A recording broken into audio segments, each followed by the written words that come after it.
It's the NFL on EA Sports. And this one features the Saints Offensive Player of the Year. Always staying busy, he's your league leader in receiving yards. It's the Saints and the Bengals on Monday night.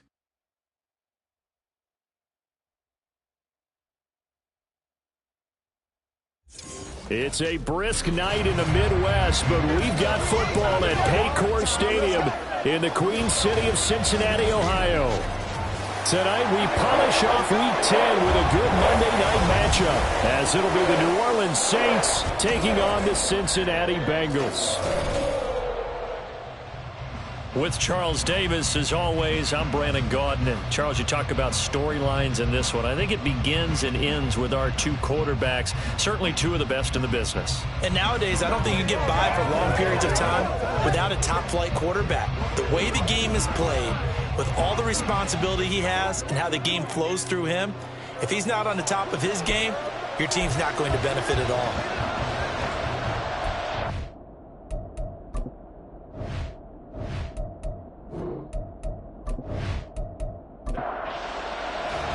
The shadow's starting to get a bit longer. Week 10 of the NFL season is here, and we're underway on EA Sports. From a yard or two deep, here comes a return.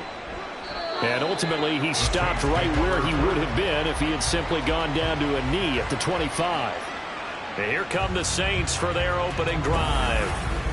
And a glance here at their shifty mobile signal caller. And if you go by the numbers, he's had a Pro Bowl-type season, and maybe that's even selling him a little bit short.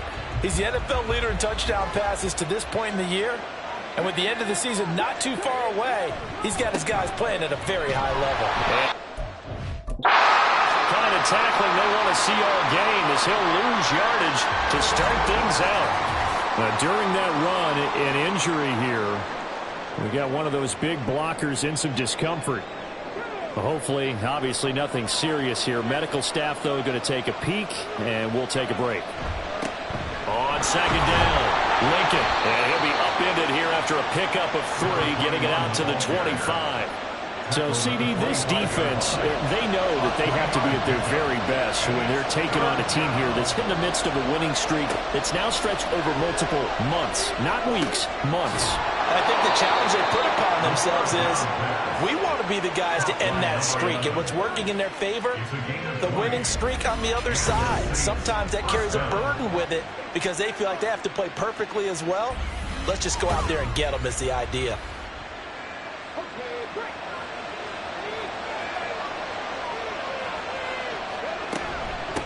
They'll run on first down. Lincoln, and he fights forward for a modest 2-yard gain, second down. These are his numbers from last week's contest. 17 carries, 62 yards. It's been a strong season for him thus far, sitting currently 7th in the NFL in rushing.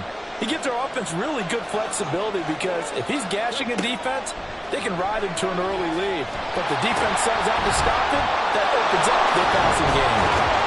And they'll get him down as he's inside the 40. The Saints passing game in sync and moving the football. It's a first down.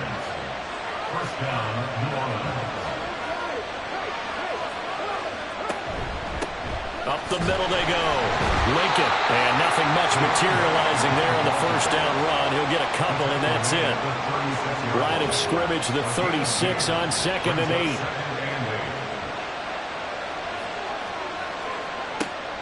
He'll drop to throw. Quick hitter here, it's complete.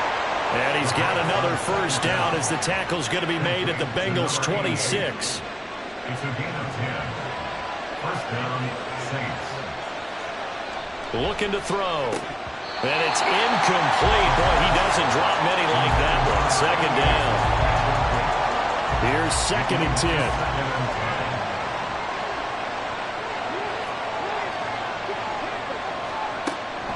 Now they'll throw here, out of the gun.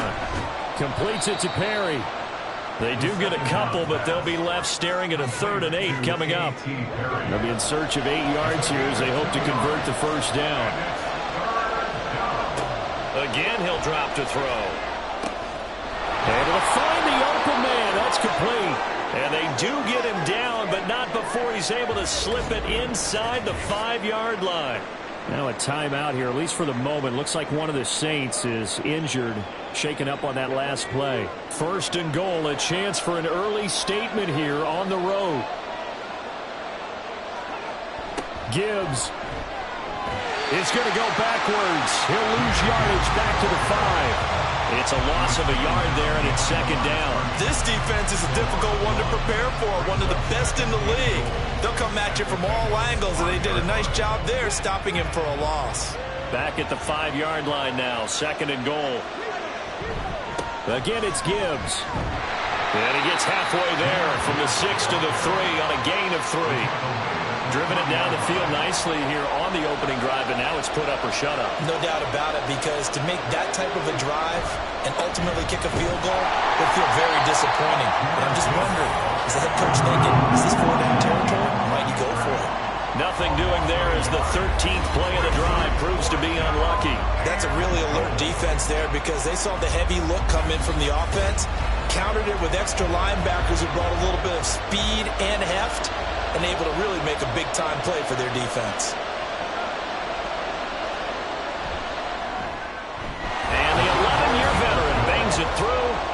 So a long drive gets him down inside the 5, but ultimately they settle for just the field goal. And I have to think that if maybe they were a yard closer, that would have made their decision tougher, and I think they likely would have gone for it. But in this situation, they just decided to take the 3, and I think it was a smart move.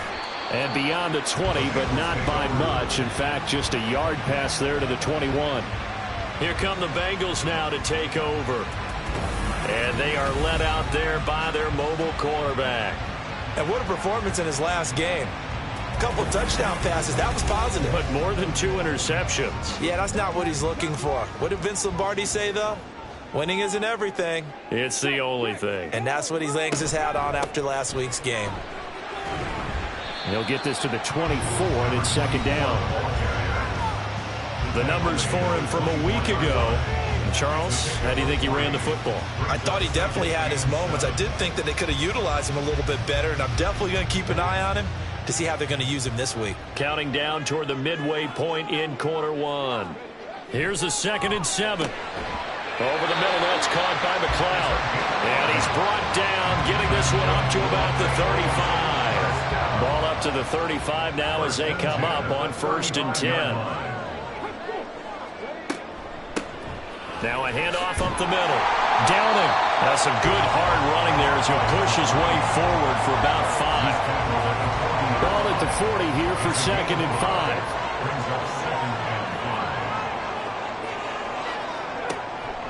Now a shotgun snap as they'll look to throw. 7 yards there and a first down. The Bengals at 8-1 on the year. They come in here hot. I mean, over the last 9, Charles, they are 8-1. And that record, the way that they're playing, they've proven to me, and I think anyone else in the league, that they're able to go toe-to-toe with anyone, and they look forward to the challenge. Throwing on first down, but this one winds up to be incomplete. Now a 2nd and 10. From the shotgun, he'll look to throw. Got an open man. It's McLeod. They get 7 out of that, so they're left with a 3rd and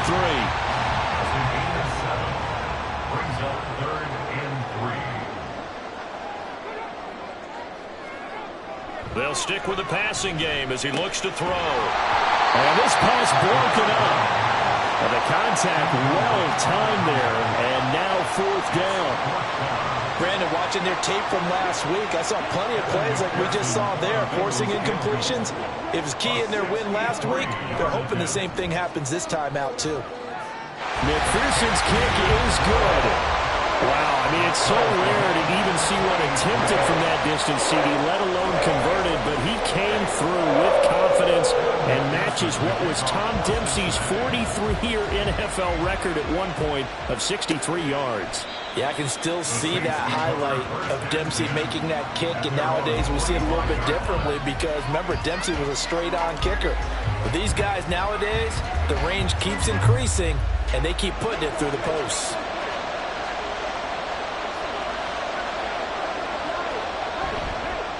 They'll start on the ground here on first down. And he's going to be dropped following a pickup of 7 past the 30 to the 32. Well, this defense for the Bengals, they were terrific a week ago in that victory over Tampa Bay, Charles. And what I saw on film was a nearly unstoppable pass rush. 5 sacks last week, plenty of hurries given up. So now what do you do on offense? You just max protect, keep everyone in and run the ball, or maybe just 1 or 2 receiver routes in order to try and keep your quarterback upright. 7 yards there and a first down.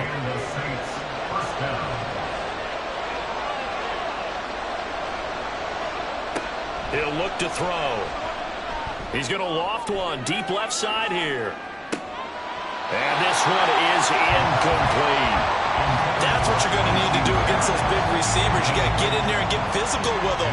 That time he got in close, got in tight, and knocked the ball away. And 2nd and 10, he'll look to throw again. That's to the Notre Dame man, Michael Mayer. And he's got another first down as the tackle's going to be made at the Bengals' 41-yard line. 19 yards to pick up there. Move the chains.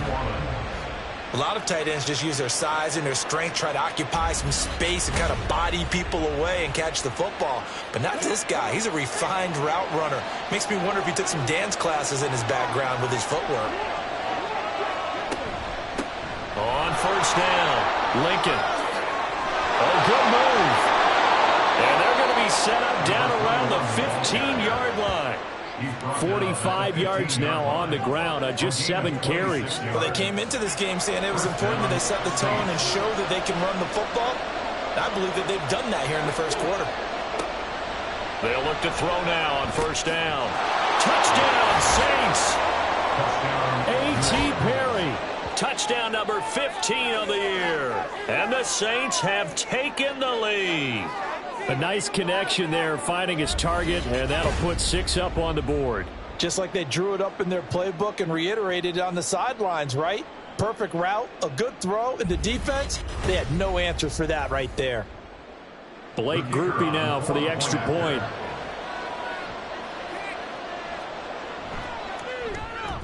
And it is up. And it's good. That'll make our score 10-3 now.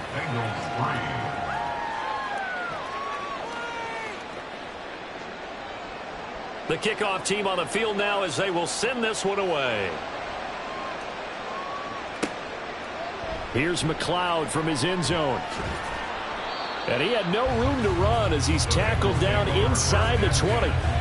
Cincinnati coming back onto the field here for their second drive. Last time out, you remember their drive stalled, but thanks to their kicker, booted a long field goal to at least get them 3. Now here they'll try to do better and find the end zone. And in our experience, how much fun is it for coaches to know that they've got a kicker who can nail it from long distance? Now, the hard part is, as an offensive play caller, you don't want that in your head too much where you're relying on it, and he goes out and gets the job done for them. But I'm quite sure he would be content to just kick extra points from here on out. Yeah, absolutely no question. I think his teammates would be okay with him just kicking the extra points as well.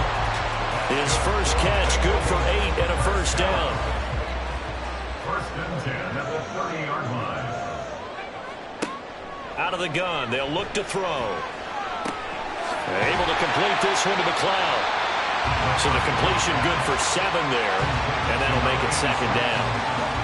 7-yard pickup brings up 2nd and 3 at the 37-yard line. Here's a play fake as they set up to throw. And that is incomplete. On every offensive coordinator, every play caller sheet, they have about 5 or 6 plays per game that they call shot plays or big plays, and you don't get many opportunities to dial them up, and they just did, and they drop it with a great chance to make a big play. That's going to hurt. And he is going to have the Bengals first down as they're able to get the 3rd down conversion. 10-3 our score after 1 here on EA Sports. Ready for the second quarter from Cincinnati. It's the Bengals with the football here as they've got it with a 1st and 10. From the midfield stripe, they'll look to throw. Oh, he's got a man wide open, complete. And he'll go down, but not before getting this inside the 30. A good pickup there, 21 yards. And Nick, teammate used to tell me all the time, I hate experienced quarterbacks because no matter what, you really can't hide what you're doing. And I think that right there, he knew right away where the blitz was coming from, where his primary guy was going to be, and he ended up going to a secondary target for a nice game. I was just going to ask you, that wasn't the primary target. He's so good at that, isn't he? I think he knew right away that he wasn't going to get to his primary guy. I think he read that as soon as he got to the line of scrimmage, knew where the pressure was going to come from, and said, I know how to beat that, and that's what he did.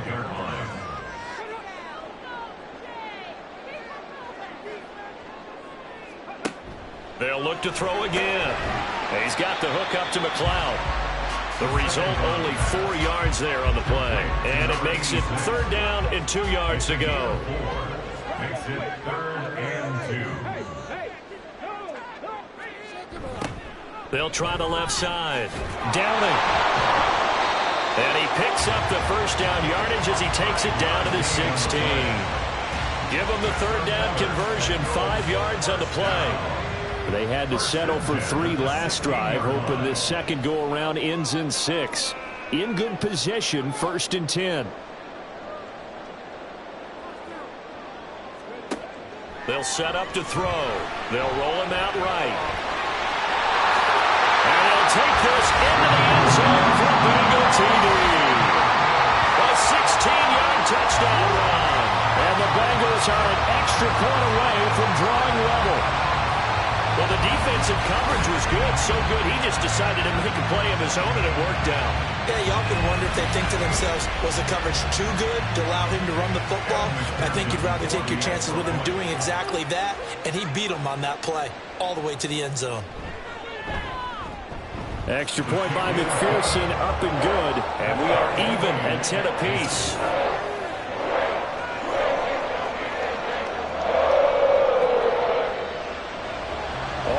Now at 10 apiece as the kick's away. From a couple yards deep, he'll bring it out of the end zone. And only able to get this to the 19, so probably should have opted for the touchback. The Saints again ready to go on offense. So both of these teams, Charles, coming off touchdowns now, but this offense, they just had to stand on the sideline, watch their opponent author a really impressive drive to reach the end zone.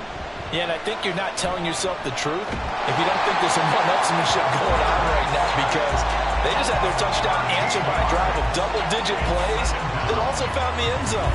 Now they want to do something even more impressive to answer that one.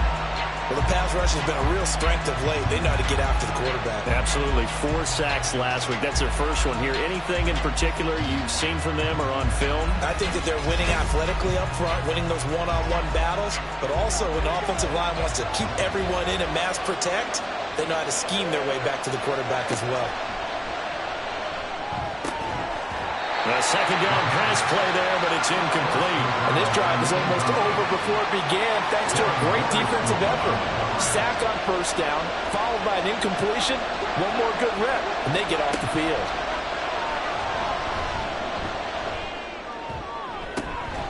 He's got a man, complete. And way up past the 35 before he's taken down. A real letdown defensively. That was 3rd and a bundle, but they allow the conversion. Well, that'll help get you out of danger. So much for playing it conservatively back towards your own goal line. That aggressive mentality, sometimes you can use it, and they did there against a defense who probably thought to themselves, there's no way they take a shot here this deep in their own territory. They'll run on 1st down. Lincoln, and he's going to be stopped up quickly here. Just a yard up to the 39. Here now, 2nd and 9 from the 39-yard line. Back to throw. Looking left side, and he's got a man. That's Perry. And he'll be out of bounds up near the 45 at the 44. The offense on 3rd down tonight, they've been good. 3 for 4 thus far. This is 3rd and 4. They'll set up a throw. He's got his target. That's complete. And he's got another 1st down as the tackle's going to be made at the Bengals' 41-yard line.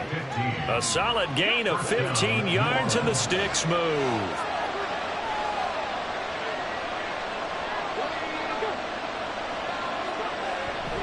On 1st and 10, here's Gibbs. And he is met in his tracks behind the line of scrimmage. He'll lose a yard there, and it's 2nd and 11. That was well played there defensively. 2 tight ends in the formation, which essentially gave them 7 blockers up front. Hard to imagine with all that size and beef that they could let a tackler through, but that's exactly what happened. A loss resulted. Over the middle, complete. It's pairing. So the completion results there in 9 yards, and that'll leave them with a 3rd and 2.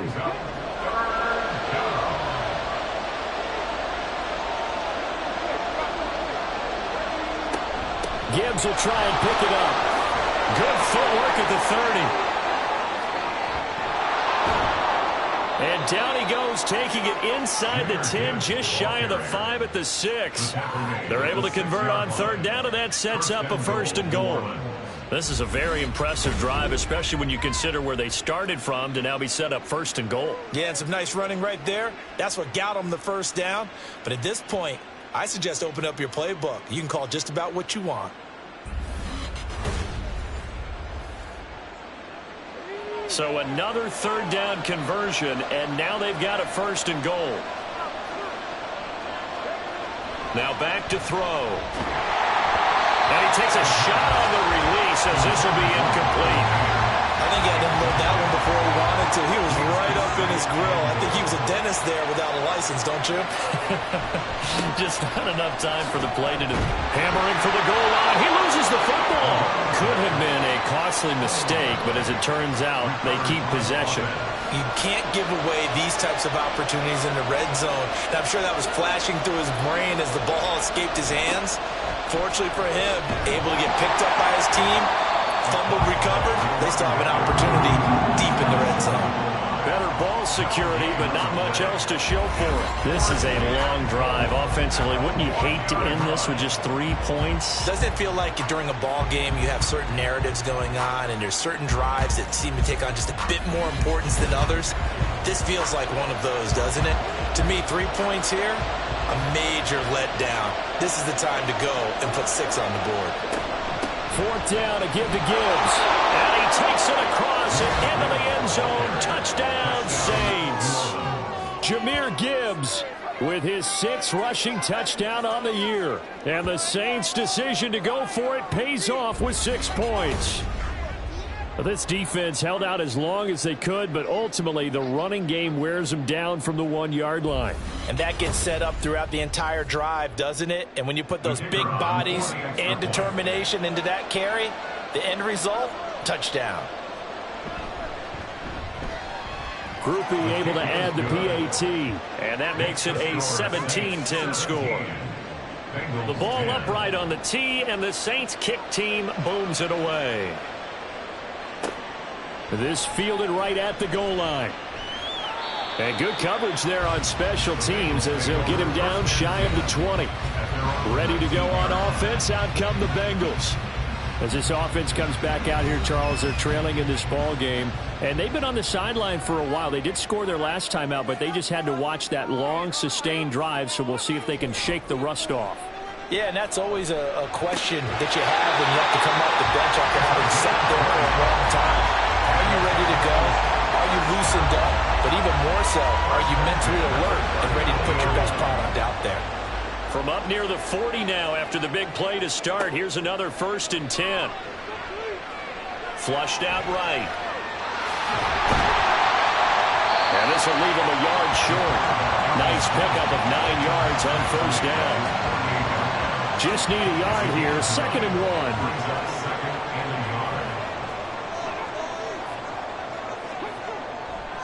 1. On play action, they'll throw. On the throw, let him too much that time. It's incomplete. Just a little beyond the reach there of his receiver. That's probably one he wishes he had back. He wishes it had been 7-on-7 in practice, or maybe even routes versus air, because that's a completion he makes, well, 9.9 times out of 10. Just missed that one. That one goes for 8 yards. That's about what you would expect since they're so efficient on picking up 3rd downs in the top 5 in the NFL. It's all a mindset, and I guarantee you it started in the offseason. 3rd down's important to them. They find a way to pick them up at a very good clip.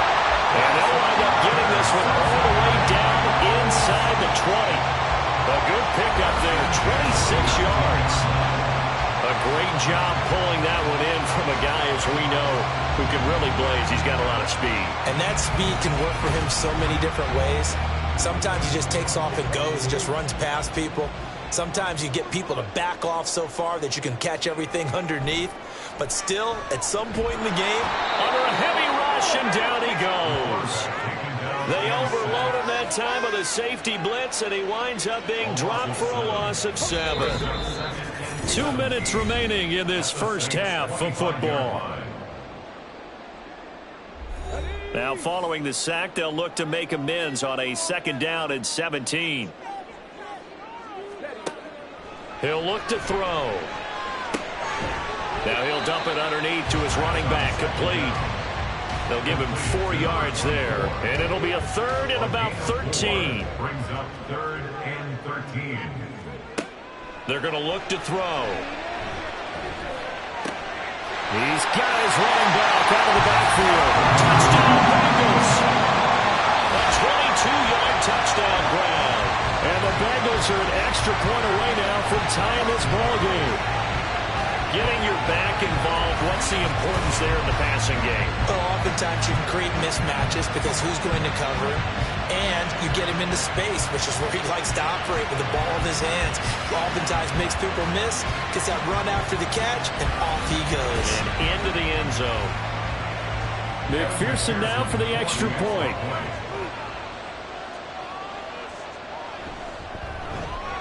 And he gets it to go, and we're all even. 17 apiece. So that drive goes 8 plays. And it's finished off with a Cincinnati touchdown. 17-17 the score. All even to this point as the kick's away. And up to about the 26-yard line, just across the 25. The New Orleans offense set to take over. It was still more than a minute to go in the half. Time to try to mount a drive. And I would think that they would have to. This is today's NFL. You got to push it whenever you get an opportunity. You could never have enough points with the high-powered offenses that you face. And analytics will tell you, try and score when given the opportunity. And now a throw on first. I believe they buzzed down. They're going to take another look at this play with all reviews coming from the replay official here in the final 2 minutes of the half. Did he keep those feet in bounds? That's the question they've got to decide. And I got to say, watching it in real time, it was awfully close. Yeah, it certainly looked like a heck of a catch because he didn't appear to bobble it, which could complicate things. But even with the benefit of replay, that's pretty tight. Now here's the call. Now a play fake here on first down. Wide open receiver, complete. And all the way inside the 15 before they drop it. That'll be marked as a 27-yard pickup. The Saints going to call the first of their timeouts as they'll stop it with just over a minute to go before halftime. Here's a 1st and 10 at the 14-yard line. They'll drop to throw. Firing quickly here, and that's complete. And all the way to the 2-yard line there before crossing over out of bounds. 1st and goal at the 2-yard line. And they'll turn to the power game to try to get in. And he'll take it into the end zone for the Saints touchdown. Taking it in from 2 yards out. And the Saints will take the lead here in the final minute of the first half. And that touchdown gives them a touchdown lead before they attempt the extra point. What a great way to end the half. Yeah, great job to put themselves in front. And now, see on the sideline, special teams defense scrambling, saying we want to preserve this for the final moments of this second quarter. The point after, good by Groupie. And they will take a 7-point lead. Out is the kickoff unit as they run up and send this one away. Here's McLeod from his end zone. And ultimately cannot get this out to the 25-yard line as he's dropped at the 23. The Bengals going to take over late in this first half. And with just under a minute to go, they might try to think about mounting a drive here if they can and get in the end zone. Could potentially tie this game up. Throwing into traffic there, and that's complete. Now the Bengals going to use the first of their timeouts. as they get the stoppage with just under 50 seconds remaining in half number one. Throwing again on second down, but this time it's incomplete. And I think they'd be well served to take that type of a physical approach against him the rest of the game. He's had his way so far, but on that last one, that worked quite well for the defense. Out of the gun now on third down. And that's going to be incomplete. The coverage too good there. The contact popped the ball free, and it's fourth down. That could be the stop this defense needed to get them back on track. They've been pretty well dissected by the offense here in the first half. After that possession, now they know that they can compete with this offense. They only punted twice in the win last week as he gets this one away. So possession goes over here on the punt. And the Saints will take over with a first down and 10. The Saints offense going to head out now late in this first half. And we'll see how this is played. Offensively, they've got the lead. Not a whole lot of time left. What do you think, Charles? Well, it's tempting to try and add to your lead, but a mistake there, that can change things in a big way. I say go ahead, take the knee, get on out for the half. Now we'll get a quick timeout called by New Orleans, number 2, as they'll stop it with 27 seconds remaining here in the second quarter. This to the sideline and over everybody, incomplete. No flags forthcoming, though. Maybe a break there. That looked like a clear throwaway to me. He'll try again with the arm here on second down. Throwing over the middle, and it's incomplete. Give them credit for excellent coverage, tight coverage. They're doing a lot of things that we talk about in basketball. They're causing disruptions in the passing game. And as long as that continues, it'll be tough for them to gain any momentum throwing the ball downfield. Now yet another incompletion here as they fail to connect on third. One first down here, and that's all, folks. Good work by this defense to hold things in check and force a punting situation. He was called on 3 times in the win last week as his first one here's away. So a change of possession here on the punt. And control of the football switching hands with very little time remaining until the half. The Bengals drive about to get going. And the ball backed way up. So thinking with this amount of time on the clock, probably just sit on it. And we'll see these two teams go to the lockers. Yeah, I don't think you want to overthink it in this situation. Either side of the ball. Just go ahead and finish up the half and get on out and talk about it. So we are at halftime here on a Monday night. As we'll head down to Orlando, that's where we find our man Jonathan Coachman at our EA Sports Halftime Report. Coach. Okay, Brandon, thanks very much. Welcome in, everyone, to our EA Sports Halftime Report. Let's get you caught up on what's going on around the NFL. We'll start up at TIAA Bank Stadium in Jacksonville, where it was the visiting Bills who were able to come away with the victory on the road. Jalen Hurts, excellent in the victory, as it's one that pushes his guys 2 games above 500. From there, let's get over to the Rockies to check out the Broncos at home in Denver. And they were victorious in that one over the visiting L.A. Rams. Brock Purdy leading the way in the victory with 3 touchdown passes. Lastly, let's check on one final game for you. And you can see they are scoreless as they play the second quarter.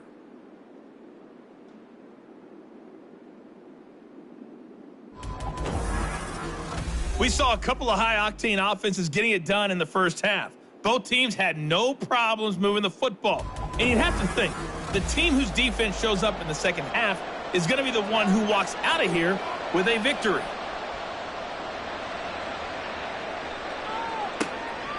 Here's McLeod from his end zone.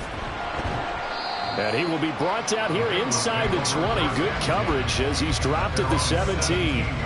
The Bengal offense now with a football first here to begin quarter number 3. Well, Charles, we saw a pretty entertaining first half, close ball game. Remember there toward the end of the second quarter, the opposition scored to take the lead. Now we'll see if these guys can get a score of their own to regain that lead. Yeah, they want to have that type of a response, don't they? Because they want to find a way to take control of this ball game one more time. Gauntlet's been thrown down. They want to see if they're ready to answer it. So the completion results there in 9 yards. And that'll give them a short yardage situation here for second down. Off the play fake, he'll look to throw. And it's a short one here, complete to the tight end. And he'll be out of bounds right at the 40. They'll get 14 on that one. Good for a Bengal first down. And I feel a little bit like a traitor as a former defender because that big man did not want to go down and refused to go down. If you're a defender and you don't get the right angle on a big tight end like him, he can run right through you like you're not even there, and he did a lot of that on that play. Back-to-back good plays have him on the move on first down.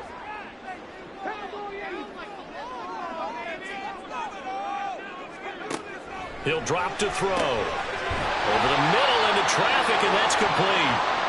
And they'll get to him after a gain of 7 to the 47. We got a pause following the play because it appears a member of the Bengals in some discomfort. The medical staff will attend to him, and we will step aside.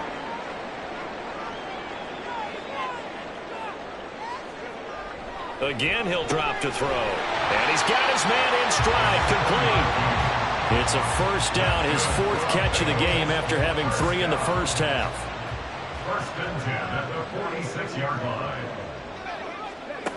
They'll stick with the passing game as he looks to throw. And that's good for a gain of 6, and it'll be second down.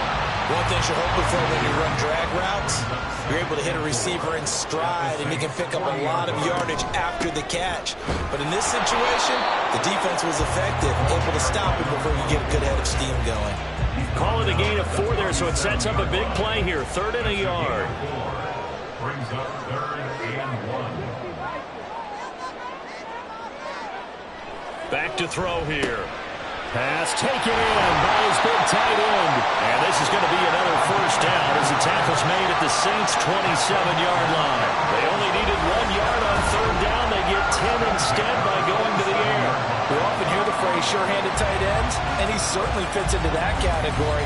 Plus, he's got a quarterback who knows to look his way when they need a big pickup. And on this play, he finds him for the first down. They go play action here on first down. And he'll toss this one incomplete. Seeing no options, he throws it away. They had their backs up against the wall a little bit, and they come through by forcing an incompletion. Now they've got to continue to ratchet up the intensity a couple of more times and get off the field before giving up any more yardage. And he'll be brought down at the 21, just shy of the 20 in the red zone. They'll need 5 on this play to move the sticks.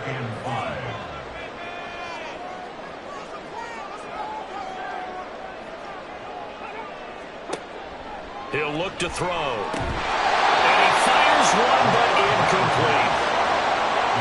I wonder, Brandon, I just wonder, you think maybe he was worried about where he was on the field? Was he far enough? Was he close enough to the first down sticks? Absolutely. He was right there by him, and I think he was thinking first down before he caught that football. Yeah, got to catch it first, because if you don't catch it, there's no chance of picking up a first down.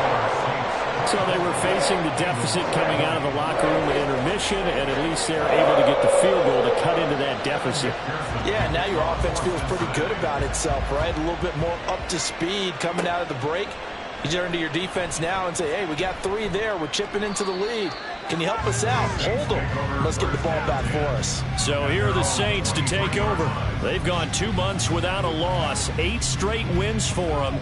And they've got the lead here in this one as well, trying to make it 9 in a row. They'll start this drive out on the ground. And a short pickup to about the 25. Oh, that's a real nice job there by the defensive front. They just engaged and held their ground. But how about the guy who made the play? We often talk about whether they take a good first step or not. Many times you just don't take any step. Just get your feet moving, get your body going, and then once he made the read, he was able to make the play. And down he goes, but he takes it up to the 40. 7 catches for him now, and this last one, a first down. And the Saints first down.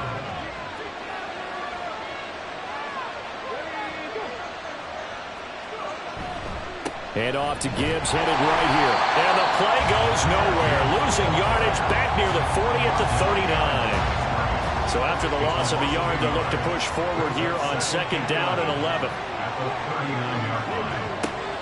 Looking to throw. And his throw is going to be incomplete. Had no command that time. They ended up putting a little too much heat on it, don't you think, Thurman? Absolutely. Just needed a touch more air under it. Instead, he fired an absolute bullet. On third down, he'll drop to throw. That is caught. And he's going to be taken out of bounds, but not before he gets this all the way down to the 10. A big-time play there for New Orleans. 51 yards. And the offense is saying to itself right now, if only they were all this easy, because he was wide open. And once he made the catch, plenty of room to work his way downfield. That was a breakdown on the defensive side of the ball, one that they want to fix immediately. So not quite a first and goal. It's first and 10 from the 10. They'll look to throw here. And he is into the end zone. Touchdown, New Orleans. A 10-yard touchdown run as his guys are able to extend their lead. Nothing like understanding where your escape hatches are as a quarterback. Here he's looking, but he knows he doesn't want to force anything. So when nothing avails itself, he slips past the rushers, takes it right up the middle, and takes it into the end zone. Groupie for the extra point.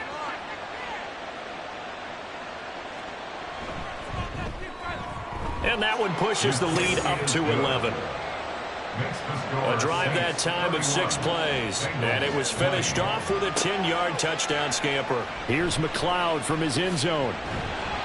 And tackled at the 21-yard line, so a net negative there of 4 yards. Well, the Bengals offense getting set and ready to go again here. And tough to win games if you're going field goal, field goal, field goal here. They got field goal last time. Now they'll be looking for a touchdown. They're looking for the big chunk now because, as you noted, the field goal way of doing it makes it that much harder and puts more pressure on every possession for you now. Go ahead and get 6 and feel a lot more comfortable about the position they're in. Bigger chunks. We'll see if they can get the score. Here's 2nd and 8. And a quick throw here, that's complete. And he'll get this up past the 25 before he's out of bounds. This offense in desperate need of a conversion as they come up on 3rd down. They'll look to throw. Able to find the open man. That's complete. And he is going to have a Bengals first down. They needed 3. He doubled that. He got 6. They bring pressure there on 3rd down, but this is a nice job of picking it up and making sure their guy has time to deliver the football. And they wind up getting the first down. Now here's a pass on 1st down that's knocked away and incomplete. Yes, sir. How about an attaboy there on 1st down? Got his hand in and knocked it away.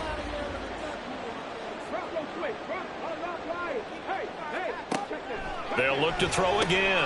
Got an open man. It's McLeod.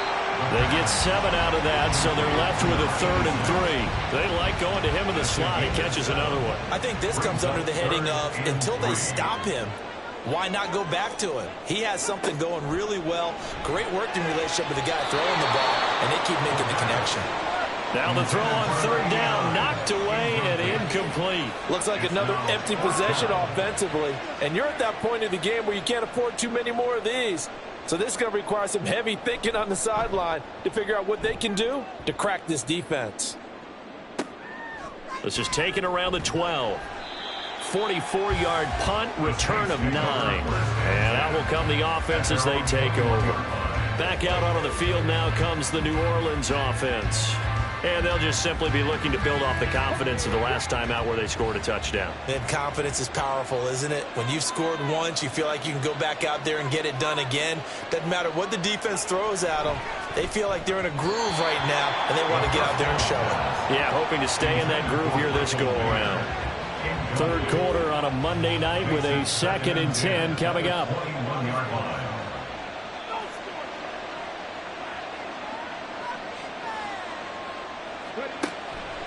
They'll set up a throw.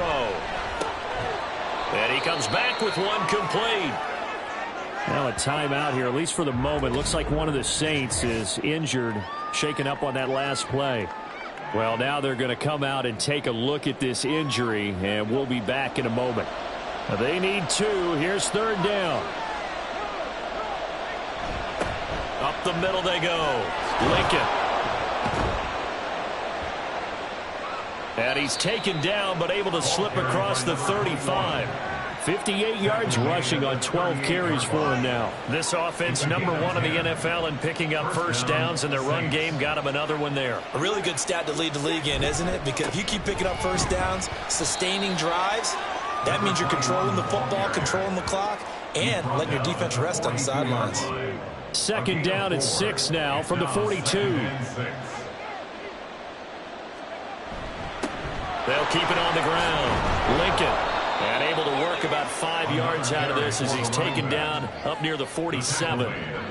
Well, you certainly have to give a little credit here because they are playing this game now at their pace. This is ball control football, sustained runs, taking their time and making it work.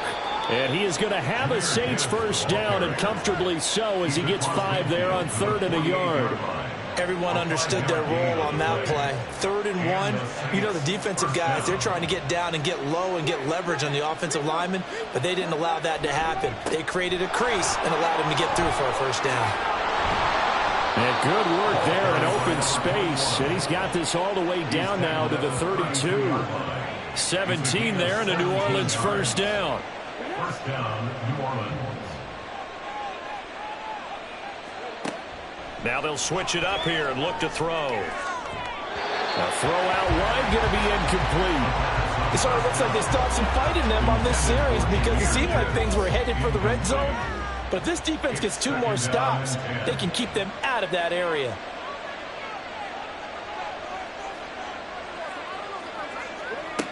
And 2nd and 10, he'll look to throw again. Throwing left side, it's complete. And he is out of bounds, but first he gets it inside the 10 to the 7. That one goes for 24 yards. Now, I'll tell you what, this offense is playing a little bit of keep away right now. They've come out here in the 3rd quarter, possessed the ball for quite a while, and they keep on converting. Nice pitch and catch there to set up the 1st and goal. He'll look to throw. And he's got him. It's caught in the end zone. Touchdown, New Orleans. A.T. Perry, his 2nd TD of the game and 16th on the season. And the Saints will add on to their lead here in the final minute of the 3rd. That drive that really increased their cushion felt very military to me. Very precise. And we remember, of course, all scoring plays need to be verified upstairs. And I think they're going to at least take a look at this. They're taking a peek at whether or not those feet were in bounds, and obviously a big call here in the end zone. And not just the feet. How about the hands? How's the ball possessed while the feet are hopefully getting down in bounds? That's what they're trying to look at to see if it all comes together. So they called it a touchdown originally, and this will stay a touchdown after the video review, so they had it right. Groupie able to add the PAT, and the lead is up to 18 now. The ball upright on the tee, and the Saints kick team booms it away. This taken in right around the goal line. And he'll get it up just past the 20 as his guys will go to work at the 21-yard line. Now the Cincinnati offense ready to see what they can do here. I kind of feel like they've reached a do-or-die point in this game, Charles. If they're going to try to pull off an impressive comeback, it has to start right here, right now. Yeah, now they've got a final chance to get out of this situation, but they also understand they've got to move the ball and move it fast. In addition, they need to save as much time so they can get 2 more possessions. The throw over the middle taken in. 7 catches for him now, and this last one, a first down.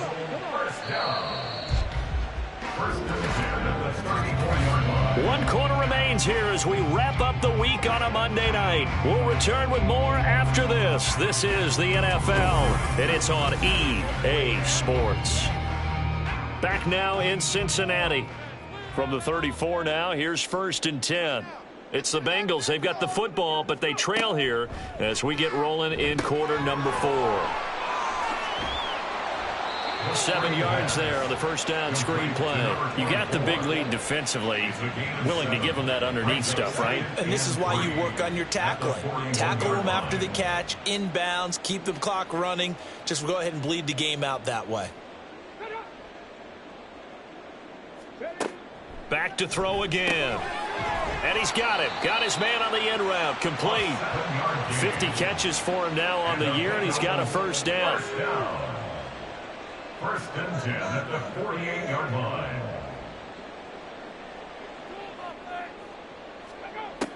Now back to throw. Quick hitter here. It's complete. And he's able to take it across midfield before going out of bounds. From the 47, it's 2nd and 5. A gain of 5 brings up 2nd and 5.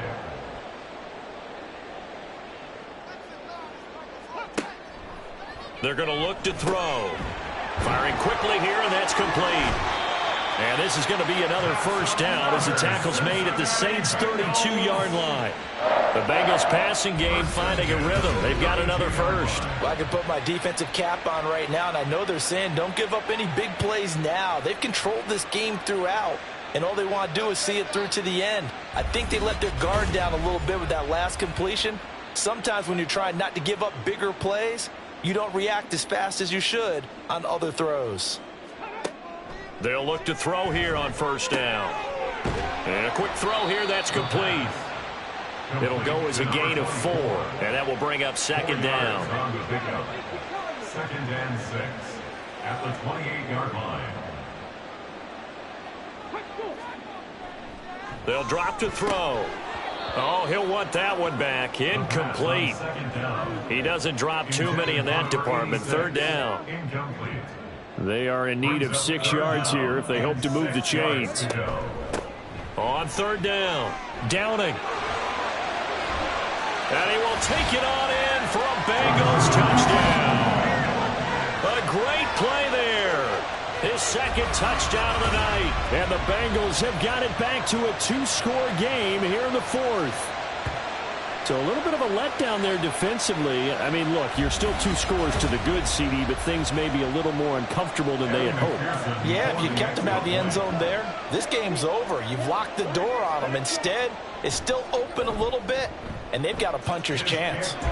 Extra point by McPherson, up and good. And that'll make this now an 11-point deficit. After the touchdown, McPherson on to kick this one away. And here comes a return from just beyond the goal line. And that decision to bring it out ends up not being a good one. Costs him about 5 yards as he's tackled into 20. Now the Saints offense, they get ready to go back to work here. Now there are 2 scores on the plus side. Still time here in this 4th quarter, but maybe you start thinking about playing keep away? Yeah, I think here's the situation. You're not thinking touchdowns anymore. You're just thinking first downs. To keep up with your theme there, playing keep away, first downs, they can't touch the ball. Give them 3 on first down. It'll set up a 2nd and 7. Brings up 2nd and 7.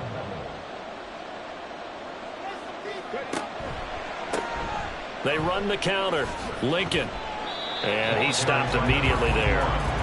No gain on the play, and it's going to bring up a 3rd down. So 7 yards from the first down here as they come up to the line of scrimmage. Back to throw. And he will slide to a stop. He does have the first down. A nice pickup there, 10 yards. Now that's a killer because you think you've got it absolutely covered, and then he hot foots it out of there and picks up a first down. Drives you crazy as a defense. Looked like, you're exactly right. Looked like a 4-sure stop on 3rd, and then the tables turned. And holding it, maybe the wrong decision as he stopped in the backfield. Officially, it's a 1-yard loss. That's going to bring up 2nd and 11. At the 32-yard line. They'll set up to throw. Quick hitter here. It's complete. And he'll go out of bounds. It looks like right at the 40. So they'll get 8 out of that completion. And now that sets up 3rd and 2.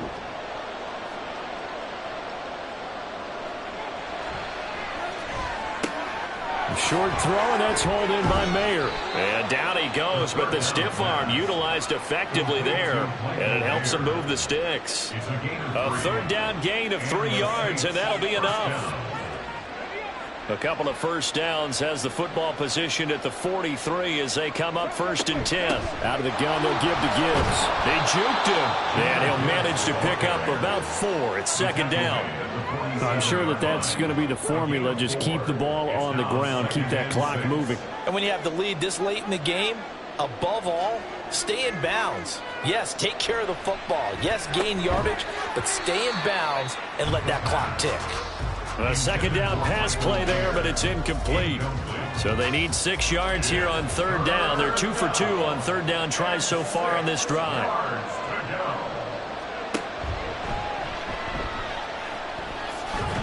And they're able to stop him short. On 3rd and 6, they'll only pick up 4.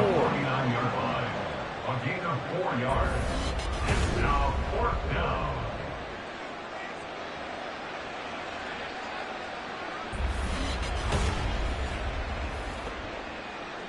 Here comes the Saints punter now as he'll kick it away for the 2nd time.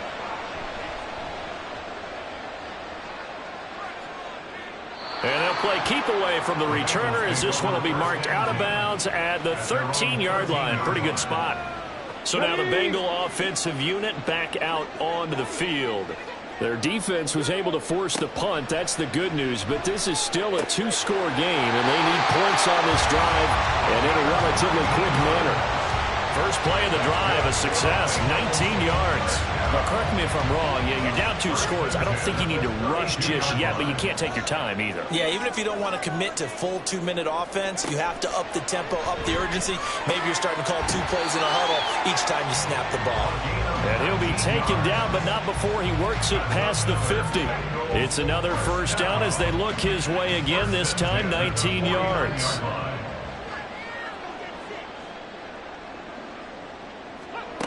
He'll drop to throw. Oh, he's got a man wide open, complete. He'll get this one down near the 20-yard line, just shy of the 20. Again, he'll drop to throw.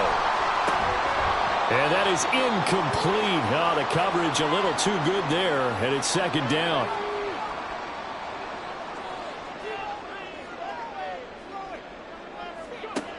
They'll stick with the passing game as he looks to throw.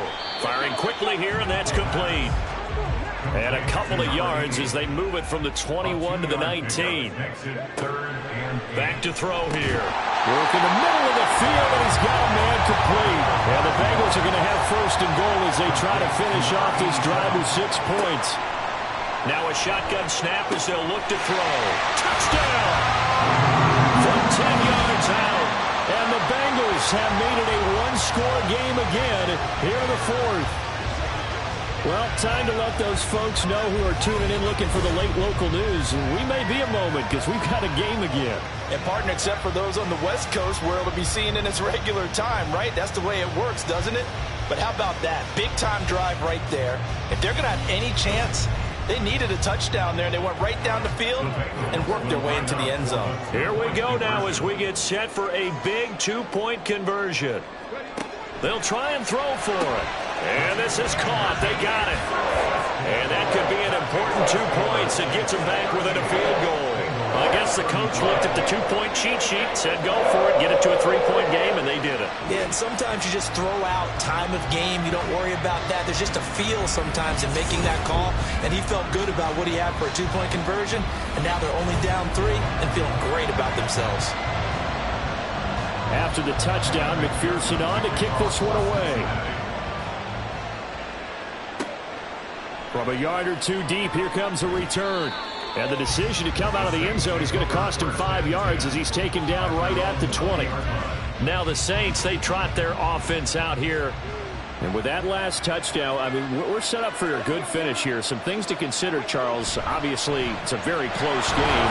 You're in the 4th quarter. Defensively, they've got all 3 timeouts in their back pocket. So the chess match really ramps up, doesn't it? Because in these situations, what do? Do you run the ball and kill the clock here?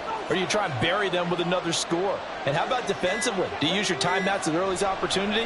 Or wait till you hit the 2-minute warning? So there's a lot going into this. Nowhere to go here. He lost the football. And the Bengals grab it. And they're set up in a goal possession here right around the 10-yard line. Well, partner, here's where team football gets gets tested a little bit because I know the defensive guys were over there chilling on the sidelines, and all of a sudden, they heard the sudden change call because that fumble puts them right back on the field, and they've got to go out and finish the game now themselves. Absolutely. Nursing that slim lead here in the fourth, a costly turnover. So now the Bengals down by a field goal, 2:23 to play. The late fumble gives him unexpected new life as they come up first down. Allen's got it over the middle. I always laugh when people say, what's the toughest route to defend? And I'm like, any of them, especially if it's a good receiver, that makes things very difficult. But when you're running a drag route, something short, shallow, going through defenders, using guys almost as screens in order to get open, that makes things tougher, guys trying to get to the football. And a little bit of space there takes it inside the 5 to the 3. That didn't just feel like good defense there. That felt like pride, didn't it? He's already gotten into the end zone twice, trying to get there for a third time. No one likes to have the hat trick against them. Touchdown, Bengals! From 3 yards out. And the Bengals have moved out in front here in the fourth quarter.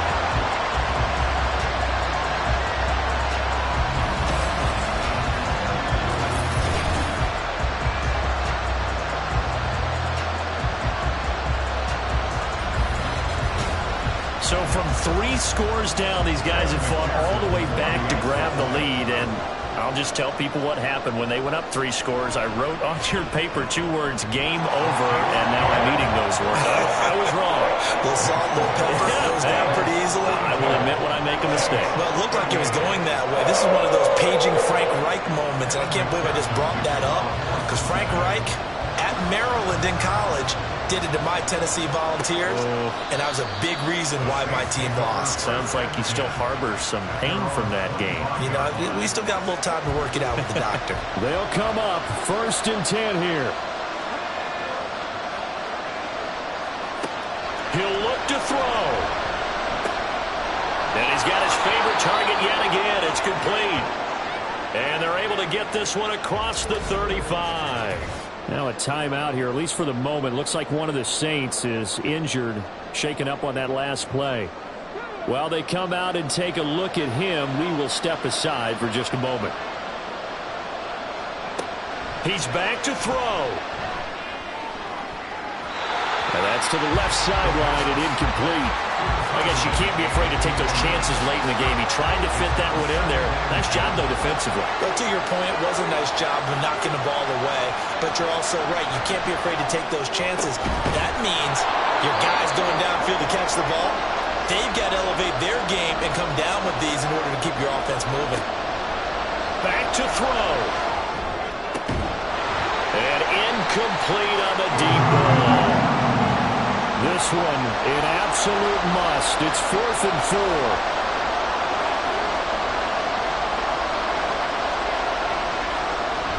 As expected, they're going for it to keep the drive alive. And it's going to be batted down. It will go the other way with the football.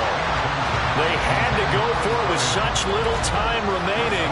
And the Bengals are going to get it back in terrific field position. Well, their first 4th down attempt earlier was successful. This one backfires for a turnover on downs. I like their aggressiveness. I like what they're doing. They got it the first time they went for it. Why not a second time? I don't think they'll be daunted from attempting it again. If you're on the defensive side of the ball, though, any 4th down stop is a big momentum play.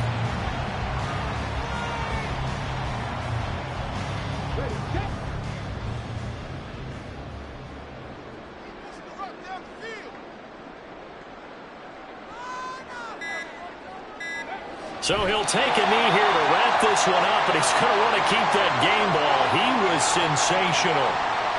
Partner, they took a knee to finish this one off. To me, that's the only thing they lost in the 4th quarter. How about that comeback? Yeah, trailed coming into the last frame. Got it done, taking the knee. And the kick is good. So you wonder how this one might be remembered the next time these two teams meet. But until then, this game's over. So this one in the win column now for the Cincinnati Bengals. And it took a big fourth quarter to do it, but bottom line, they got the job done. Yeah, it is the bottom line, isn't it? A few anxious moments along the way, though. A few sweaty palms, not just for the team, but for their fans. As you mentioned, down going into the fourth quarter.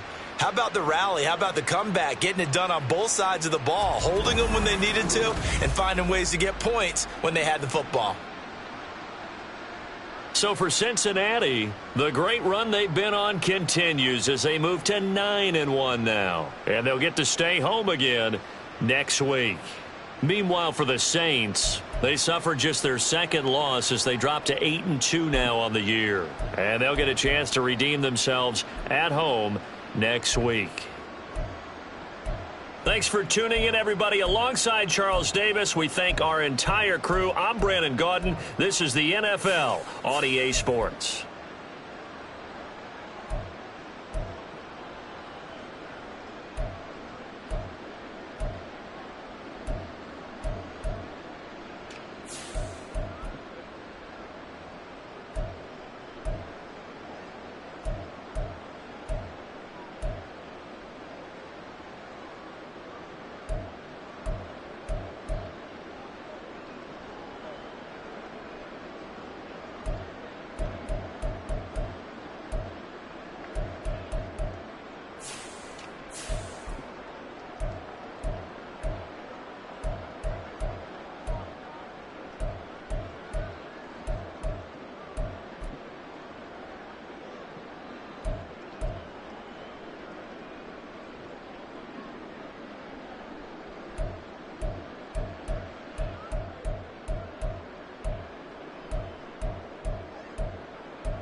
It's Week 10 of the National Football League. And this one features the Ravens, leader at quarterback. He got his reps in a week ago, over 400 yards through the air. It's the Ravens and the Bucs, next on Madden NFL 24. With Chesapeake Bay gleaming in the distance, we are inside M&T Bank Stadium near the Inner Harbor in Baltimore, Maryland. Today we hit double digits, Week 10, and we've got a good one in store, as it'll be the Tampa Bay Buccaneers taking on the Baltimore Ravens. Alongside Charles Davis, I'm Brandon Gaudin. And, Charles, you look at this Raven team as they get ready here. They come in off a loss last time out, but they've been playing better than 500 ball the last couple months. 5 wins in their last 8 games. On the other side of the field for the visiting Bucs, they too were losers last week, so they're also hoping to get back in the win column. Something's got to give in this one, right? Both teams want to start a new streak, and they both wanted to.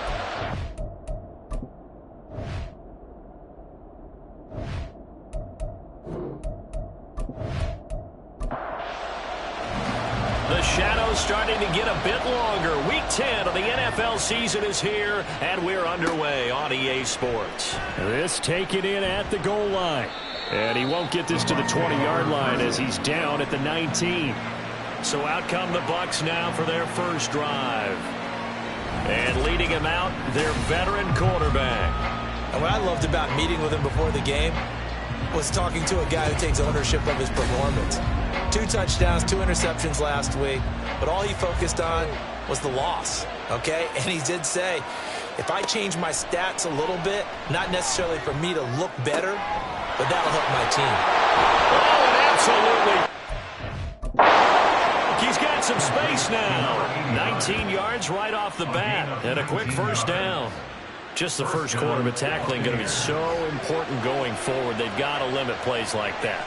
And that's something when you see it happen early in the game and they don't get him on the ground, you can always tell that they were concerned about it going in. Because I can just tell you from my days, I remember being in college and worrying all off-season about our season open opponent, and they had a receiver that could shake and bake with the best of them. I tackled him on the first pass of the game, and the relief was incredible. Ended up having a pretty decent ball game. But if I had missed him, it would have been a long night. Back-to-back receptions for him, and it's another first down.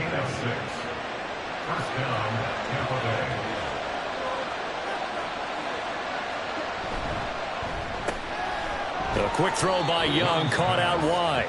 And just 3 yards on the catch there. He couldn't get away. And that's going to bring up second down. And here, Charles, is a look at the inactive, some of the guys that are out today due to injury. Yeah, and this is where the preseason work comes into play for some of those backups. It's not just them getting some experience on the field, but preparing each week in practice as if they were going to play. And when you have guys like that on your team, you've got a chance for success when the injury bug hits. Well, that's not just his first, not his second, already his 3rd completion here on the opening drive. And I think it's safe to say that getting him the ball in this game, one of their top priorities. And the top priority for the defense has got to be finding ways to cover him. And I don't think you can have one basic coverage to get it done. You have to throw a number of coverages at him, make him think as he's running downfield, and hope you can create a little bit of havoc. He finds his man, complete. It's Bryant. So give him 2 yards there on the completion, and that'll bring up second down. At the Ravens' 31-yard line.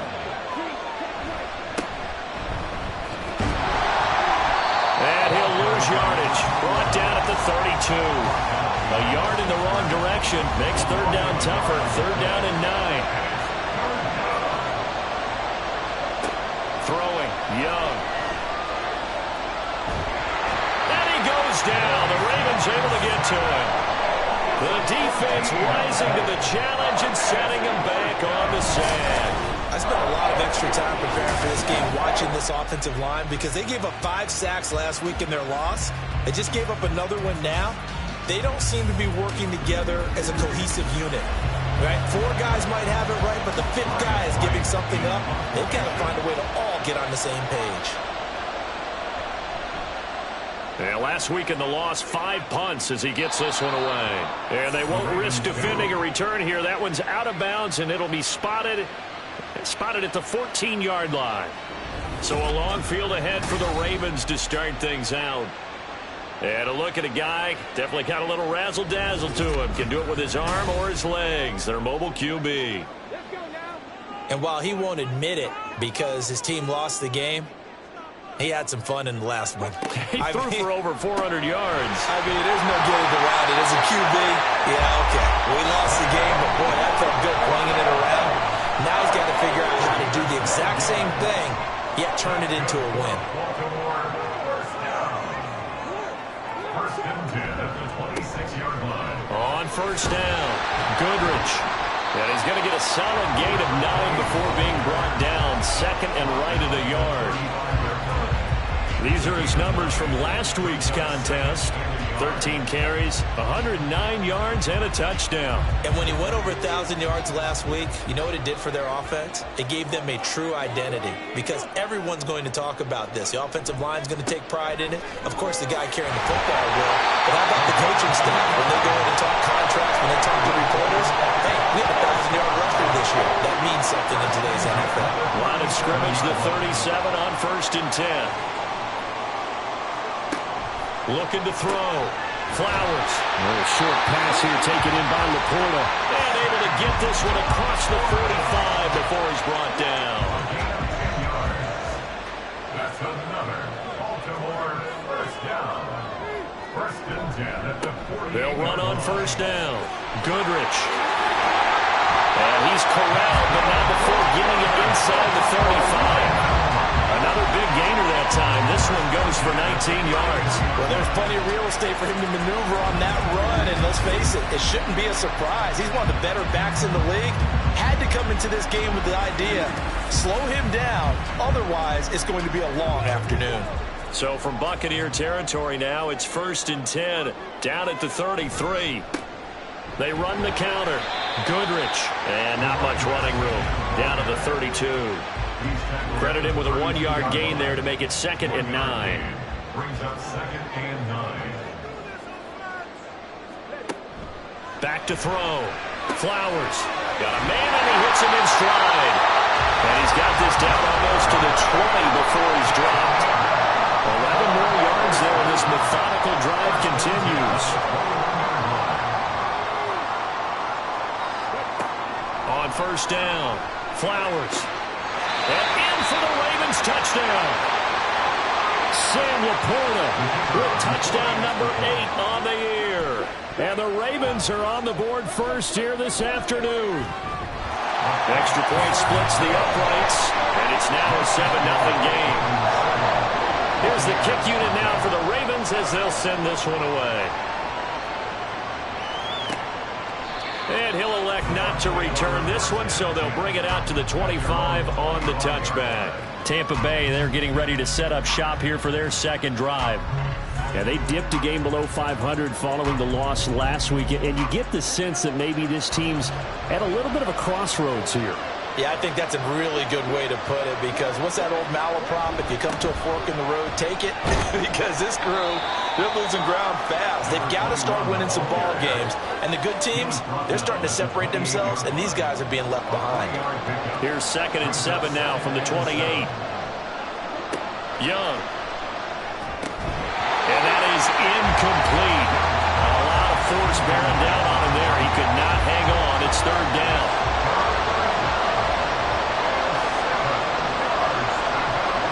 Young to throw it.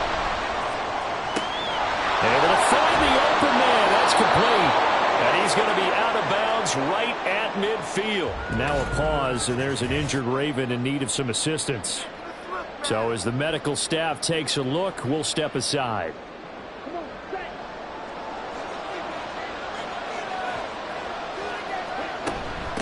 On first down, Bryant. And a good run here as he'll rumble all the way down to the 40-yard line. Another strong gain on the last 2 plays. They've moved it a combined 33 yards.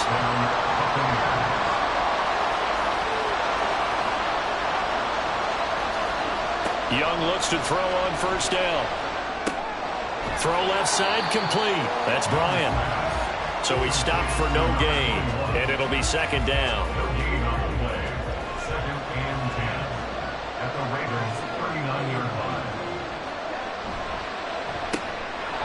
Young quickly to the flat. And he's going to be taken down with the first down at the Ravens' 24-yard line. 15 yards there on the catch and run. That's probably as simple of a throw as he'll have all game. And good for everyone. Good for his completion percentage. Good for the receptions for the receivers. But you know how they work on that. They have footballs with no laces. So that as soon as you get the snap, you're just throwing the football. All right? You're not trying to find the laces and grip it a certain way. That takes time. Just get the ball and throw it. So that's how they practice it all the time now, too. Young off the play fake. Got his man complete over the middle. It's Bryant. And he takes it down to the 10-yard line. Now a pause, and there's an injured Raven in need of some assistance. The medical staff is going to come out here and take a look, and we will take a short break. Two big plays in succession. Not sure this D knows what hit him, but now they got to get ready. It's first and goal. Now they'll run it on the toss. And the reinforcements come in as they're going to stop him behind the line. Call it a full 3 yards in the wrong direction there. Brings up second down.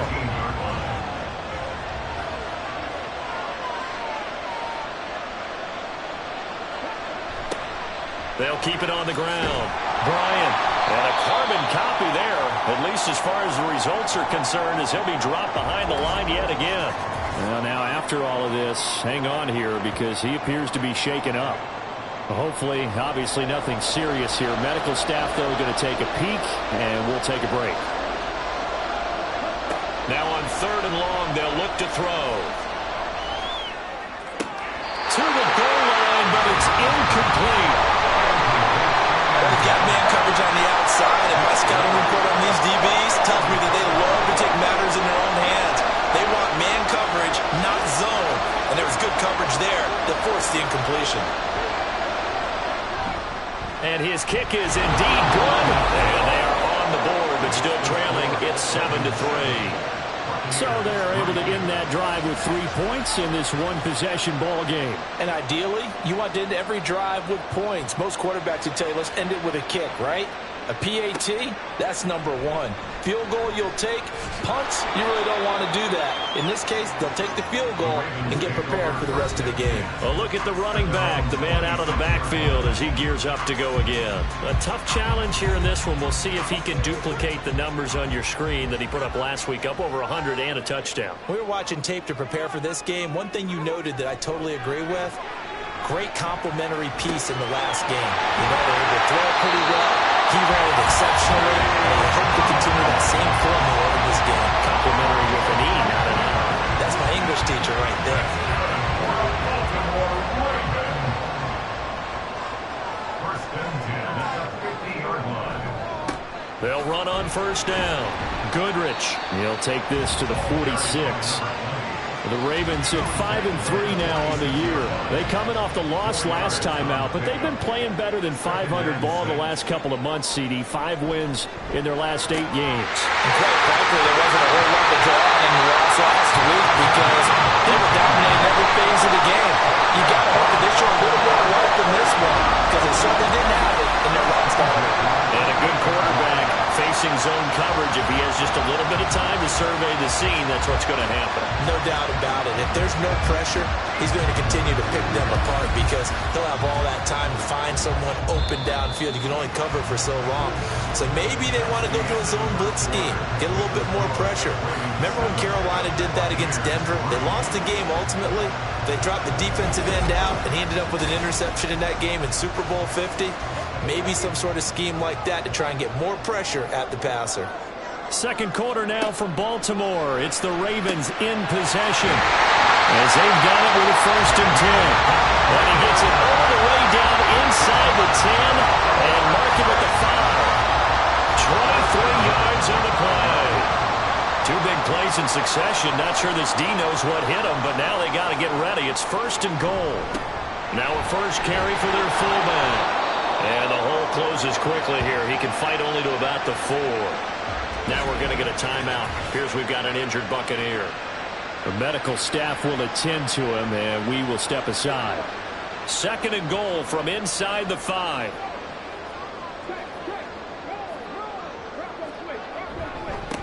Here's a give up the middle. And he's going to press this one forward as they stop him right around the 1. Give him right around 4 on the carry. We'll see if they want to keep pounding here on 3rd and goal.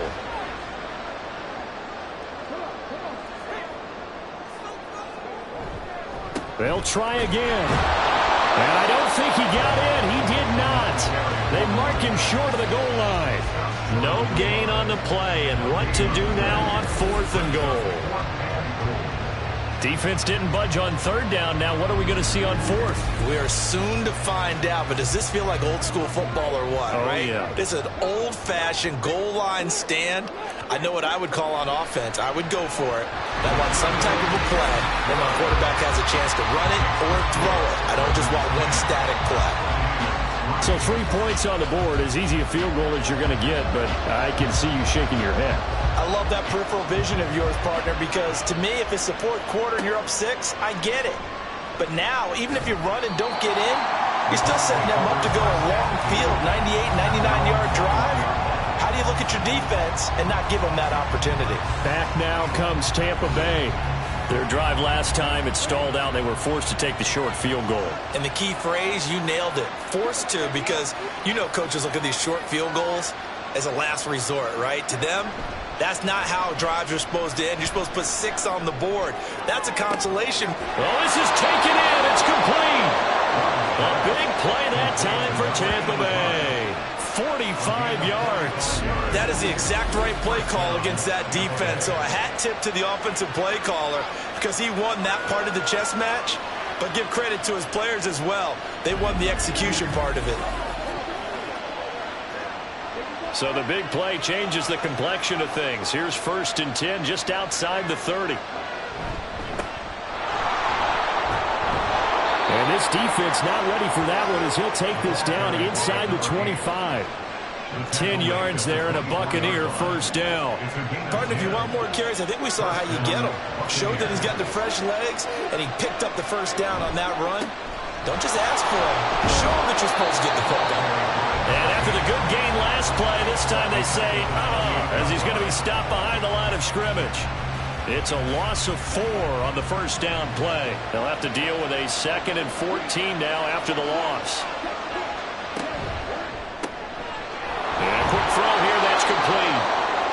Call it a gain of 6 on the play. And 3rd and 8 now. A gain of 6 yards. And it's 3rd down. To throw, Young. He's got his target. That's complete. And he'll be touchdown here, but not before he does pick up the 1st. 18 yards, a big pickup there on 3rd down. Boy, how about the speed with which this offense can get down the field? It's taken them no time at all to get down here, and now they're set up with a 1st and goal.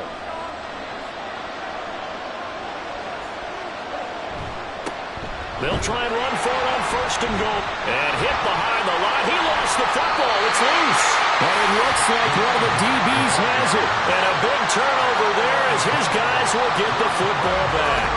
Pardon me, you know how often we hear about the red zone, right? From the 20-yard line going in, that scoring zone, getting points on the board. A lot of teams call from the 10-yard line in the green zone. That's your money zone. He fumbles the ball inside the money zone. You have one job, take care of the ball. That didn't happen.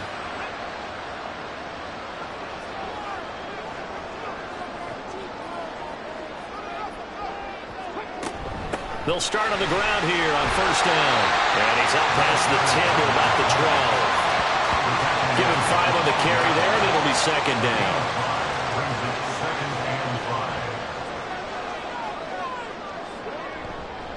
Off play action. Flowers. Going for the right side here. Complete. And he's able to get this one all the way past the 30. A gain there of 21 yards. So they'll come up 1st and 10 now from the 33.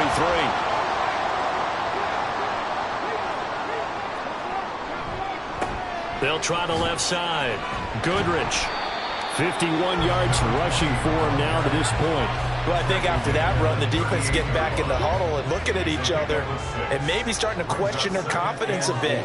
They gave up a significant run, 6 yards, and now you're saying to yourself, how do we stop them, and do I have enough confidence to make a play? And the second wave of tacklers is going to get him as they stop him behind the line. They'll wind up losing 3, and now it's 3rd down.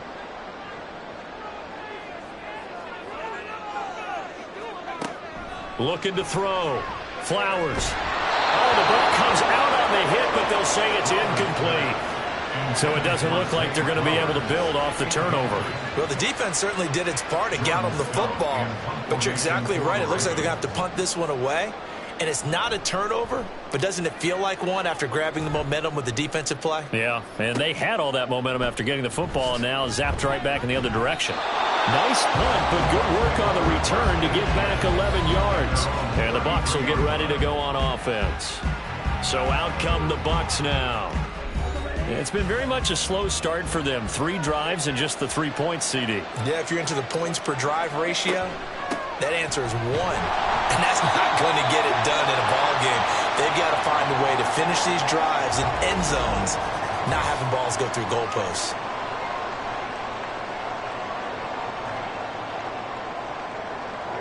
From the 34-yard line, here's a 2nd down and 9. Young. Quick hitter here, it's complete. So give him 5 yards there on the pitch and catch. And now it's 3rd and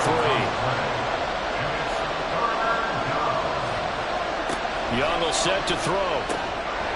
And that's going to be incomplete. The contact there enough to jar that ball free. And it brings up 4th down. I thought he had that one, and that was nearly a big 3rd down conversion to give this drive some life.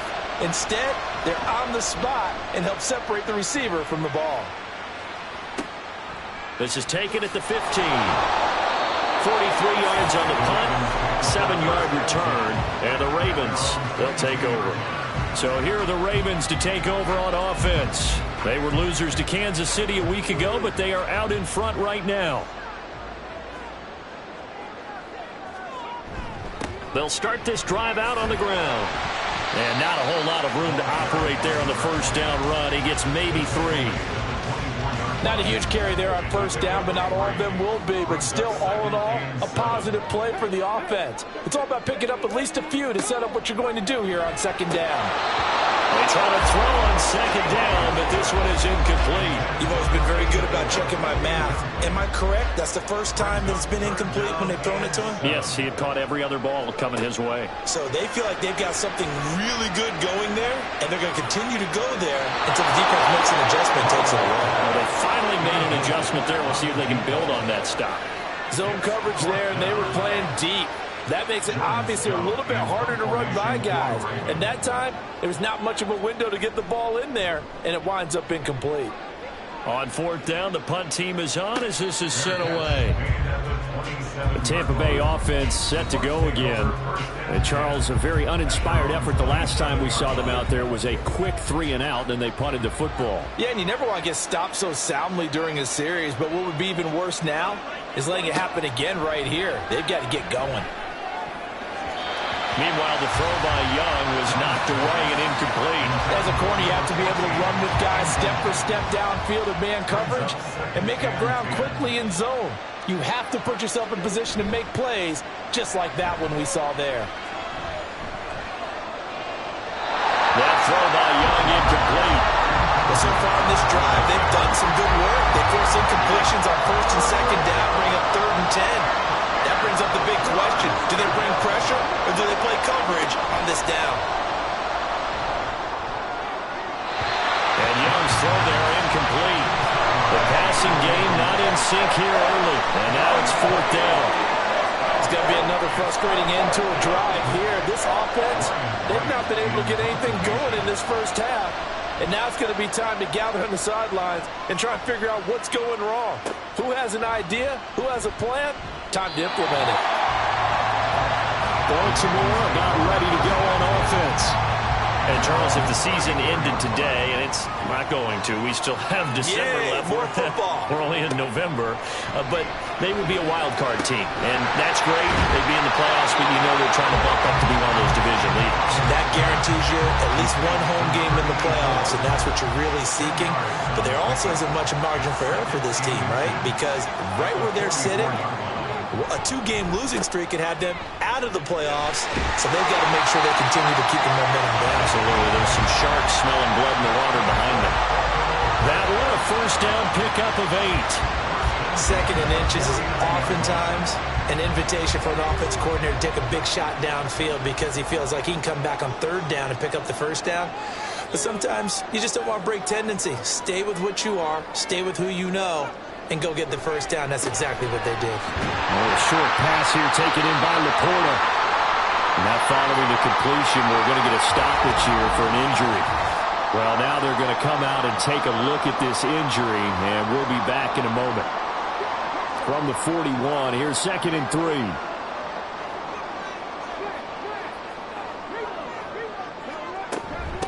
Now a handoff up the middle. Goodrich. And he'll get it down on the play to the 37. A gain of 5, good enough for the first down. First and 10 at the 37-yard line. Off the play fake. Flowers. And that one too wide and incomplete.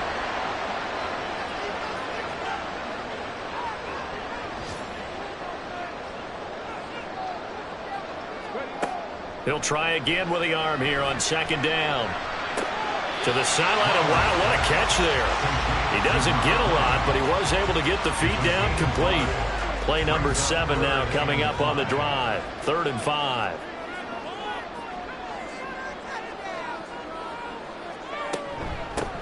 Up the middle they go. Goodrich. And he will have a Ravens first down. They needed 5 there on 3rd down. He winds up getting 7.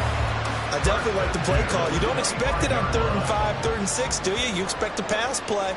Had a little courage there to call the run, and boy, they were successful. Now here's a throw that's complete. And he'll go out of bounds in the red zone just inside the 20. 2nd down and a little more than a yard here.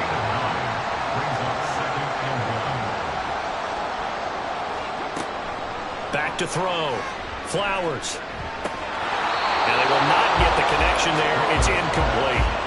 I see the surprise in your face there, partner. That is a rare incompletion from him. He's been on point this entire game. He has percentage completion-wise way up. Not that time. Touchdown! A 16-yard touchdown. And the Ravens have taken a 2-touchdown lead now. The defense is doing their best, but they're struggling right now. They'll look for some help from their own offense to keep them in the game.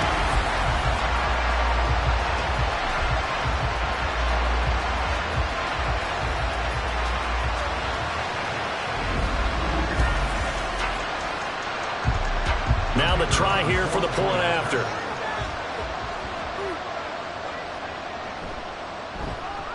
It's up and good, and that makes it 17-3. So that one a pretty time-consuming 10-play drive, and it's capped off by the Baltimore score. From a couple yards deep, he'll bring it out of the end zone. And no chance to get away as they'll get him down at about the 17-yard line. And Tampa Bay trots out there now. Charles, we'll see what they can do here. Not a ton of time left, but enough certainly to get points out of this drive, and they need them right now because they're trailing. Yeah, this is exactly why you practice a 2-minute drill all through camp and at least one practice each week before a game. A minute left, more than enough time to string a few completions together, reach the end zone, and then make that walk back to the locker room just a little more animated. Now the Bucs going to use the first of their timeouts, as the stoppage will come with a little under a minute to go in this first half. Looking to throw, Young. Going down the middle, and it's complete. And he's going to be taken down with the first down at the Ravens' 42. Again, it's Young. Firing quickly here, and that's complete. And they'll get this to the 30-yard line before crossing over out of bounds. 12 more yards there and another first down.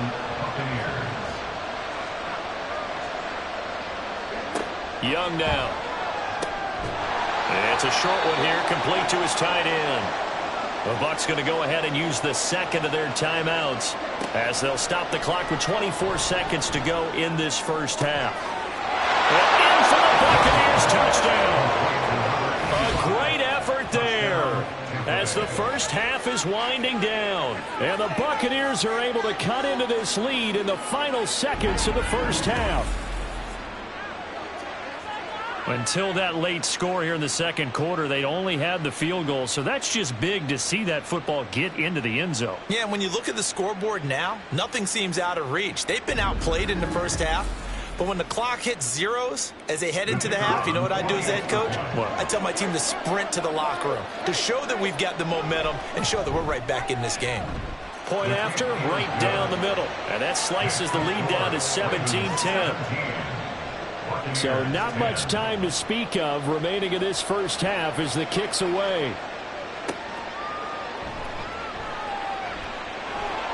And he'll take it up past the 25 to the 26-yard line. The Baltimore offense at the line, set to get going.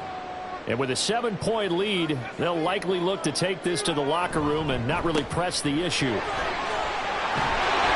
an anxious moment or two there, but they do get him down. 10 yards there, good enough for a Raven first down. So we have reached halftime with a touchdown. That's the difference on the scoreboard. As we'll send you down to Orlando, and we check in with Jonathan Coachman for our EA Sports Halftime Report. Coach. All right, Brandon, thank you very much. More from you two in a minute, but first, let's take a spin around the NFL and see what's going on here in week number 10. We'll begin with one of the top rivalries in the AFC, if not all of football. Pittsburgh heading to Foxborough to take on New England. And it's the Steelers who are out in front. The Steelers trying to gut this one out, as it would be a good victory for them if they could get it. Let's stay in the AFC East and head a few states down to check on the Jets at home at MetLife Stadium. And they trail the visiting Lions in that one. P.J. Walker, 2 touchdown passes thus far. Lastly, let's get out to Jacksonville. See what's happening with the Jaguars at TIAA Bank Field. And currently they are tied with the visiting Bills in that one.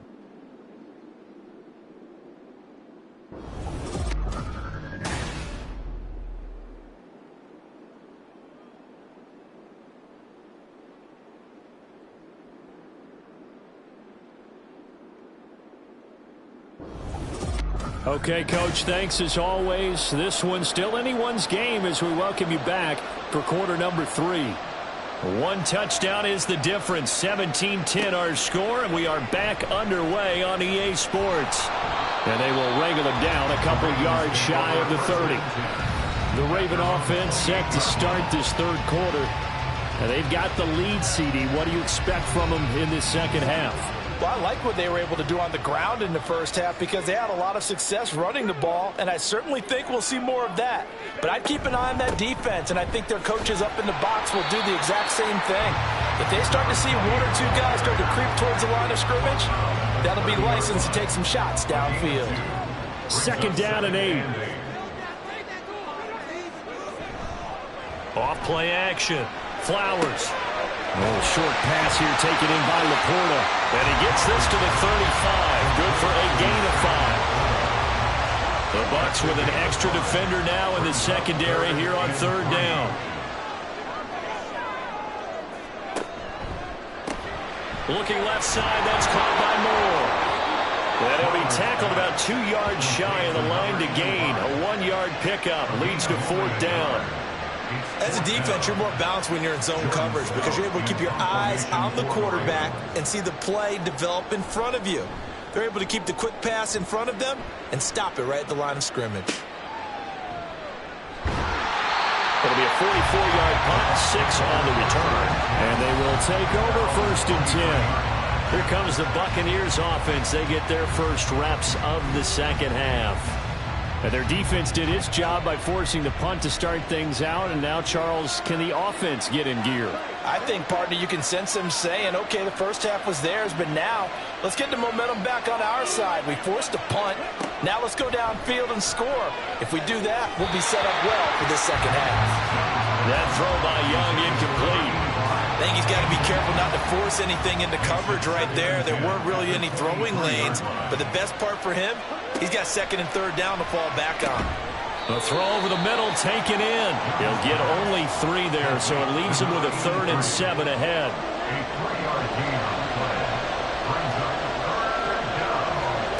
Now Young. Oh, he tries to force it in, and it's intercepted. Kyle Hamilton picks it. But he'll take this back down inside the 20. And you can't say enough about our man making the interception right there, Brandon. It's his 12th year in the league, and you told me before the game that he still got it, and he does. What a play that was to come away with the football. And Baltimore's offense set for this next possession. But following the interception, they're set up nicely here, already inside the red zone, knocking on the door, if you will, 1st and 10.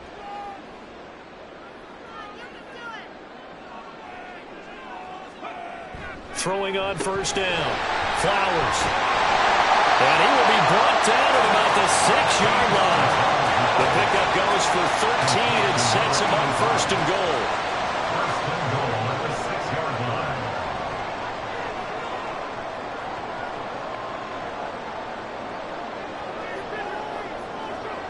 Looking to throw. Flowers.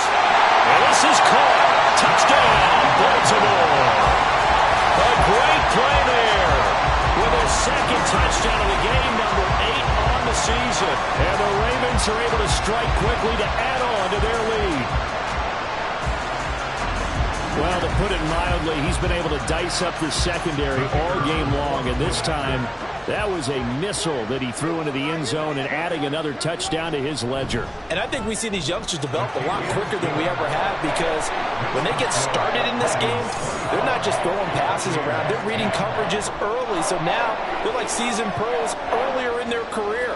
How about this one here? If they win this ball game, a game ball definitely coming from his head coach. And here comes a return from just beyond the goal line. And he will be brought down here inside the 20. Good coverage as he's dropped at the 17. And Tampa Bay trots out there now. So now, Charles, this drive maybe a touch more important, trying to erase the memory of that interception they had the last time out. Yeah, and everyone goes through this, because even the best in the game, you're going to have games where it just doesn't go right for you and interceptions result. So, frankly, to me, it's all about how you respond, not just the types of plays that you call, but how you carry yourself, how you show your team that you're still with it, and how you continue to lead. A play fake. Now Young. Oh, there's that man again. It's complete. And he'll get this one way up just shy of the 45-yard line. 27 yards there, a 1st down. Well, that certainly has to feel good. And it's not all the time that the play caller should get all the credit.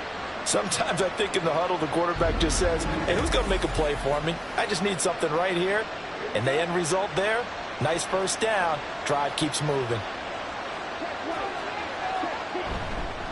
On 1st down, Wilcox to about the 48-yard line. I feel like I could see what he was thinking on that carry. Wanted to follow that big tackle through the hole.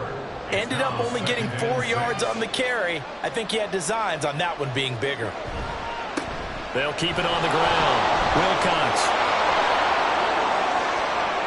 And he is finally brought down at the Ravens' 16-yard line. 36 yards on the play. This has been a good drive so far, and it's been a running game for the most part that's powered them down there. Another nice burst there, picking up a 1st down. Now it's 1st and 10, as you said, in the red zone. And he'll take this one down near the 15. Now a pause, and there's an injured Raven in need of some assistance. Well, they come out and take a look at him. We will step aside for just a moment. They work now on 2nd and 9.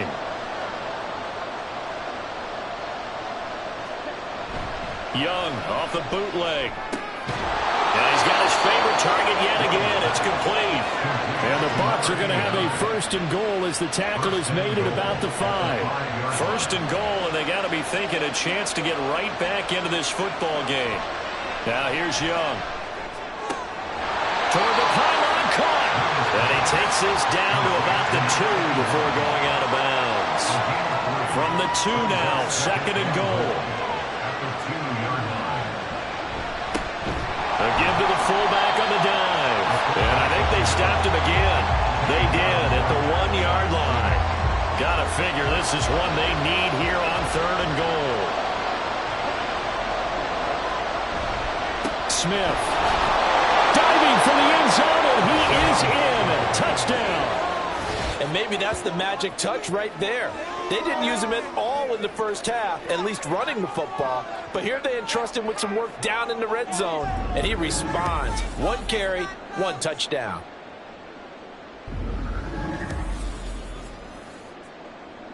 An extra point forthcoming.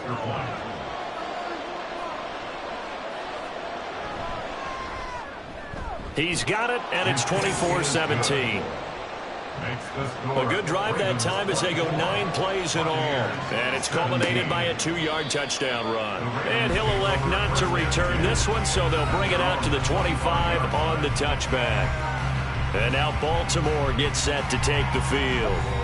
Still enjoying the lead here in the third quarter despite their defense giving up that last touchdown. Now they'll see if they can get the equalizer here on this drive.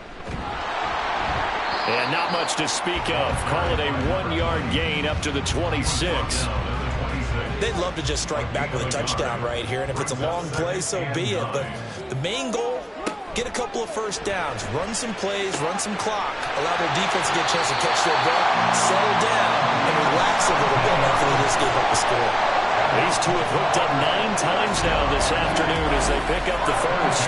I'll tell you what, a lot of those mid-range throws have been available because sometimes teams get too concerned about the deep ball and they leave too much space in front of them, and these guys have been taking advantage so far.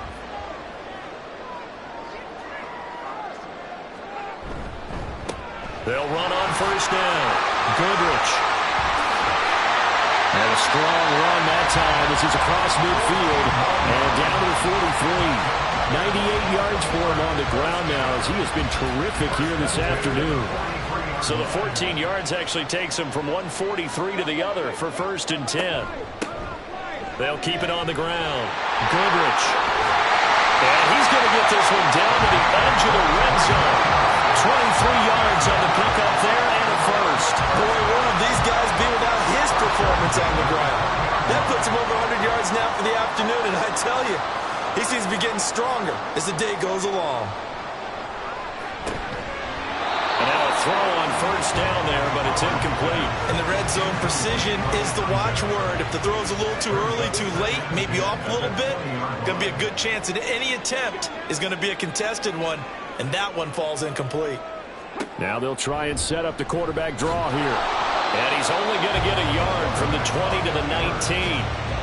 Pretty good little 2-play sequence there. You force the incompletion, then a very short pickup. Yeah, now maybe you bring in an extra defensive back or two because you want to try and defend on third down. They like to play those nickel or sub packages, don't they? Over the middle, and there's a diving catch. They're able to convert on third down, and that sets up a first and goal. Every guy that plays this game has plenty of people around him that are concerned for his health and well-being. He had no regard for his body on that catch at all, did he? Middle of the field, diving to grab it? No, he didn't.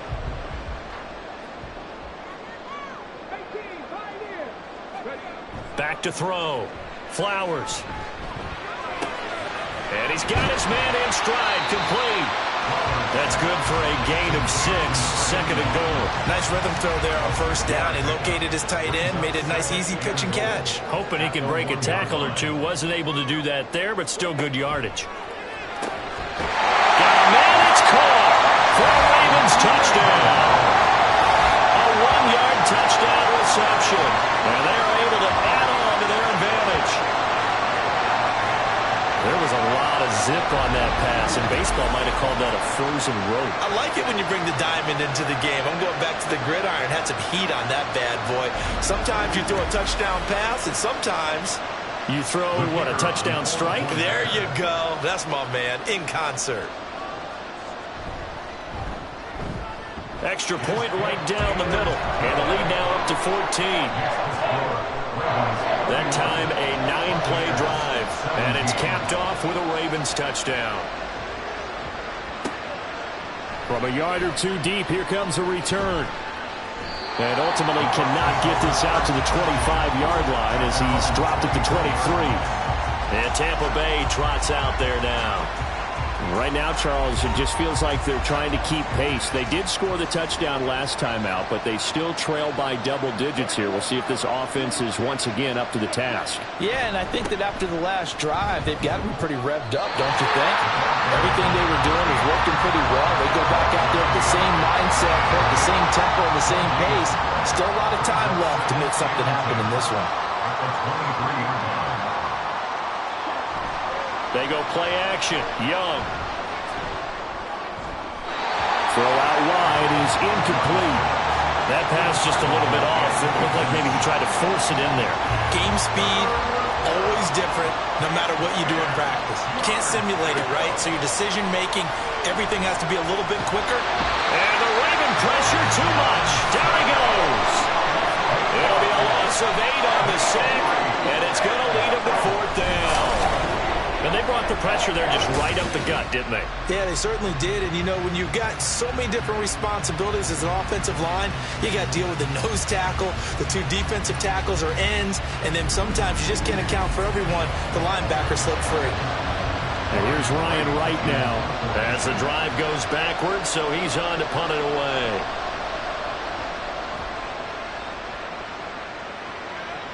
And a fair catch called for and made just inside the 35-yard line. Ravens offense getting set and ready for this next drive. This is sort of what you would call a put-away drive, isn't it? They score here, especially a touchdown. It's almost out of reach. It certainly feels that way, and I think that they're going to call their plays accordingly because what you really want to do, even though you know the scoreboard is still up there and the game's going to go on, I think you can take the spirit away from another team. That their drive and will to come back and win can be taken with another score right here. Still 3rd quarter, but you just get that feel. Yeah, they're teetering right there on the brink, aren't they?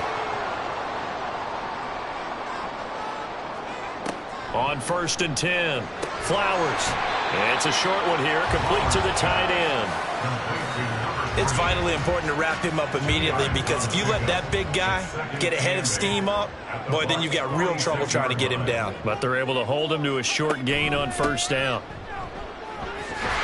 And he'll be taken down after a decent gain, and that will bring us to the end of this 3rd quarter play. So they'll get a little extra time to come up with his 3rd down play as we played 3 quarters. This is the National Football League on EA Sports. Back now in Baltimore. This offense so far on 3rd down, 3 for 7 so far in this game. This time it's 3rd and 3.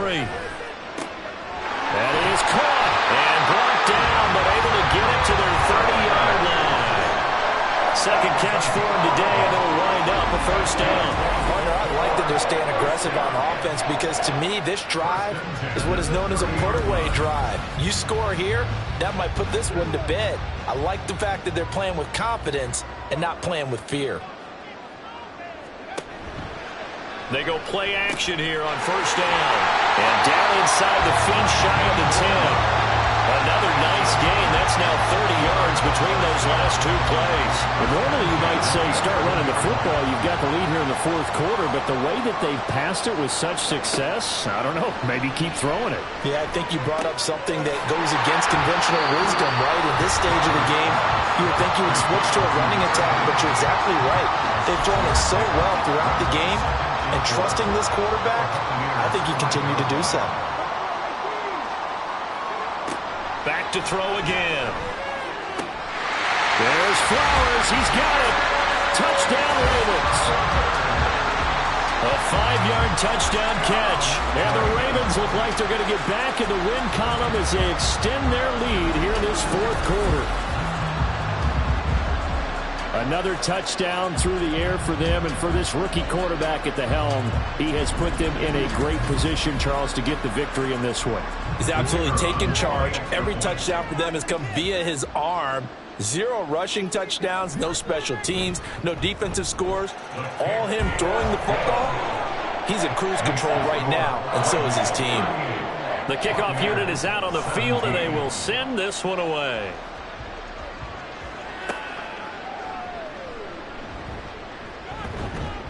And he'll go down as this drive will start at the 25-yard line. And the Buccaneers getting ready to go as they take the field. We certainly had a sense coming in here that these guys were in for a tough one on the road. That has been how this ball game has played out. They trail big as we continue on now here in this fourth quarter. And it's a short one here, complete to his tight end. And they'll get him down after a pickup of 8, 2nd and 2. Here's a 2nd and 2 now from the 33. At the 33-yard line. Here's Young. Oh, he tried to fit it in on the slant, and it's intercepted. And the return will stop right around the 25. Well, just another reason to celebrate there on the defensive side with the interception, and this is a game that they clearly have firmly in their grasp. Yeah, a lot of handshakes, a lot of hugs, a lot of smiles. It's been their day.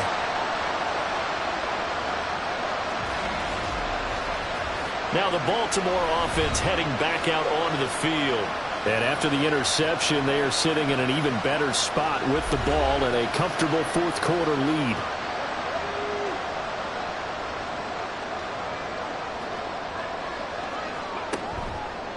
Now a play fake here on first down. Now throw right side here, going to be incomplete. Well, their passing attack, even though that one was incomplete, has been really sharp in this one. It's resulted in a lot of touchdowns, and it looks like they're not going to stop throwing the football until the very end of this one. Well, that will certainly make everyone involved on offense pretty happy because that gives them all a chance to pad their stats a bit. But as far as the actual need, you and I both know they can just run this clock out because this one, it was over a long time ago. Here now, 3rd and a yard. Now a handoff up the middle. Goodrich, and he will have a Ravens first down by a couple of yards as they're able to convert there on 3rd and 1. With that last effort, he topples the 5,000-yard mark for his career. And that doesn't place you among the absolute greats that have ever played the game, but it's a significant achievement and a very, very solid career. On first down, Flowers. A gain of 3 last play. This time they double it and pick up 6. Now that's staying ahead of the chains. Really good pickup on first down, hitting the tight end there. Now brings up a 2nd and manageable. Just found a hole in that zone. This will be caught at about the 5. They'll get this halfway home from the 8 to the 4 on a gain of 4. Here comes 3rd and about a foot. So the offense a little antsy. The flag comes out and a 5-yard penalty. Well, this O-line's been great. They've got the big lead, so give them a pass there, I guess. Yeah, I would think so, because if we were grading them on their performance in this game, a lot of pluses in their boxes so far. From the gun on 3rd down, Flowers. Got a man, and he hits him in stride. And they'll bring him down 1 yard shy after a pickup of 4. If this were baseball, we'd call this small ball. Instead of pushing it downfield, they throw a short pass trying to pick up the first down, but the defense rallies to the football and stops him short, bringing up a 4th down. And this one is right through, and that will extend their lead even further. Well, ultimately not really sure that they're going to need those 3 points, but they'll take the 3 and they pad that lead. Yeah, this one's already wrapped up, but you and I both know if you're an offensive coordinator, you never let up on the gas unless the head coach tells you to do so. And maybe you've actually clicked him off in your headset so you can keep calling plays and trying to add to this lead. Now the Buccaneer offense gets set to take over. Where we stand right now in the fourth quarter, this one pretty much out of reach. And, Charles, I know they're going to be disappointed about several things with this ball game, but The self-inflicted wounds, they've had several turnovers. You would have to think that's going to be something they're going to discuss heavily in the film session in the coming days. You're absolutely right about that, partner, because they're going to have to sit in that film room and watch every error that they made and figure out how to not do it in the future. And mentally, I think a lot of the guys are already starting to think about, okay, how do we put this behind us and get better for the next time out? This, they'll use as motivation for the rest of the time that they play to hopefully never be in this type of situation again. And that one incomplete, but now a penalty flag coming in late. That might be PI.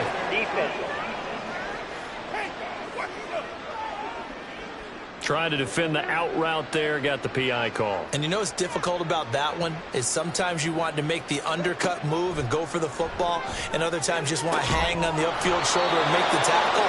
I think he got caught in between and created a foul. Back-to-back nice plays, 12 yards that time and a first down. And the Buccaneer first down.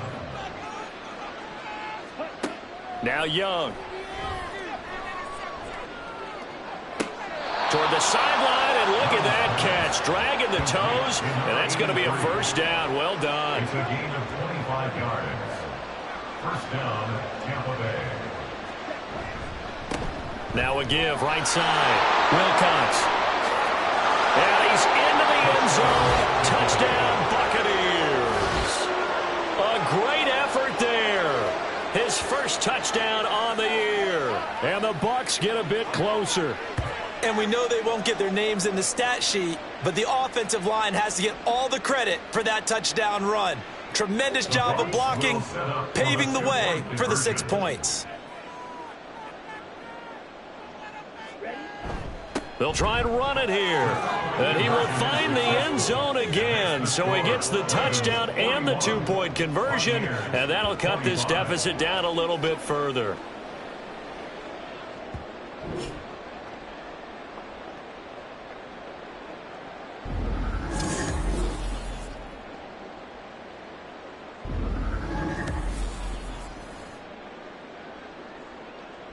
Set now to kick this one away, and off it goes.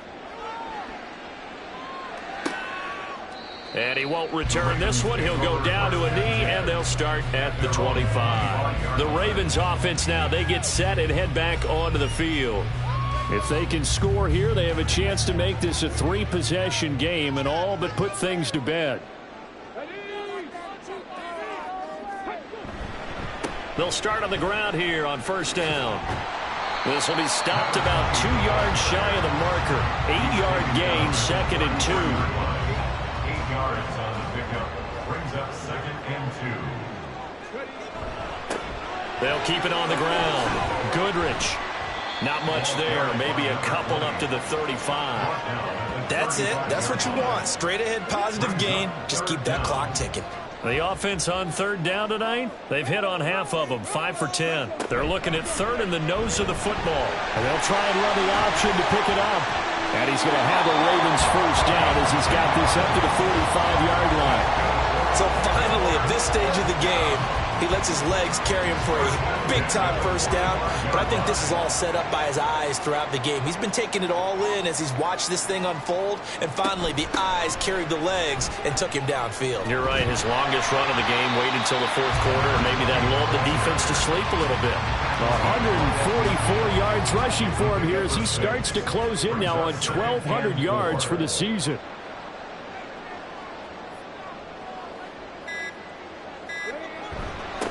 On second down now, Goodrich, and he's dropped just before the line to gain. 4-yard pickup leaves him with 3rd and 1.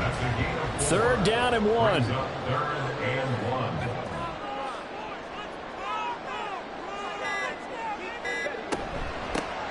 Up the middle they go. Goodrich, and he will have a Ravens first down. At least it would appear that way. He didn't get it by much, but yes, they do get the conversion on 3rd and 1. So fresh out of the 2-minute warning, and here's another timeout taken with 1:55 remaining. On second down, Goodrich. And that one opened up for him well as he'll take this down to the 26-yard line. The Bucs going to go ahead and use the second of their timeouts. 5 points of contact necessary at this stage as they'll roll on first down. And all the way to the 2-yard line there before crossing over out of bounds. Starting to become a tough spot for this defense. You're down fourth quarter, looking a little fatigued maybe on that side of the ball. Partner, we've seen this before, haven't we? Because every coach we've ever talked to says body language is important. And now you see it. And he is into the end zone for a Baltimore touchdown. A great play there. Hitting double digits with his 10th rushing touchdown on the year. And the Ravens have pretty well put it away here in the fourth quarter. So it's a pretty good season he's putting together running the football. That now 10 rushing touchdowns on the year. And we know this is a passing league, and those numbers throwing the football, they seem to go up and up every year. But there's still something to having a reliable back you can count on in the red zone to bring things home for you. And that's what he's been doing all season long. Extra point splits the uprights, and that pushes the lead up to 23.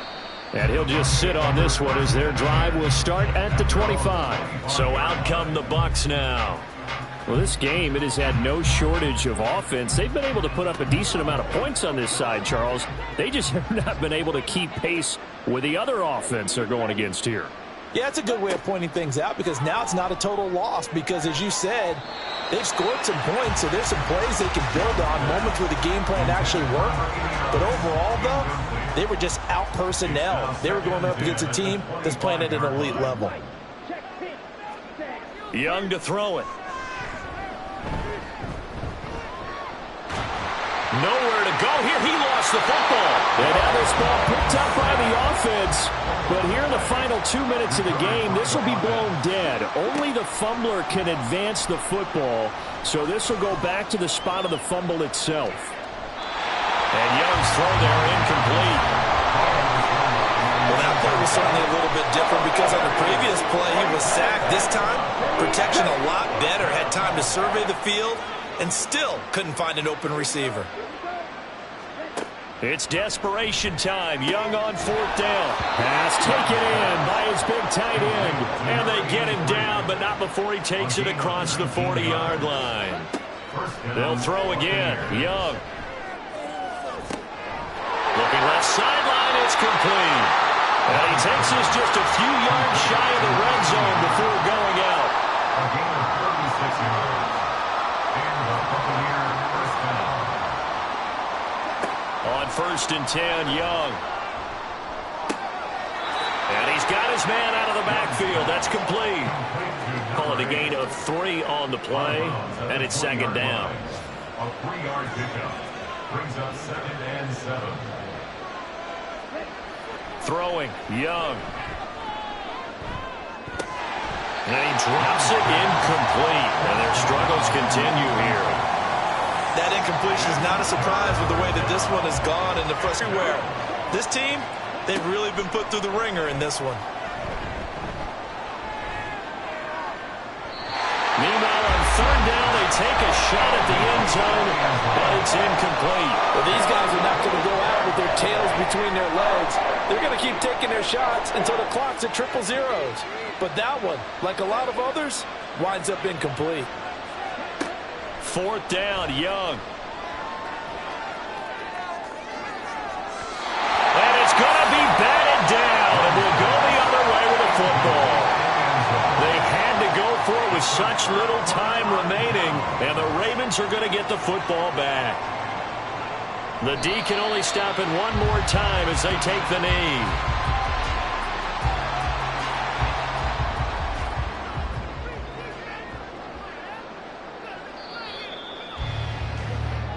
So the final seconds tick away in this Baltimore victory.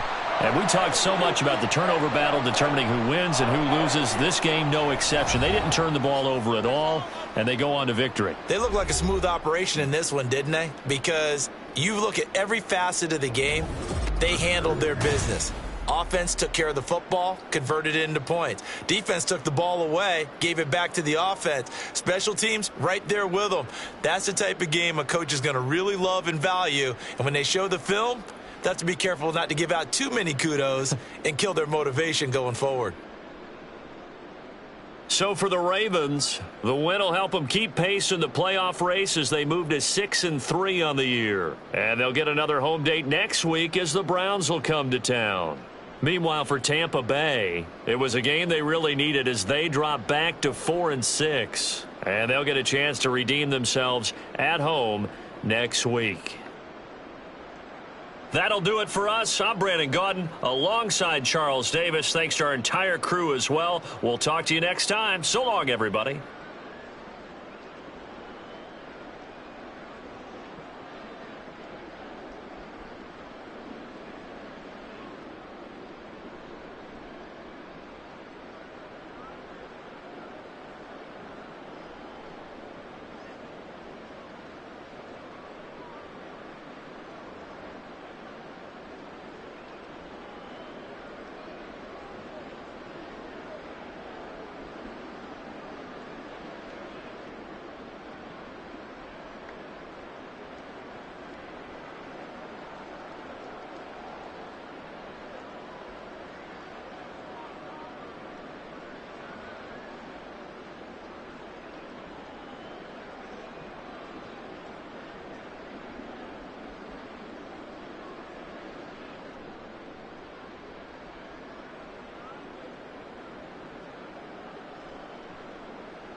It's the National Football League on EA Sports. And we'll see the Bears' superstar cornerback, who's been stepping up to the challenges all season, now with 8 interceptions. It's the Bears and the 49ers, and it comes your way next on Madden Football. We're about 40 miles south of Candlestick Point as we welcome you inside Levi's Stadium in Santa Clara. Today, boy, what a matchup. Two NFL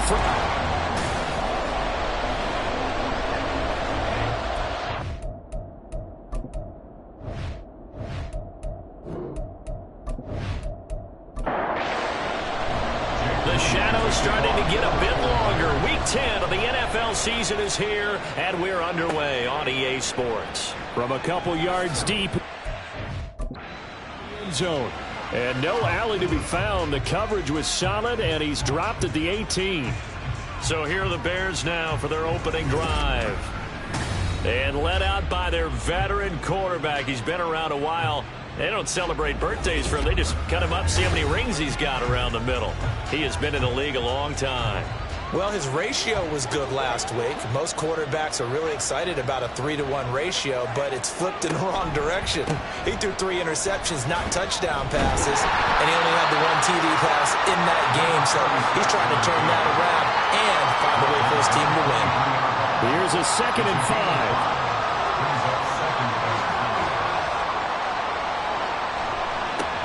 And they'll keep leaning on the running game. Back to the ground.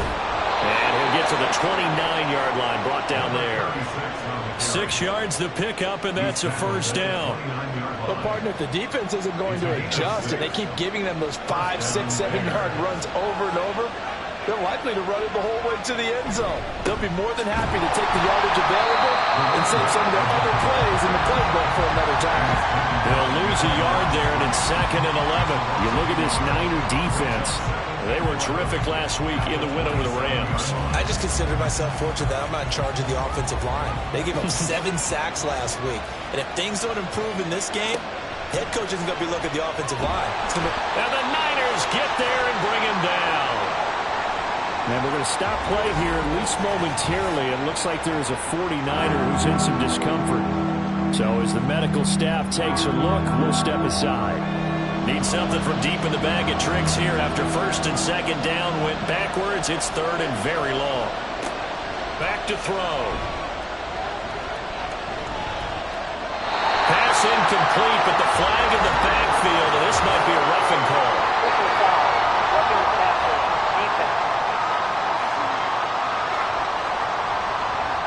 So roughing the passer penalty and an automatic first down. And that's the mark of a bad team, partner, because that's an easily preventable penalty, but they just didn't take the proper steps to make it so. And they're going to have this across midfield and inside the 45. A good pickup there, a 22.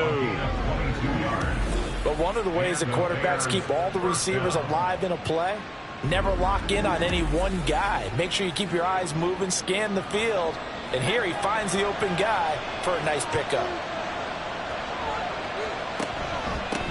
On first down, they'll go to the ground attack.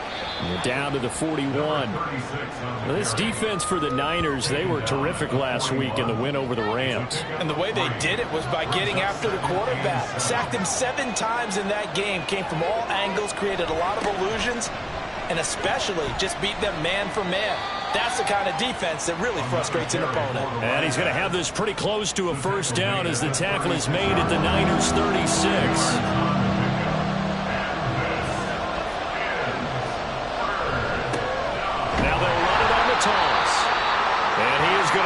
Yardage here. Now we're going to get a stoppage. It appears to be an injured bear on the field. Well, the medical staff is going to come out here and take a look, and we will take a short break. Here comes the Bears punter now. As the first drive of the game stalls out, he's on to punt. He punted 4 times in the loss last week as he gets this one away here. And that one hits a little too close to the goal line, and it continues into the end zone for a touchback. So here's the first drive now for the 49ers. And a glance here at their shifty mobile signal caller. I tell you what, when he is on schedule for that week, secondaries take notice because you've got to stay alert back there on every snap. A truly powerful arm, one that's capable of challenging any level of the defense on any given play. That's why so many scouts preach arm talent when preparing for the NFL draft. A quarterback with arm strength to make every throw in the book, he's an asset to have in any offense. And they're going to get this beyond the 40 before he's taken down. That good for 22 and a first down. They went with the nickel look defensively, so they had 5 defensive backs in there. Didn't help them stop the run. Yeah, I love that, the nickel look. 5 cents, 5 DBs. But what also happens then? You take a big body off the field in order to insert that guy. So you're taking a big off for a little. And oftentimes you can run the football effectively against that defense. And that's going to be another good run on first down. This one goes for 14 as he is eating them up here to begin the drive. First down San Francisco, the pickup 14 yards.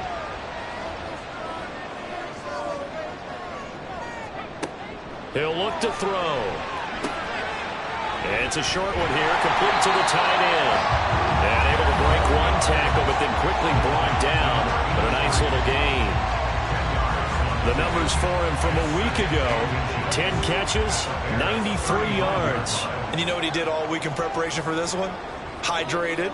Salivated. Yes, stretched, dreamed, going against the last team in the league against the Pats. Yeah. They're supposed to catch everyone throwing to them. You're right. They have struggled 32 of 32 in that category.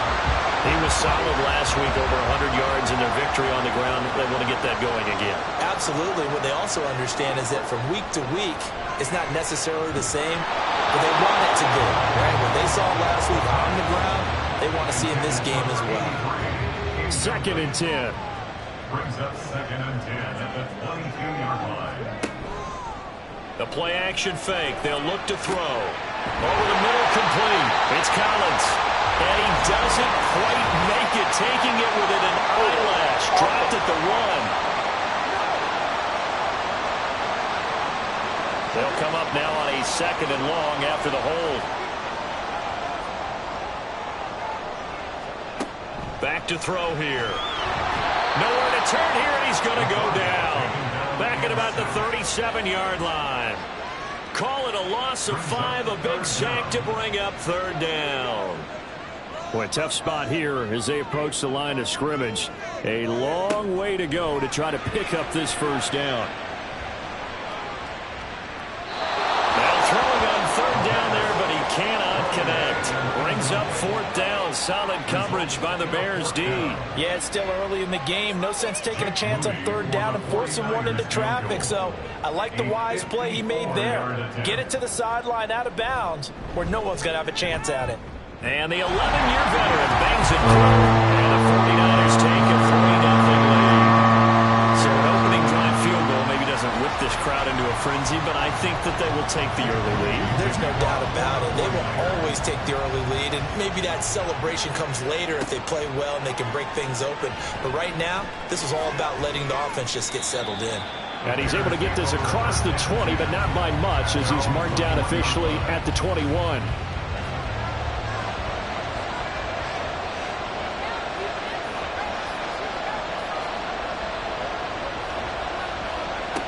They'll come out throwing here to start the drive. Oh, he stays up, but now he's swallowed up and taken down. They'll wind up losing 8 on the sack there, and it's 2nd down. So that complicates things a bit here. 18 yards to go now on 2nd down. One back in the backfield, he'll get the carry. And they won't fare much better here as he maybe gets back to the line.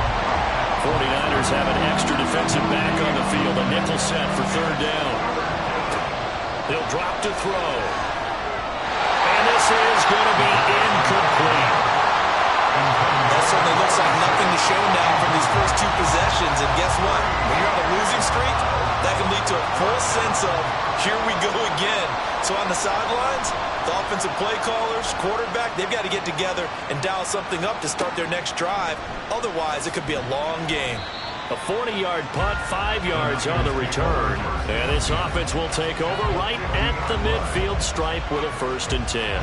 There again is the running back as he trots onto the field. Last week, a strong showing, up over 100, also 2 trips to the end zone. It's the kind of week that if you said, listen, I'll let you have this type of a game each and every week, you'd sign up for it. You wouldn't try to get too greedy.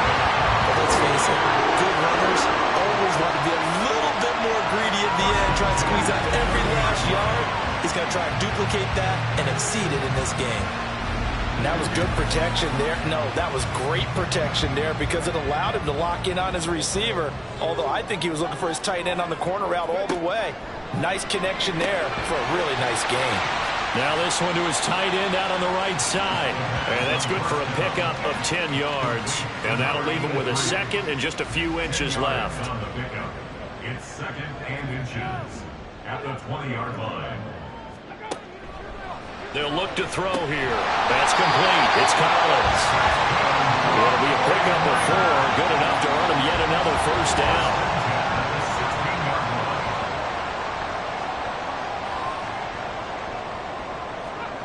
They'll stick with the passing game as he looks to throw. Got his man complete over the middle. That's Dixon. And he'll go down here at the 12-yard line. Second down and 6 now. Second and 6 at the 12-yard line. They'll look to throw again. Toward the center of the field, but it's incomplete. Well, he'd been targeted quite a bit on this drive, and finally I think the guys on the defensive side, they said no more. They slapped the double coverage on him, made it very tough for him to get the ball. Now here's a look for the end zone, but that one's going to wind up incomplete. But that was certainly an aggressive call and an aggressive play. Instead of just going for the first down, took the shot in the end zone, went for the touchdown. And on third down, they said, forget about the sticks. We want 6. And his kick here is good. And that will make it 6-0. So scores on their first 2 possessions, but 6-0, so field goal is probably not what they were hoping for. Yeah, you're exactly right about that. Not what they were hoping for, but they should be happy that they have points on the board. It almost feels like that old slow and steady wins the race, doesn't it?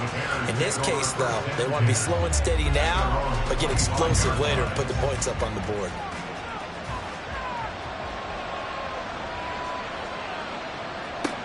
They'll try and start this drive in the air. He's going to float this one deep right side. And a penalty flag comes in as that one winds up incomplete, but the contact is going to move the ball well downfield.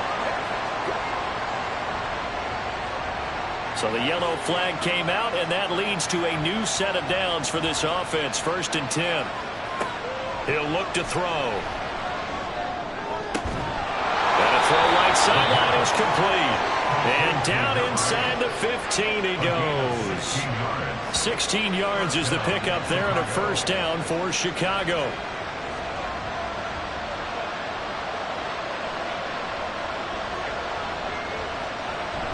They'll drop to throw. And he's got it. And the Bears are going to be set up with a 1st and goal on a pass play that moves them all the way down to the 1.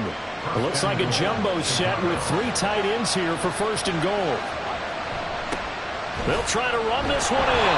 And he is going to lose yardage here. That's going to go as a loss of 6, and it'll set him back for 2nd down. 2 things to watch. First is strength and being able to break out that initial contact. But at his size, once you slow his momentum, it's hard for him to get it started again and end up tackling him behind the line of scrimmage. Now a 2nd down throw for the end zone, but it's incomplete. They may be snapping the ball near the goal line, but all you're thinking defensively, keep them out of the end zone. Force the incompletion, force them into going for 3 and not giving up 6.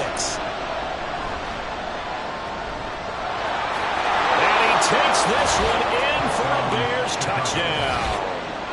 Taking it in from 7 yards away. And the Bears have tied the ball game with a chance to take the lead. If you're going to play quarterback in the NFL, you've got to have great vision, and you've got to remain calm when things break down in the pocket. Both of those traits were on display there. He surveys the situation, sees the middle of the field open, so he's just going to step up and take it himself. Very well done there. Point after, right down the middle. And they take the lead here at 7-6. 49ers 6. Taken at the goal line. And he brings us out past the 20 to the 24. The 49er offense now making their way out onto the field. 4-4 their record through 8 games on the season. Would you say that this team has overperformed, underperformed, or are they kind of right where you thought that they would be? Do you mind if I say yes, yes, and yes? Because ultimately to me, 4-4 is about where they should be, because we've seen weeks where they've been really, really good. They've looked terrific. Other weeks where we wonder just how good is this team. They want to be consistent in their play, not consistently inconsistent, which is what they've been thus far. After one, a 1-point game, 7-6.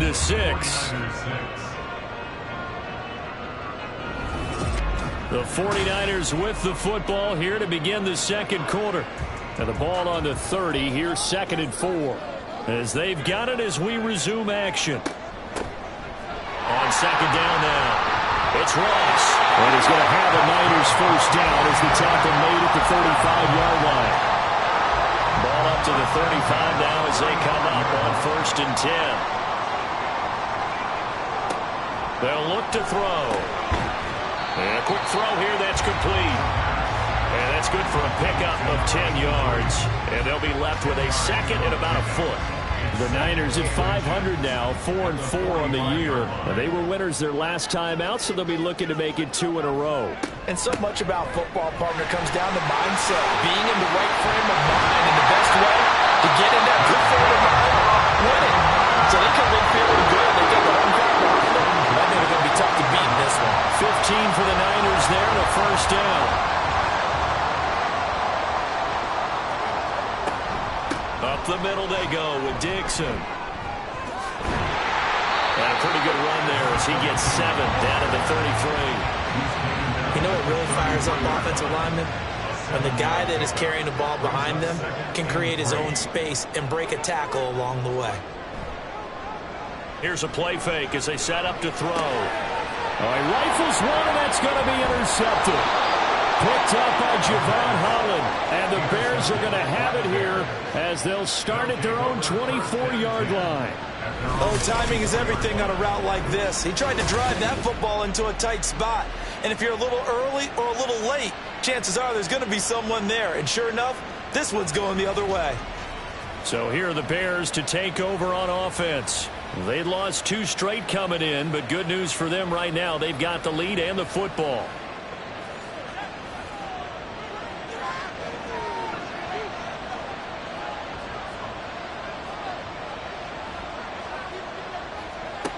They'll come out throwing here on first down. His throw incomplete. Well, he leads the NFL in interceptions. It really added to that total. Got his hand on it, couldn't quite corral it. It's been a Pro Bowl type season for him, and the term ball hawk really comes into play, doesn't it? Yeah, I like that one a lot because teams want to avoid that type of a play. Well, he tries to force it in, and it's intercepted.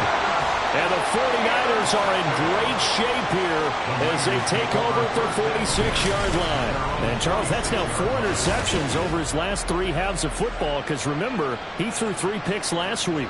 Starting to wonder if maybe defenses and those coordinators have identified something on tape with what he's doing. Maybe a movement, maybe the way he's moving his shoulders. Who knows what it could be? He could have a few tells out there that they're keying in on and allowing defenses to get to the football a little bit faster.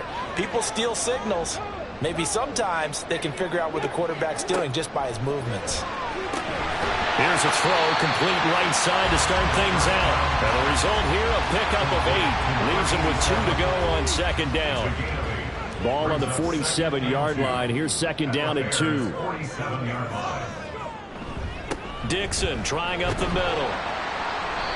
And he's going to get this one down near the 45-yard line. Just a couple on the pickup there, and now it's third down. Brings up third down. They stay on the ground with Dixon. And brought down, but not before he was able to break the tackle, and the extra effort moves the sticks. 64 yards rushing for him now on just 6 carries to this point. So from the 39 now, they'll come up on a 1st and 10. Running out of the gun with Dixon. And he'll be brought down just outside of the 30. A solid run on first down. Gain of 7 leaves him with a 2nd and 3. Brings up 2nd and 3. Dixon running from the shotgun. And he'll only get a yard to bring up 3rd and 1. Well, we talk about defenders, specifically linebackers, keeping their eyes in the right spot. He had that eye down the entire time. And you know that's not easily done because they throw a lot of misdirection at you. They try and fool you and get your eyes in the wrong place. But you're right about that one. He correctly figured that one out and made a really nice play. First down, San Francisco to pick up 14 yards. We use the word relentless a lot with guys who are aggressive on the field. In this case, it really fits, doesn't it? How about his ability to break tackles and his feet never stop moving? So from the 17 now, here's a 1st and 10. They'll get it to Dixon, running left. And he's eaten up at the line of scrimmage. Might have gotten a yard down to the 16. Now 2nd and 9. Brings up 2nd and 9. Now they'll switch it up here and look to throw. Throwing middle, and it's complete. He's down inside the 10 to the 8, and it comes on a gain of 8. So they need 2 yards here on third down. Remember, they're already 2 of 2 on third down conversions on this drive. Looking to throw. Escapes the sack. And a great effort there to shed the contact, and it helps him pick up the first. Now we're going to get a stoppage. Appears to be an injured bear on the field. Hopefully, obviously nothing serious here. Medical staff, though, going to take a peek, and we'll take a break. They'll set up a throw. And they're going to get to him. A sack. Sack back at the 9-yard line. Now we're going to get a stoppage. Appears to be an injured bear on the field. The medical staff will attend to him, and we will step aside. Now from the 9, here's 2nd and goal.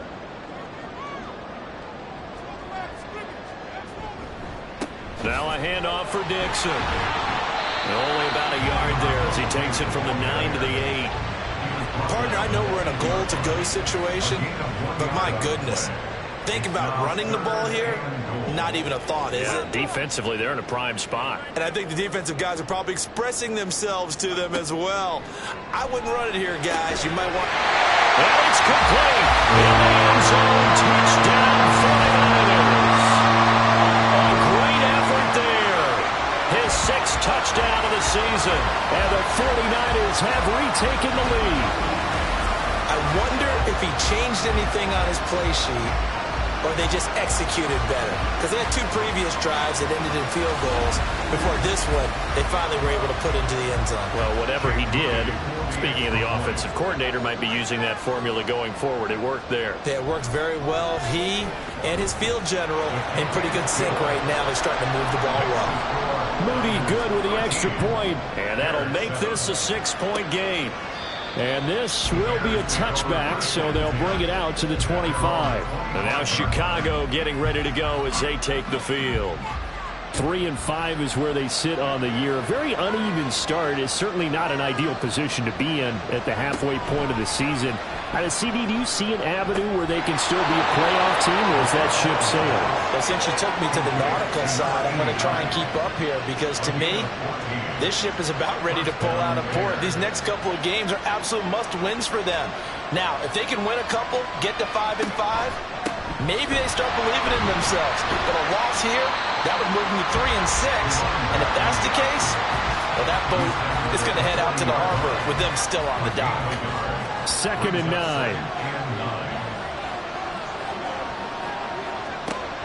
Now back to throw. Looking middle, and it's incomplete. This is a half where not just the coverage, but the entire defense is setting the tone in this game. On 3rd down, he'll drop to throw. Nowhere to go here. He lost the football. Oh, and one of the linemen on the other side has got it. Offensively lucky they were able to keep the football, but now 4th down, so they'll have to boot it away. I do think, though, they're going to look at this as a positive. 1, they recovered the fumble, so they retained possession. But 2, being able to punt it changes field position for them. Imagine if that turnover takes place there. Now your defense has to go onto the field and try and hold. Instead, they get a little breathing room.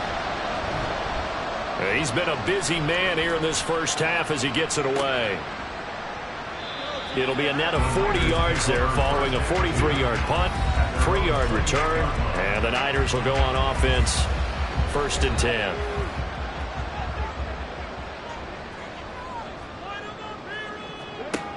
Now on 1st down, he'll drop to throw it. It's a short one here, complete to his tight end. And they work this well upfield across the 45. That one good for 20 on the catch and run. That's a nice throw there, and he's obviously feeling pretty good because, remember, he had a touchdown pass on the last drive, and here he comes out throwing again, and they wind up getting good yardage and a 1st down right out of the gate. Throwing on 1st down, but this one winds up to be incomplete. Now a 2nd and 10.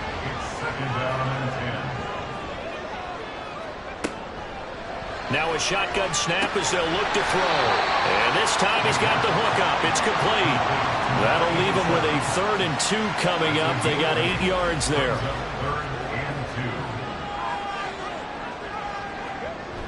Back to throw again. Work in the middle of the field, and he's got a man complete. And he is going to have the 49ers first down, and he was able to get it by plenty. A gain of 8 on 3rd and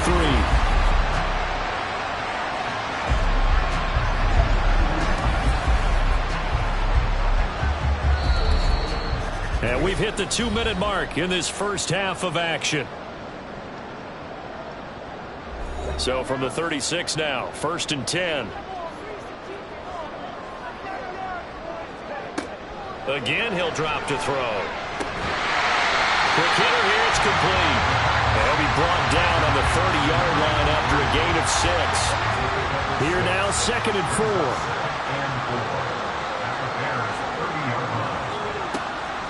Back to throw. A quick throw, but incomplete. Looked like he had a couple of different options as far as who to throw to on that play. Who am I to say this, but I'm not sure he made the right decision. Well, the window of opportunity is always going to be small in the NFL.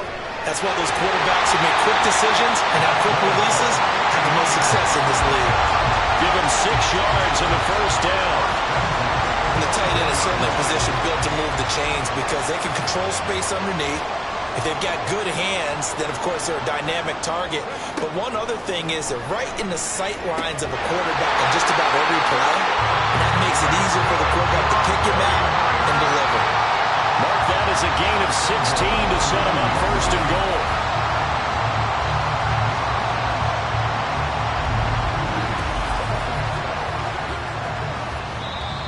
And now we won't see a play on 1st down. We're going to get a timeout instead, as the clock will stop with 55 seconds to go until halftime.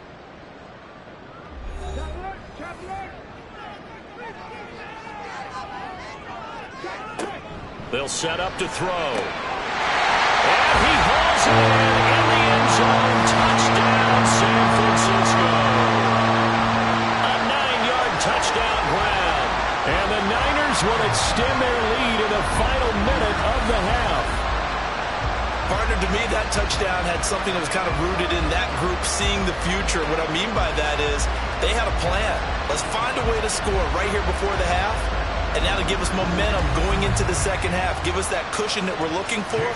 They got that accomplished, scoring right before the half ended. Moody good with the extra point, and the lead now stands at 13. So that drive consumes 9 plays all told. And the end result for the 49ers, a touchdown.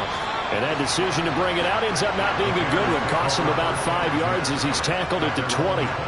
But the Bears going to take over now late in this first half. Well, not much time remains here in this first half. We'll see if they can get something out of this drive, at least a field goal. They could certainly use it, down by 2 scores.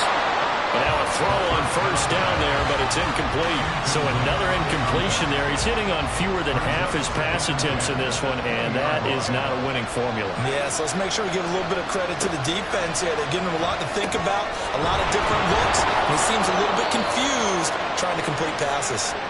Now the Bears going to call the first of their timeouts, as they'll stop it with just over 40 seconds to go in the first half. And he's able to break out of 1 tackle, but then quickly brought down. Now the Bears going to use the second of their timeouts, as the clock will stop with 35 seconds to go in quarter number 2. Well, this defense is going to have to finish the job. There's still a second half that they have to play. But so far, an absolute total effort. They've disrupted the passing game, stressed the pocket for the quarterback. They forced him into errant throws. Everything they're doing has been executed well. They'll take this to the other side of midfield before going out of bounds. The Bears on the move. They've got another first down. That's the 3rd time on this drive that these two have connected with each other. They've got a real rapport going. And right now, it's paying off with big chunks of yardage, as shown by that last play.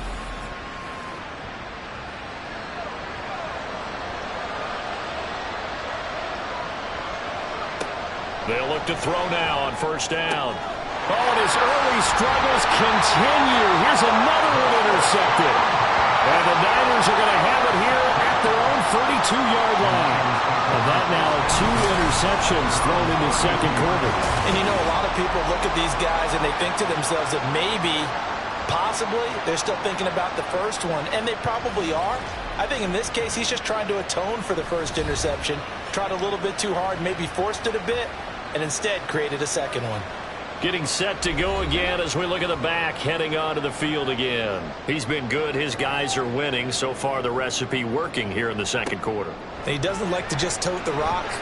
He wants to carry his team on his back, and that's what he's done throughout this game. Yeah, he's done that. He'll be hoping to continue that trend.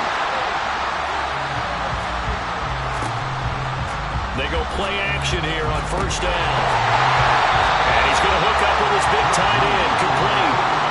Now the Niners going to signal for their third and final timeout as they'll stop the clock with 12 seconds to go in this first half. They already had the early lead, and they get the interception, Charles, and now they add 3 more with the field goal. Yeah, they're in control of how this game is playing out so far. You mentioned the early lead. Now they're expanding on it, getting plays on both sides of the ball. A winning recipe if they can keep this up. And out a little across the 25 to the 27.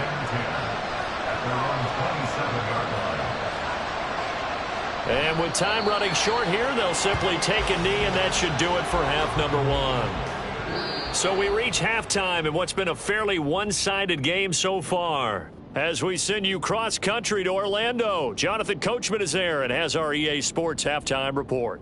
All right, Brandon, thank you very much. More from you two in a minute, but first, let's take a spin around the NFL and see what's going on here in week number 10. We'll start with an interconference matchup. The LA Rams on the road in Denver, and it's the Broncos who are out in front. Brock Purdy with a touchdown pass. We'll stay in the AFC West as we head west to Las Vegas to check in on the Silver and Black. And you can see, currently they trail in that ball game. The Titans seem to be on their way to what would be a good victory. Finally, let's get to the desert to check on the Cardinals at home in Glendale. As you can see, the score there in the second quarter. A couple of touchdown strikes there from Justin Fields.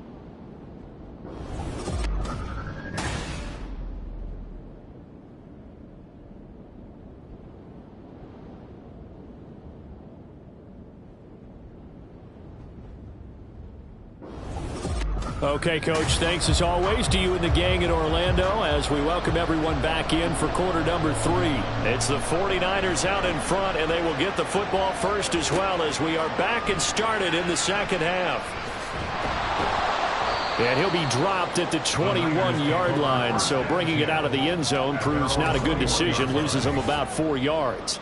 And we're going to stop play here, at least momentarily. It looks like there is a 49er who's in some discomfort. The San Francisco offense ready to start their next drive. And they've got the lead. CD, what do you think the message was at halftime? I don't think the message was too drastic, I think, at the half, or that they need to change things too much. I do think the offensive line could play a little bit better. And I think they'll try and help them out more. They'll probably keep a tight end in a few more times and maybe add a running back to the formation to pick up those pass rushers, because they probably allowed a few too many sacks for comfort in the... Oh, the turnover fest continues. Here's another interception. And his guys are going to take over at the 34-yard line. Pretty much everything went their way offensively in the first half, but now an interception on the opening drive of the third quarter. As we know, the key to everything here, don't get careless with the football. The problem is you've got to stay aggressive as well. So where's the line between being aggressive and attacking and being overly aggressive? I think they just crossed it on that one. From the 34 now, here's first and 10.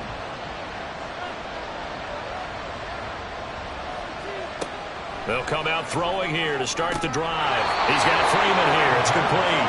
And he's going to get this down near the 20-yard line. A gain of 12. First down, Chicago.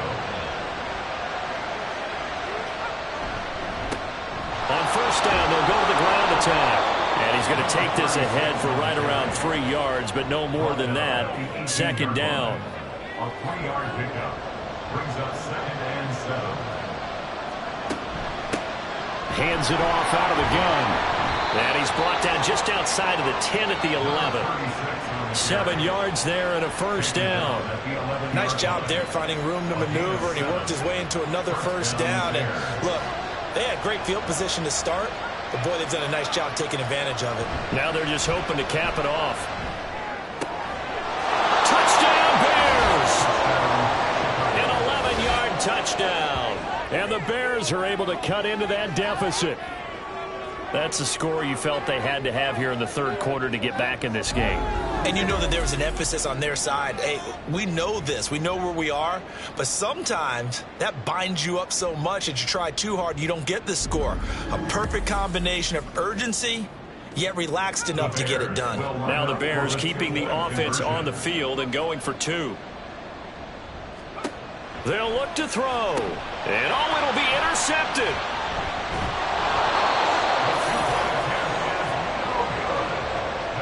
Well, as most teams do in their two-point attempt, they pass the ball. Instead, it gets intercepted. And remember, if you pick it off, you get a chance to take it all the way back, get 2 points yourself, right? Yeah, not the case there, but that's why you got to be really careful with those throws, especially to the outside. So the lead back down to 10 as things get a little more interesting, and the kick is away.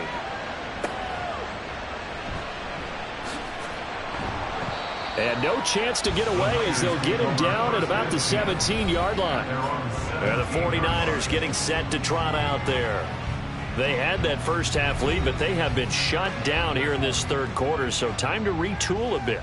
And probably need to tap into that emotional vein that gets them back to really playing hard and effectively. Because a lot of times we think it's just play calls and this isn't working and they're shutting them down. Sometimes when you get a lead, you lose your edge. You don't play quite as hard. That's what they're looking for here. Trying to get that edge back as they've watched this lead shrink a little. Incomplete, but a penalty flag is down in the backfield. Let's get the call. Holding offense. Now they face a 2nd and long following the holding penalty.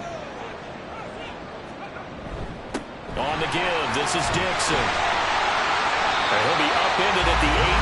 That's a very helpful pickup of 9 after the play began at the 9. The Bears bring out an extra defender in the secondary now for 3rd down. Back to throw here. And he's going to be intercepted a 3rd time. And his crew will take over with a football at the 35-yard line. So a potential momentum shifter there, working with a 2-score lead, 3rd quarter, but that not the smartest of throws. I would agree with you on that one because this game is still very much in the balance. It felt pretty one-sided to this point, but now if these guys can turn this turnover into points, things could start getting a little more interesting. The Chicago offense set to get started. And they'll start with great field position, trying to get back into this one. It's 1st and 10 here. On 1st down, nothing opening up really on the running play. Give him maybe a yard, and it'll be 2nd down. Brings up 2nd and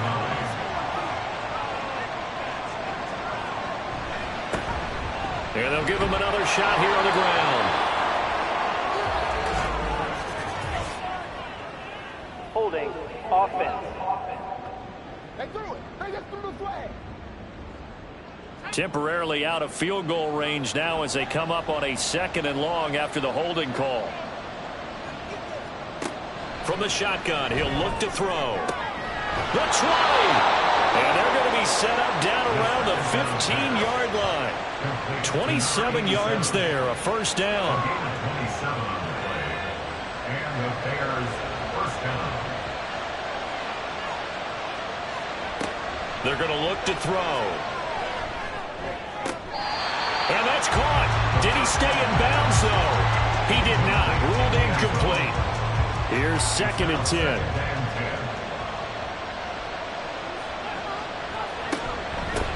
And here's a handoff out of the gun.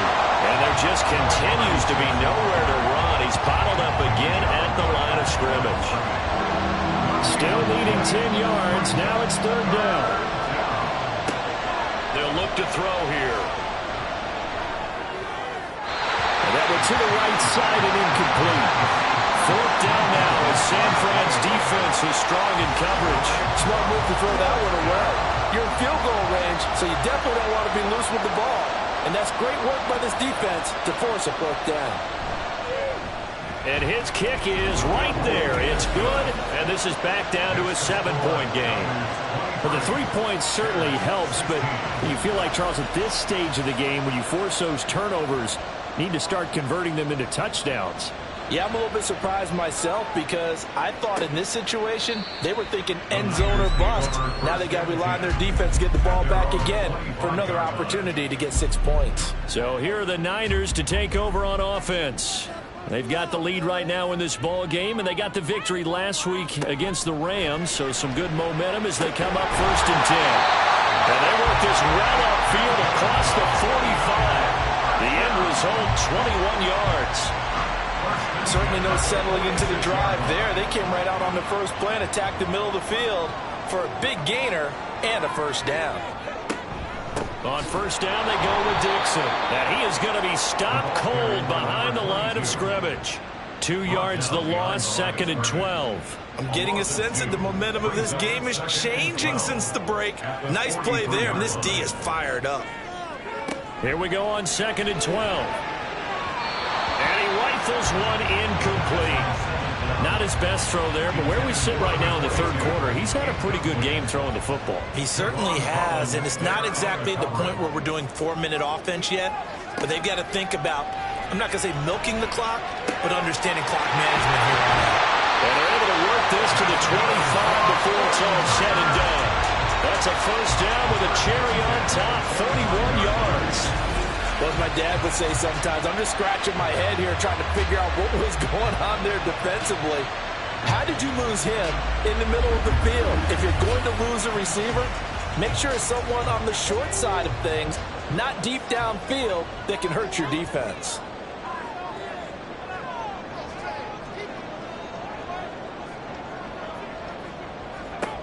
On first down, he'll drop to throw.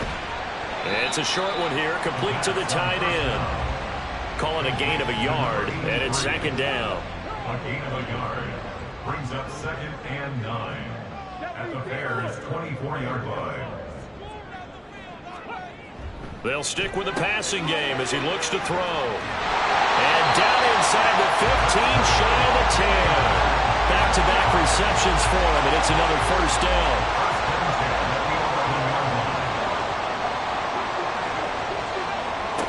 They'll look to throw again. This will be caught at about the 6. And they'll get him down after a pickup of 8, 2nd and 2. Here's 2nd and 2 now from the 3. At the 3-yard line. The run by Dixon. And that one blown up quickly as he's going to be stopped before he could even get started. That's a big loss of 3, and it brings up 3rd down.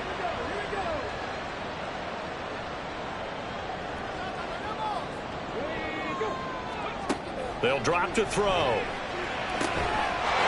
it's complete. In the end zone. Touchdown, 49ers. A great play there.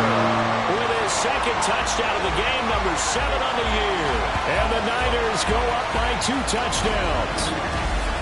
Circle that drive because that might be one to remember. Well executed to give them a little cushion. Well, let's take it into the boxing ring.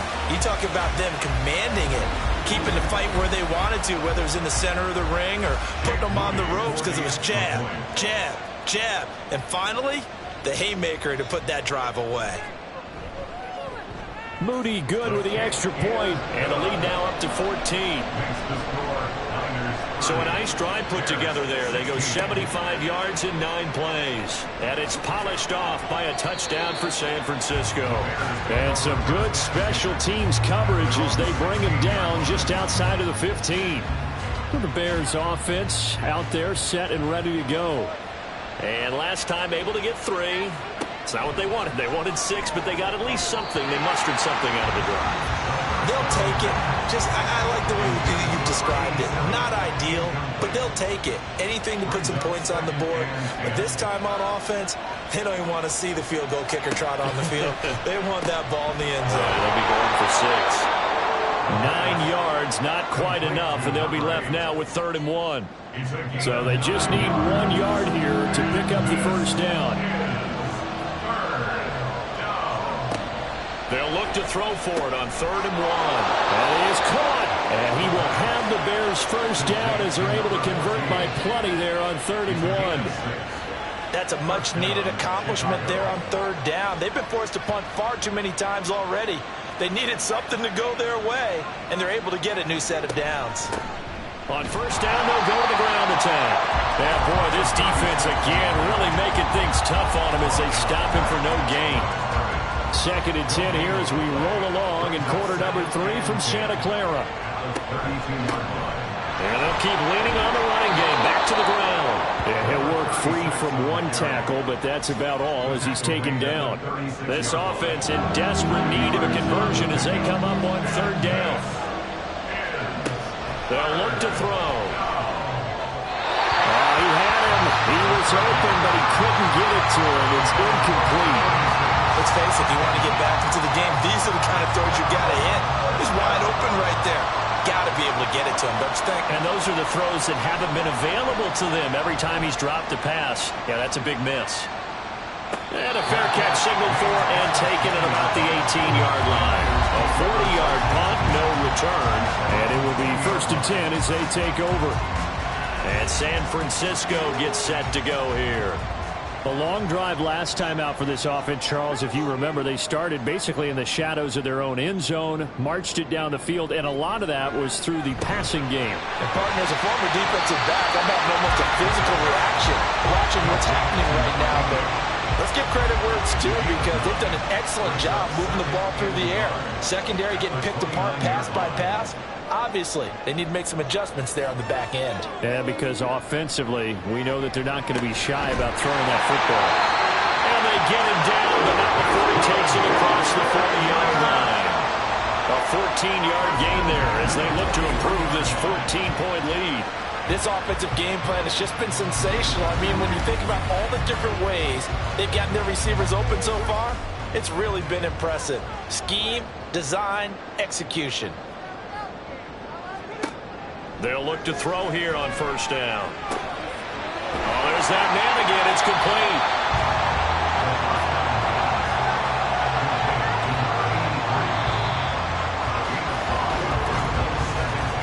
And as they come to the line, they will not be able to get off another play as time has run out on this 3rd quarter.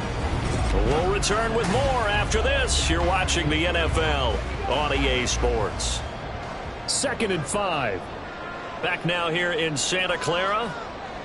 It's 49er football here. They've got the lead as well as we get set to start the 4th and final quarter. The throw over the middle taken in. And he's going to have another 1st down as the tackle's made here at the Bears 37. 15 yards there on the catch and run. So into Bear territory now. This is 1st and 10 at the 37-yard line. The play-action fake. They'll look to throw. Good footwork at the 30. This will be stopped about 2 yards shy of the marker. 8-yard gain, 2nd and 2. From the 29, here's 2nd and 2.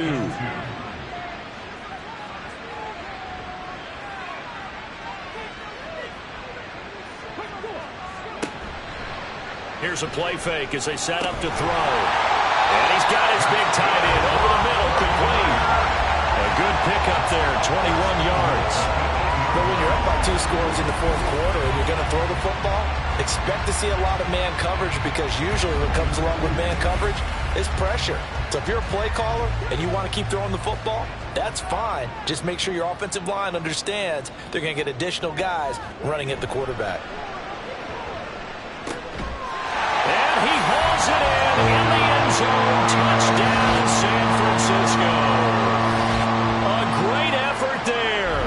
His 2nd touchdown of the afternoon. And the 49ers are looking to make it 2 straight as they add on to this 4th quarter lead. I've heard you use the term put-away drive, and that right there seemed like the definition of a put-away drive. Yeah, it certainly just pops right up out of the book, doesn't it? Because up 2 scores already, just wanted to possess the football, keep converting and picking up 1st downs, and if the drive ends in 3 points, that's terrific. If it ends in a touchdown, fantastic. And he won't return this one. He'll go down to a knee, and they'll start at the 25. The Bears offense now getting ready to take over. And they unfortunately are staring at a mini losing streak developing, trailing here in the fourth quarter. This would be their third straight defeat. Fires the out route and completes it to Harris. And he's taken down but able to slip across the 35. Nice way to start the drive. A gain of 12 and a first down. First down, Bears. They'll set up a throw. It's a short one here, complete to his tight end. Only able to gain a couple there, and it'll be second down. Brings up second and 8 at the 38-yard line.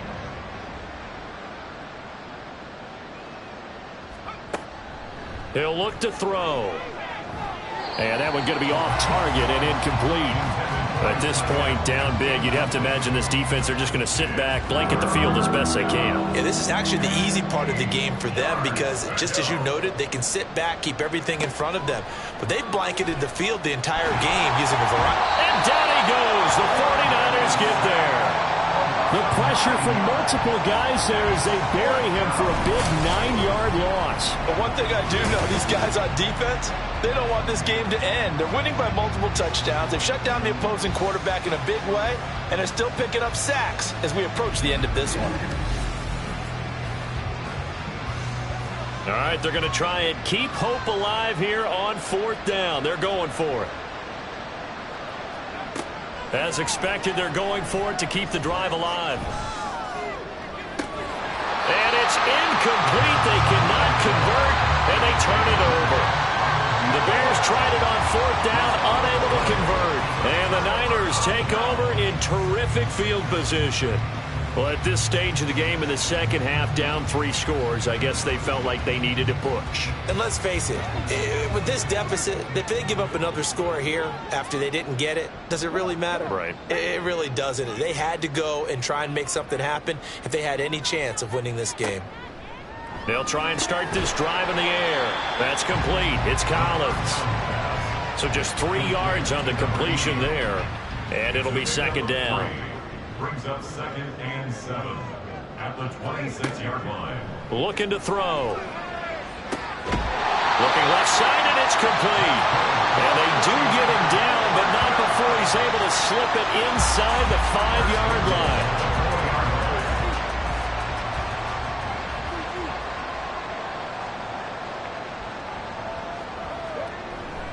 On first and goal, Dixon. And he is met in his tracks behind the line of scrimmage.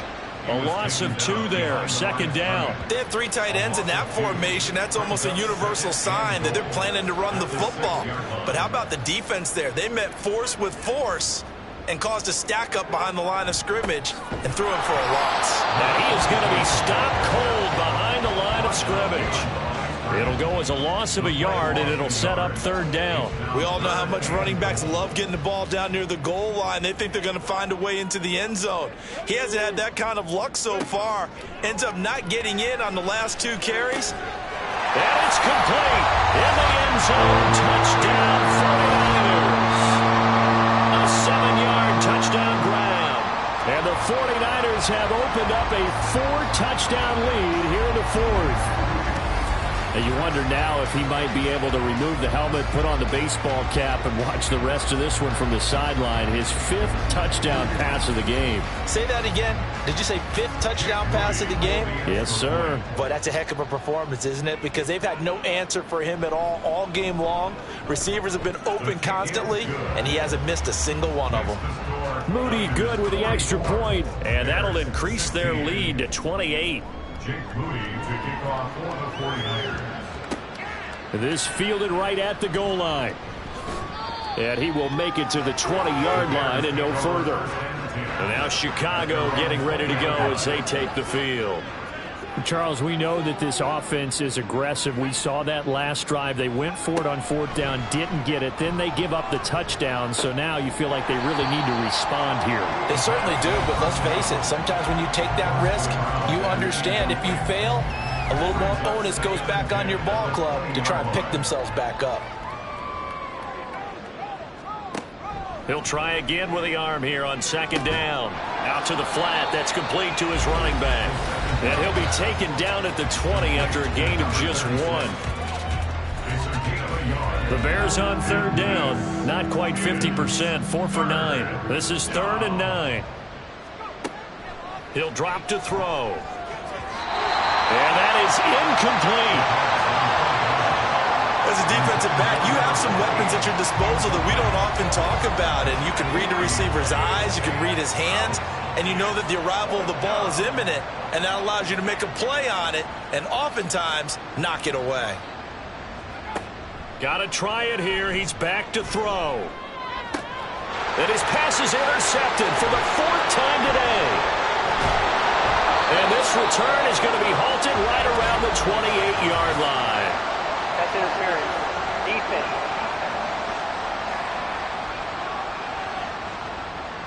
A lack of discipline defensively on 4th down, and now that leads to a 1st and 10. Again, he'll drop to throw. Nowhere to go here. He lost the football. Oh, one of the linebackers has got it. And they're going to set up shop at the 27-yard line. And with that kind of a deficit, you can't afford to make any kind of mistakes. But it's been pretty symptomatic of what we've seen all game with them, isn't it? Down this big in the fourth quarter. You'd say an afternoon to forget, absolutely.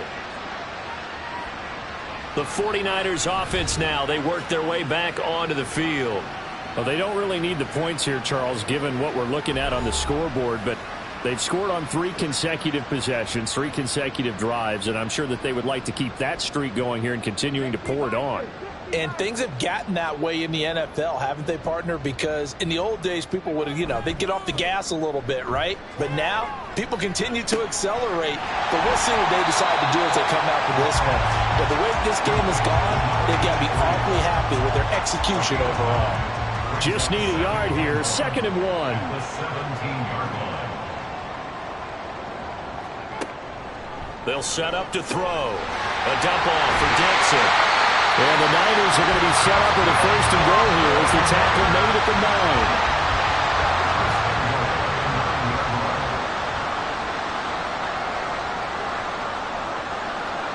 9. Out of the gun, they'll look to throw. The CD, they're up big, but they're still passing it. I mean, this is an offense that's had a lot of success in this game, and it seems like they're just having fun out there. And it does feel like there's been a shift out there, doesn't it, partner? Listen, if you're up, you can continue to do what you want to do. It's up to the other team to make you change how you do things. They'll continue to throw it around until stopped. Now a 2nd down throw for the end zone, but it's incomplete. Well, they'd really like to make the short field pay off. We'll see if they can, but this is 3rd and goal.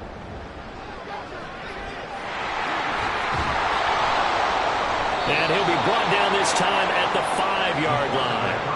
He'll wind up getting 4 yards there on his own, but it also brings up 4th down. Well, it certainly appears to me that the defensive guys are starting to look a little bit tired while he still has some fresh legs. Not the biggest gain we've seen on a scramble, but still some positive yardage on a play that initially looked like a sure win for the defense. A 22-yard attempt.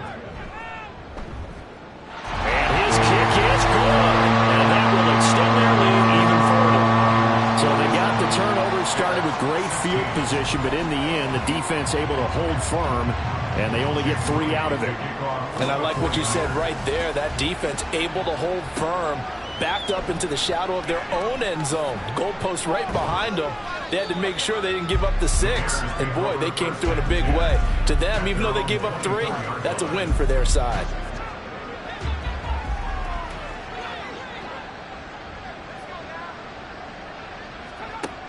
They'll come out throwing here to start the drive. Oh, he dropped it.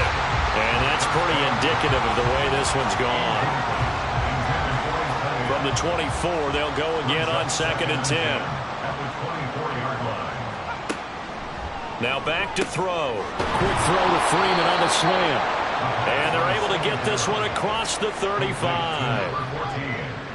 13 yards as the quick slant keeps the drive moving. The Bears' 1st down.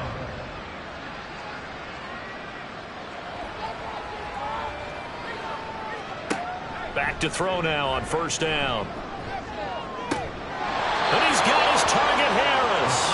And he's going to be out of bounds, but not before he takes it inside the 40. So from inside Niner territory now, this is 1st and 10 at the 37-yard line. Now, meanwhile, a pass that should have been intercepted, but it winds up falling incomplete. An incomplete pass on 1st down. That leads to a 2nd and 10.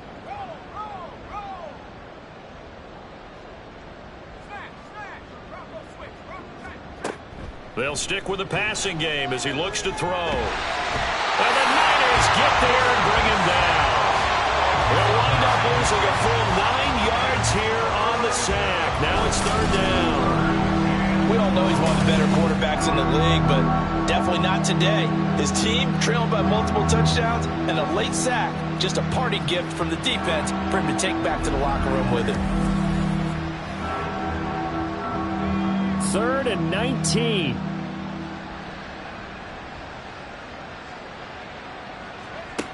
Now they'll throw here out of the gun. Past the 20. And he's brought down, but not before he reaches the 8-yard line. They're able to convert on 3rd down, and that sets up a 1st and goal. They'll drop to throw. And that is caught. Well, they're going to see this one to the end. They get a score, but pretty much an exercise in futility right now. Still down big.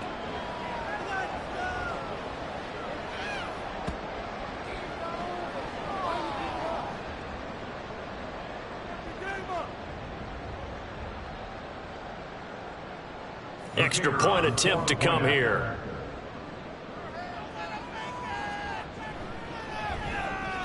And the lead is down to 24. So that drives 7 plays in length. And it culminates in a touchdown for Chicago.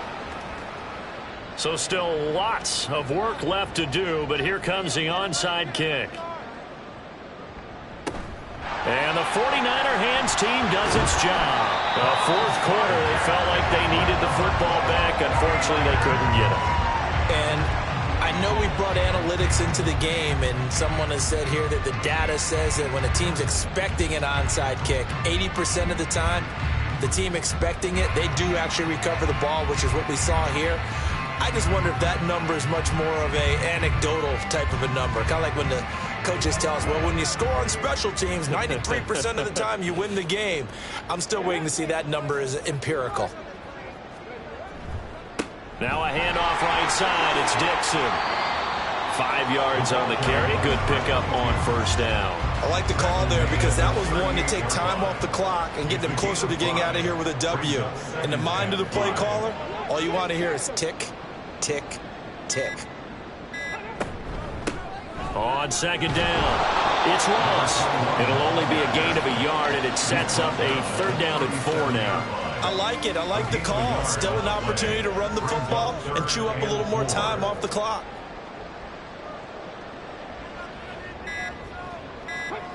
They'll look to throw here. Work in the middle of the field, and he's got a man complete. And he is going to have a Niners 1st down as he'll be marked down a yard or 2 past the marker following a gain of 6.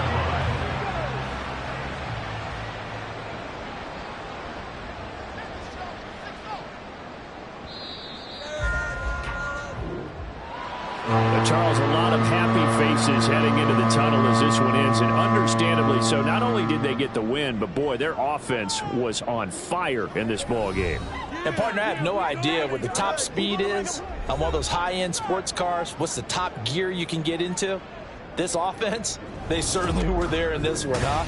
Everything clicking for them in this contest, the kind of performance that they're going to cherish. So for San Francisco, the win gets them back over 500 at 5-4 on the year. And they'll hit the road next week to take on the Arizona Cardinals. Meanwhile, for the Bears, their season is on life support somewhat now at 3-6. And they'll get a chance to redeem themselves at home next week. I'm Brandon Gaudin. Certainly have to thank Charles Davis, my broadcast partner, and our entire crew. We'll catch you next time right here. It's the NFL on EA Sports.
It's Week 10 of the NFL, and the spotlight is on these Chiefs, reigning league MVP. He's your top dog in the league this season, ranking first in passing yards. It's the Chiefs and the Seahawks on Sunday Night Primetime. It is perhaps the best home field advantage in all of football.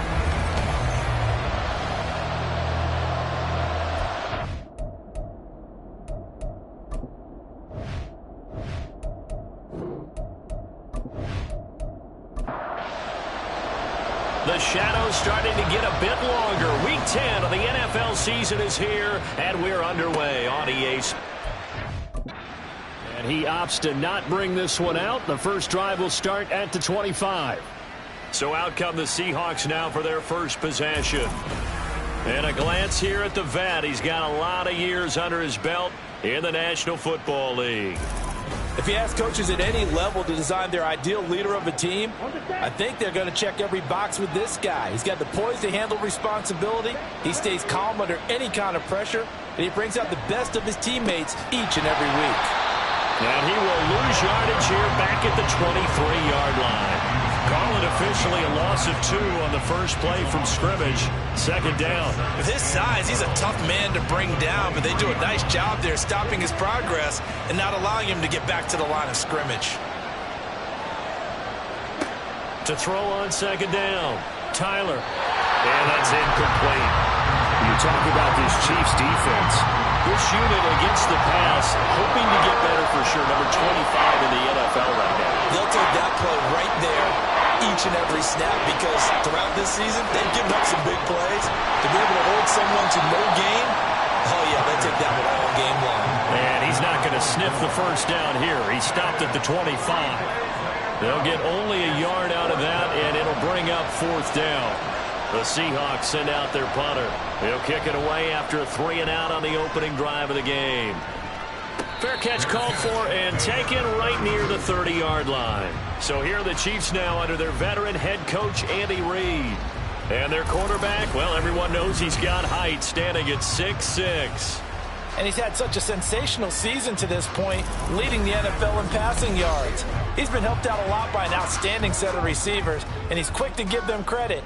But I think even they would tell you that he's the guy that makes this offense go. They'll come out throwing here on first down. Finds his man. There's Jordan Addison.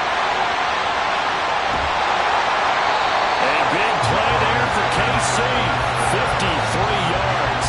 It's early, but a natural cliche alert here. Big players make big plays.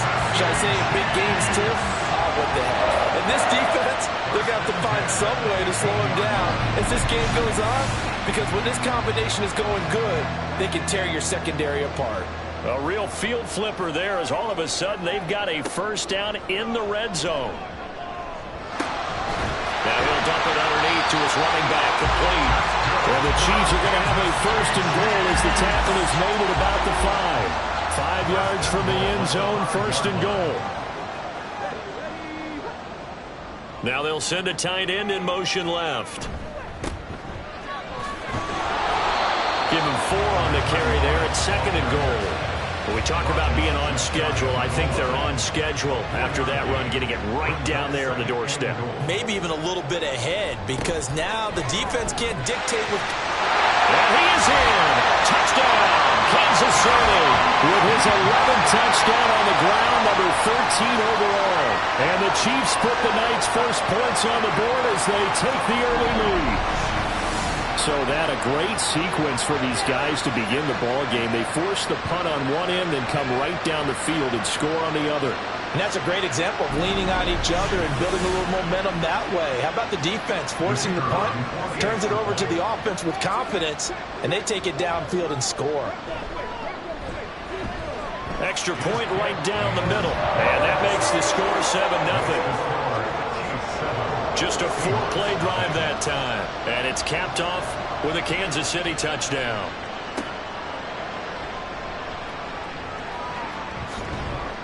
And he'll be stopped up at the 25. Seattle's offense coming back onto the field, ready for their second drive. Well, partner, fast forward with me for a second. Remember, next week they have the open week, so they're going to get some extended rest. Does that change how they manage the rest of this one? I think it does a little bit, but not by too much, because you're right. You get the extra rest, you get a chance to heal up and kind of do a little bit of a reset for this team. But it's also 7 extra days to think back to the last time you were on the field. So now, a little more importance on what they're getting done because they carry it with them for essentially 2 weeks. And he'll be upended at the 28-yard line. Just a 3-yard gain there. You talk about this Chiefs defense. This unit against the pass, hoping to get better for sure. Number 25 in the NFL right now. They're in the bottom 10 in the league. I mean, when you look at their talent, you would think that they'd be much better. Overall, I don't think there's any question you have to say that they've underachieved. Looks like a second empty possession to start the game, and certainly not the way you want to start when you're coming off of a loss last week. Every team talks about starting fast. They're hoping on their next possession, it can be a delayed fast start and get them going. So possession goes over here on the punt, and it's Chiefs football, 1st and 10. A look at the running back, the man out of the backfield as he gears up to go again. And you see his numbers from a week ago. He was up over 100 yards then, and he's already hit pay dirt here once in this one. We always talk about quarterbacks and receivers getting into rhythm, right? Really feeling good, finding each other downfield. I think running backs operate the same way. They can hit a good rhythm and a good stride, and he's carrying it over from last week. First down yardage on the first play of the drive. Give him 14. Quickly to Addison here. And this one's going to go the wrong way. Losing yardage back at the 42. So after the loss of a yard, they'll look to push forward here on 2nd down and 11. Back to throw. Firing quickly here, and that's complete. It'll be a gain of 5. And they're going to have a 3rd down.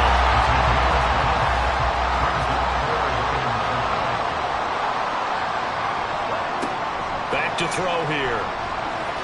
He had a man open, but he missed him, and it's incomplete. Now that's a good bounce back after giving up a touchdown on the opening drive. Just 1 first down permitted and then out. Obviously no loss of confidence with that defense, and now they get to turn it back to their offense. On is the punter Townsend as he gets this one away. And you can't do it much better than that. This ball kicks out of bounds at the 4-yard line. And out now come the Seahawks. And they have the game here followed by the open date on their calendar next weekend. And Charles, this is a crew that you have to think really is relishing the opportunity to be on the couch for a few days. Yeah, they certainly are. But let's face it, partner, they can't get caught looking ahead to that couch time while they're playing this one. They've got to take care of business first. Now 2nd and 5.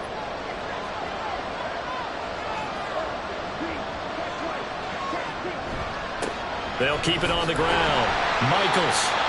And he's going to lose yardage here back at the 8. Now we're going to get a timeout here as it looks like there's a Seahawk injured on the play. We'll step aside and get an update when we return to Arrowhead. And the Chiefs showing a dime look as they defend this 3rd down. Operating from the gun, Tyler. And this pass broken up. Excellent coverage there on 3rd down as that was not an easy one to hold on to. Well, based on what we've seen so far, I don't think you can even call this an off day anymore, partner, because this group we're watching, they are totally out of rhythm trying to get their game plan up and running. That 0 on the scoreboard is glaring down at them with every incompletion. 39 yards on the punt, just 2 on the return. And the Chiefs will have excellent field position here as they take over. So here are the Chiefs to take over. Remember, they're riding that 5-game winning streak, and right now in the driver's seat in this ball game as well. Oh, he's got a man wide open, complete. And the play goes for 19 yards, gives him a new set of downs. Well, from an offensive perspective, that sure was pretty because the corner route is extremely difficult to defend from my perspective. What we just saw there, is that sort of the evolution of the tight end position? Yeah, I think it is because more and more Tight ends are being treated like wide receivers.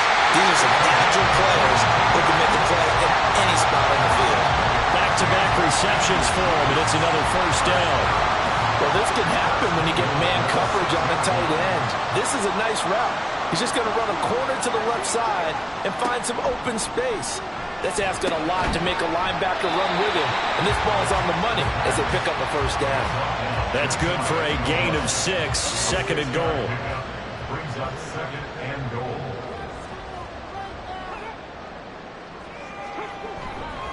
On play action, they'll throw. Feeling the pressure here and taken down. A sack back at the 7. A big win there defensively on second and goal. A loss of 7, and it brings up third.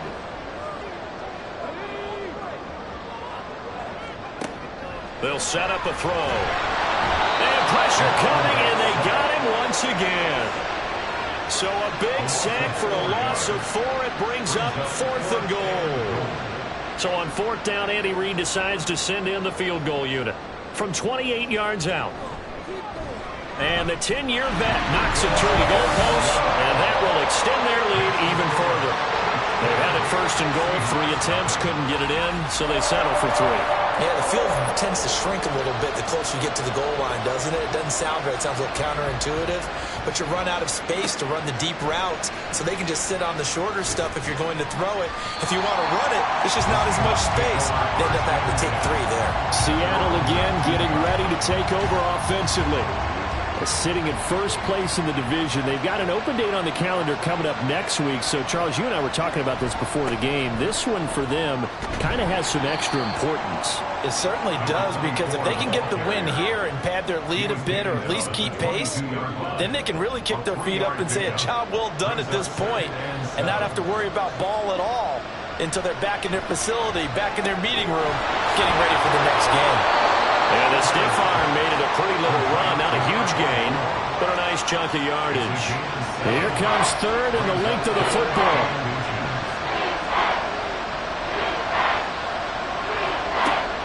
Looking to throw. Tyler. And this pass broken up. And the contact well timed there. And now 4th down. Well, this first half has not gone according to plan so far offensively, or even defensively for that matter. They could use a big-time spark somewhere, but it's not going to come on this drive as they have to punt this one away. It'll be 37 yards there on the punt, and out will come the offense as they take over. And now here comes Kansas City. They're looking sharp, out early to a 10-zip lead and looking for more as they've got it 1st and 10. They'll start this drive out on the ground, and he can only manage to get a couple. 2nd and 8 coming up. From the 38 now, here comes 2nd and 8. It's 2nd and 8 at the 38-yard line. Now a shotgun snap as they'll look to throw. And he'll have it past midfield almost to the 40 before being taken down. That one a broken play, but it ends up being a good play. The scramble goes for 20. I am willing to bet that he got a monster grin on his face when he saw what was happening. Man coverage are so committed to denying a big throw that it pulled attention away from him, and he had an easy lane to hit, and hit it he did. They'll look to throw now on 1st down. Throwing into traffic there, and that's complete. And he's going to get this inside the 30.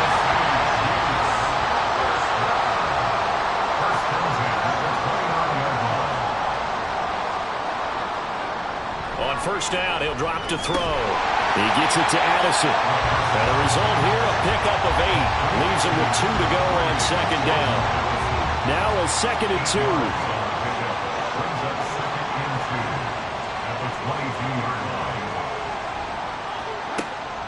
He'll look to throw. Now he'll dump it underneath to his running back, complete. And he'll get it down this time to the 17. So from the 17 now, here's a 1st and 10.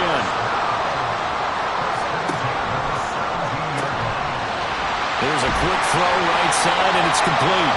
And the Chiefs are going to be looking at 1st and goal as they move this down to the 4-yard line. 10-0 the score after 1 on EA Sports. Second quarter from KC. It's the Chiefs in possession of the football as they go to work on a 1st and goal. One back in the backfield. He'll get the carry. And he takes this into the end zone for a Chiefs touchdown. A great play there with his 14th touchdown of the year, 2nd of the game. And the Chiefs are able to stretch out their lead. So his strong first half continues as he finds the end zone here for the side. And definitely good blocking at the point of attack. And you just have to love watching the way he can create space down near the goal line. And he's able to take it into the end zone. Extra point splits the uprights. And that makes our score 17-0. Here's the Chiefs kickoff unit now as they'll send this one away. This taken in at the goal line. And he'll be tackled just shy of the 25. The Seattle now ready to march onto the field. Not only are they in search of their first score, they're in search of their first down in this ball game as they come up 1st and 10.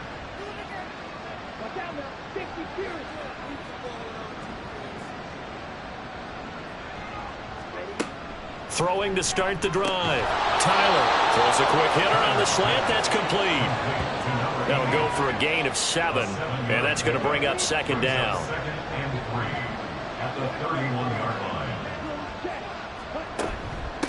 Now a handoff up the middle. Michaels. And they get him down, but not before he takes it across the 40-yard line. 10 yards and a Seattle 1st down. It's a gain of 10. 1st down, Seahawks. Back to throw. Tyler out right to Smith and Jigba. Give him a gain of 5 on the completion, and that'll make it 2nd down. A gain of 5 brings up 2nd and 5 at the 46-yard line.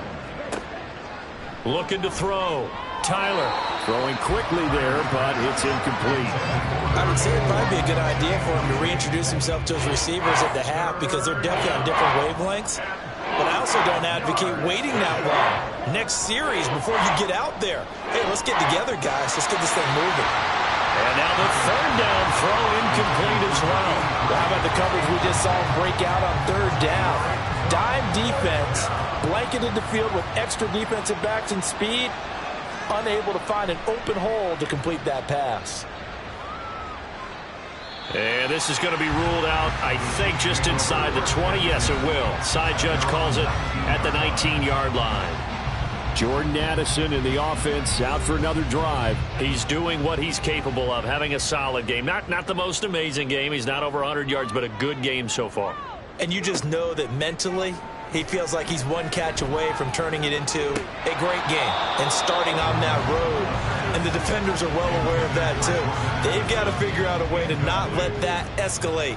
Keep him right in this zone here and call it a day, because otherwise he can really decimate them. Better believe they are well aware of his playmaking ability. Another throw on 2nd down, and this one incomplete as well. Well, they approached this drive with a lot of confidence after their last one ended up as a touchdown. But incompletions on their first 2 throws has them huddling up and trying to figure out a big play here on 3rd down to get their momentum going again. Pass taken in by his big tight end. And they work this well upfield across the 45. That gain on 3rd down, good for 28. And that's well executed there on 3rd down. And I love the confidence that they had to let their tight end try and find some space in the middle of the field, right in their quarterback's line of vision. And QBs love to make that easy throw, and they hooked up there for a 1st down. On 1st down, Boykin. And he's up across midfield and down into Seattle territory. 5 yards is the tally on 1st down. That brings up 2nd and 5. They run the counter. Boykin able to slither by. And a good job of finding the open space to run as he's down close to the 40 here. 47 yards rushing for him now with a couple of touchdown runs to boot. Line of scrimmage, the 31 now on 1st and 10.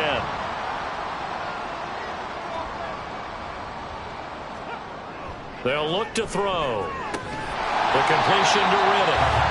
Heck of a broken tackle and able to work this down near the 23. From the 24 now, here's 2nd and 3. At the 24-yard line. Up the middle they go. Boykin, call it a gain of 3, but not enough to move the sticks. It'll be 3rd and about a foot or 2.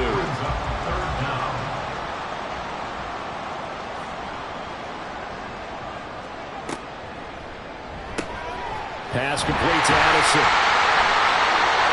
And he'll be taken down, but he does have first down yardage. That time the conversion comes courtesy of the RPO. And know what it did? It moved the sticks. Nice pickup on 3rd down. Even better decision. They'll run on first down. Boykin. 2 yards on the carry there. It'll be 2nd down. That's a good play by the guys on the defensive side of the ball. Held them to a gain of 2. And that changes the playbook a little bit now for the guy calling plays. 2nd and 8. Now he's got to probably think about going to the air instead of maybe staying with the ground game. They'll wind up getting 7 on the play. And that'll leave them with a 3rd and just a yard. Brings up 3rd and 1. Now a give, right side. Boykin. And he's going to go backward. They get him behind the line. Tough sledding. They lose a yard there on 3rd. And that's what I'd like to see out of this defense. A little fire, a little toughness. It hasn't been the best first half for them. But they did do a nice job there, forcing a loss on that play. So on 4th down, Andy Reid decides to send in the field goal unit. From the right hash, and this one just a chippy. And his kick is good. And that will extend their lead even further. So this lead, Charles, is continuing to swell here in the first half. Well, it's interesting. When we talked to them prior to the game, they told us that their game plan was take no prisoners, and they've lived up to it so far because everything has worked. No guarantee that'll continue. But all in all, this coaching staff's got to be very pleased by what they've seen. The Seattle offense now set to come back out on the field. And we don't want to call this desperation time, especially in the 2nd quarter, but you're down. You don't want to. No, but let me finish. Okay, my bad. You're down 3 scores already. You've done nothing offensively, nothing on the scoreboard. That's not a good combination. I think you just called it desperation time. I think you did. But let's face it, you mentioned this to me in a break earlier in the game. The energy level hasn't been there right from the start. We've noticed that. They've got to find a way to get on their toes and start punching instead of retreating, to use a boxing analogy. Now a throw left sideline here is complete. And he goes out right around the 39. So from the 39 now, they'll come up on a 1st and 10. Now a handoff up the middle. Michaels. And he has a big gain inside the 40 before being dropped. And the officials here going to pause the game for a second. Looks like there's an injured Chief on the field. We'll step aside and get an update when we return to KC. This offense finding its legs now. Here's another 1st and 10. They'll keep it on the ground. Michaels. And nothing much materializing there on the 1st down run. He'll get a couple, and that's it. Line of scrimmage, the 36 on 2nd and 8. It's 2nd and 8. Now a give, right side. Michaels. And he'll take this close to a 1st down at the Chiefs' 29. 56 yards rushing for him now in the ball game. And the Seahawks on 3rd down. A pretty woeful 0 for 5 thus far. They're up against a 3rd and 1 situation. And he'll be brought down with a 1st down as the tackle's made at the Chiefs' 19. They only needed 1 yard on 3rd down. They get 10 instead by going to the air. Now that's the kind of big play you'd like to see. This first half, it hasn't gone their way, and they could use a shot in the arm, something to perk them up a bit. And they get one here in the passing game. So here's a 1st and 10 now, down inside the 20. Up the middle they go. Michaels. And they'll work this down to the 15 for a pickup of 4. Not a run that you're going to write home about, but still a good 1st down run. That's what an offense calls staying on schedule. 3 to 4 yards on 1st down, you're set up very well for the rest of the drive. It's a nice pickup of 12 yards, and it gives him a 1st and goal. Not too shabby for his first carry of the game. That's exactly what most teams are looking for, a really good change of pace back. 1st and goal, and they got to be thinking a chance to get right back into this football game. And they'll let the fullback try and take him home. And he is not going to go anywhere. They're going to get to him behind the line, and that is going to get us to the 2-minute warning. Back at the 5-yard line now, 2nd and goal. Now they'll switch it up here and look to throw. And he's got it. Caught in the end zone for the Seahawks touchdown. A great effort there with touchdown number 12 on the year. And the Seahawks are able to make some inroads here to that deficit. Down 3 scores already. This game was really in danger of getting away from them. They needed a drive like that, especially on the road. Not only to calm themselves, but maybe tamp down the crowd a little bit because everything was against them. As you noted, this game could have gotten away from them very easily, but instead, the calming drive, now they have a little bit more confidence. Okay, we're back in it. All right, we're ready to go. That was impressive. And the defense now needs to reciprocate. And Williams going to sit on this one. It'll be a touchback. There again is the running back as he trots onto the field. And it may just be the 2nd quarter, but he's in his zone well on his way to eclipsing that 100-yard mark. And when a back has a game, as we're witnessing right now, his name's going to be in the books. But it's really a collective deal, isn't it? Because that means he's getting plenty of blocking, a lot of help from his teammates, but he's making the most of it. And he's made the most of it to this point. First play of the drive, a success, 19 yards. Took just one play to move all the way to the 44 as they try again on 1st down. He'll look to throw. And he's going to find his man out of the backfield. That's complete. And we see another pitch and catch there to the running back. This position just continues to evolve. They become just as critical to the passing attack as a lot of receivers, tight ends, because their ability to make people miss in the open field can really generate big plays for an offense. And that'll wind up moving the chains again as the tackle's going to be made at the Seahawks' 31-yard line. Good job there of getting his tight end involved because he lines up on the right side of the formation, just works his way across the field. I really like how they were in sync on that one. He spotted the open gap in the zone, and his quarterback found him, and they get a 1st down.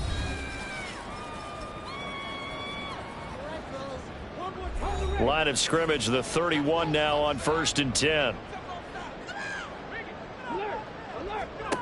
Back to throw again.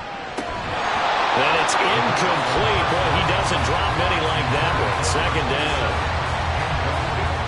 and 10.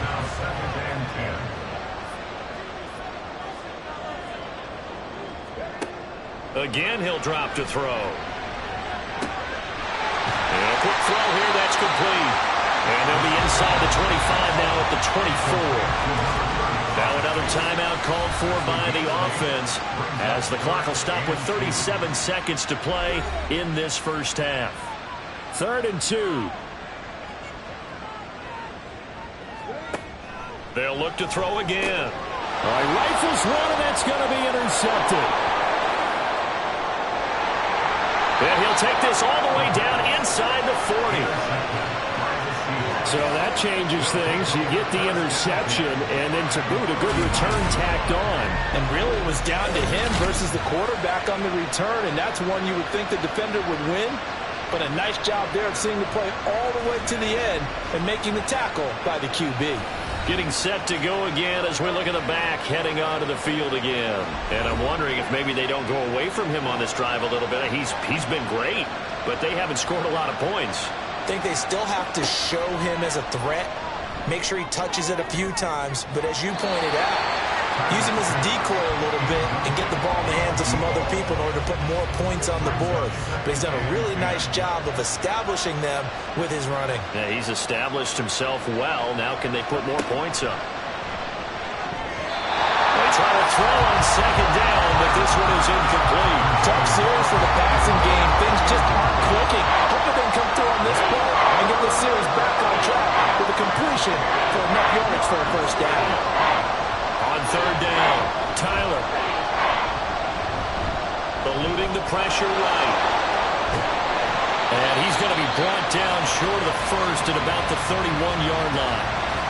Now a timeout called for by the offense as they'll stop it with 14 seconds to go in this 1st half. And his kick is absolutely perfect. And that cuts into the deficit. It's now 20-10. So, Charles, they get to them with their first turnover of the game and then make it hurt a little bit extra with a field goal. And anytime you give the ball up, what's the first thing a coach tells his defense? Don't let them score off of this. You've got to put out the fire. In fact, in 2021, that's what one NFL coach termed his defense, the firemen. Go out there, guys, and don't let them put some points on the board. And he's going to get this one across the 30-yard line. So we've come upon halftime here in KC with the Chiefs on top. As we send you down to Orlando, where Jonathan Coachman has our EA Sports Halftime Report. Coach. Okay, Brandon, thanks very much. Welcome in, everyone, to our EA Sports Halftime Report. Let's get you caught up on what's going on around the NFL. We'll start up at TIAA Bank Stadium in Jacksonville, where it was the visiting Bills who were able to come away with the victory on the road. Jalen Hurts, excellent in the victory, as it's one that pushes his guys 2 games above 500. We'll stay in the AFC South as we make the trip to Houston to check on the Texans at home at NRG Stadium. And they fall in that one to the visiting Indianapolis Colts. Trevor Lawrence, strong in the win, as his guys start the second half with a victory that moves them to 6-3 on the year. Lastly, we head to Gillette Stadium in Foxborough to check on the Patriots. And they were losers in that one to the visiting Pittsburgh Steelers. The Steelers are going to need to put together one heck of a run in the second half, but the win does move them to 3-6 on the year.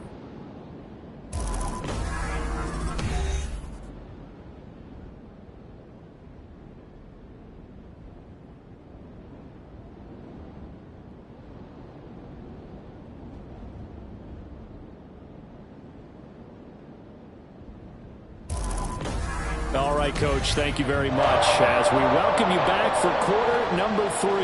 Ready for the start of the third quarter. The Chiefs have the lead and set to receive the football. And Williams going to sit on this one. It'll be a touchback. Here comes the Chiefs offensive unit as they'll have it to begin quarter number 3. But Charles, for them, pretty good first half on the ground. They had some success running the ball in quarters 1 and 2, and they've got the lead now, a chance to expand upon that lead here with their first drive in the third quarter. Yeah, believe it or not, you and I have noticed that this great game of football has shifted towards pass first, run second. So for me, it's really nice to see some of these teams keeping the ground game as a big component of their offense, and it's working pretty well for them now. And let's face it, they can continue to do damage with it, and in addition, it sets up the pass game really well for them, too. Another milestone falling on that last throw in what has been an MVP-type season so far, as he has now gone over 4,000 yards passing already on the year. And it's been a whole lot of fun to watch as he's put together this type of a season, and to me, you have to figure, with so many games remaining, I think he'll breeze past 5,000 yards. Could he challenge the all-time record? Maybe even bump it up closer to 6,000 yards? I can't wait to watch. And the way he's playing, I wouldn't put it past him. Ball on the 47-yard line. Here's second and a couple. At the 47-yard line. They'll stick with the passing game as he looks to throw.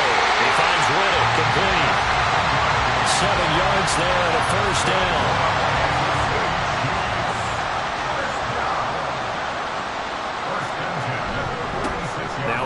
Up the middle. Boykin, and just no chance of turning the corner. He can only get back to the line of scrimmage. Second and 10 coming up. They're backed up here with a 1st and 20 now after the holding penalty.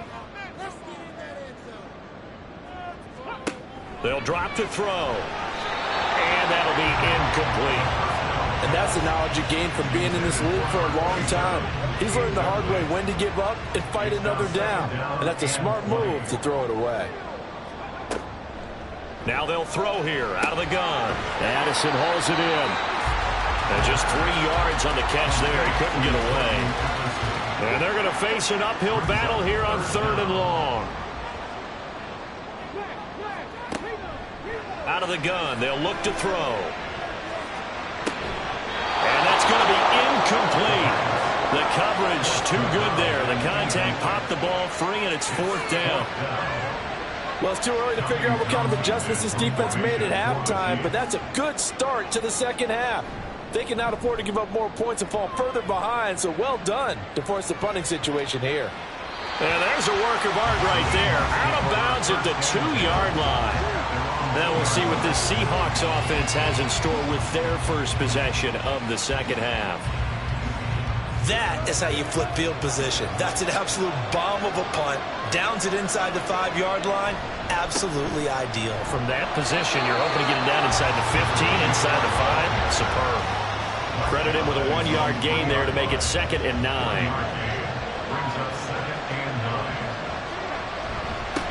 They'll keep it on the ground. Michaels. And he'll get this only up to about the 3-yard line. 2 runs in a row, but only 2 yards to show for it. These guys have punted 4 times already, and they're staring at a 5th, barring a conversion here on 3rd down. Up the middle they go. Michaels shoves him aside, and he is going to have a Seahawks first down as they're able to get the 3rd down conversion. So that's what that elbow in my ribs was all about. You thought they were going to throw the ball as well. Absolutely. I think everybody thought they were throwing the football, caught him off guard. Yeah, I'm telling you, when you have the courage to make that type of a play call, a lot of times you actually get rewarded. Now they can breathe a little easier, some room to operate as they've got it 1st and 10 now out past the 20. Back to throw. Tyler. And that one too far in front. He couldn't reel it in. It's incomplete. And those two just haven't been in sync thus far. They've done a nice job against him, but still, with his talent, you would expect him to have more completions to him in this game. And he'll manage only a couple here up to the 25. Oftentimes we praise an offense for their variety of being able to hit people with the run in the pass, but in this game, how about what we're seeing from the safeties? They are all over the field, no matter if they threw it or if they're trying to run it. I don't think we've ever awarded an MVU, most valuable unit, but you're right, it might go with them in this game. I like that, MVU. Well done. That is certainly one way to frustrate a quarterback when there's extra defenders on the field. Dime package, lots of speed, no space to fit in the football. And a fair catch signaled for and taken successfully. A 41-yard punt there with no return. And they will take over 1st and 10.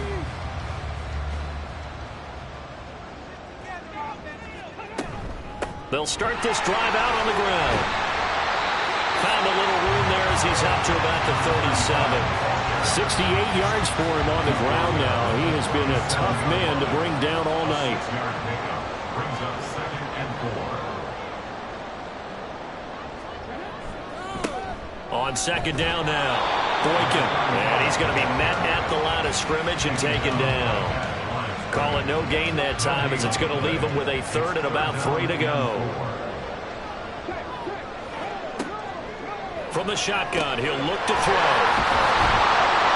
That is brought down short. 2 yards there, needed 4.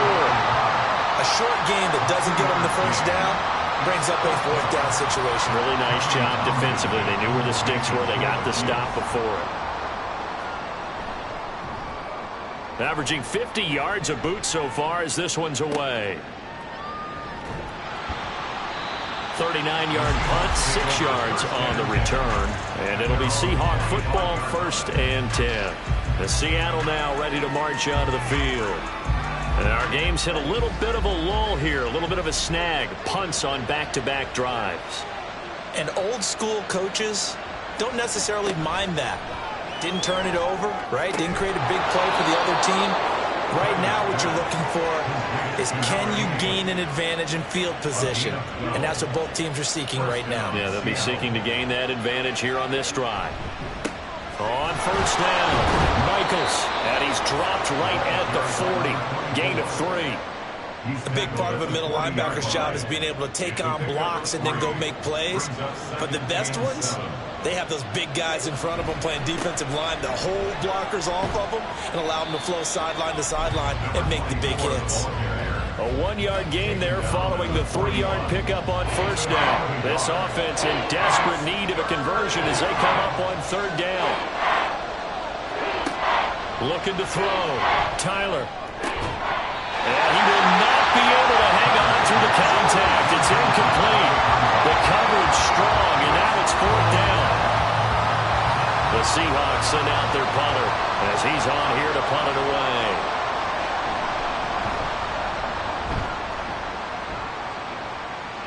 And a fair catch called for and made just outside the 15-yard line. It'll be a 39-yard punt, no return. The Chiefs offense now making their way back onto the field. And both of these defenses have been stifling these last few drives offensively. Just not able to get anything going. So what needs to change? I think a lot of the guys will go back and review, so to speak, because everyone has someone assigned to how did each play work. Okay, what did we use that kind of worked for us during this game? Try and get back to some of those plays, as well as the possibility of showing something you haven't shown already in this game and trying to change things up. We'll see if they take the advice of Mr. Davis. So the completion results there in 9 yards, and now it's 3rd and 3.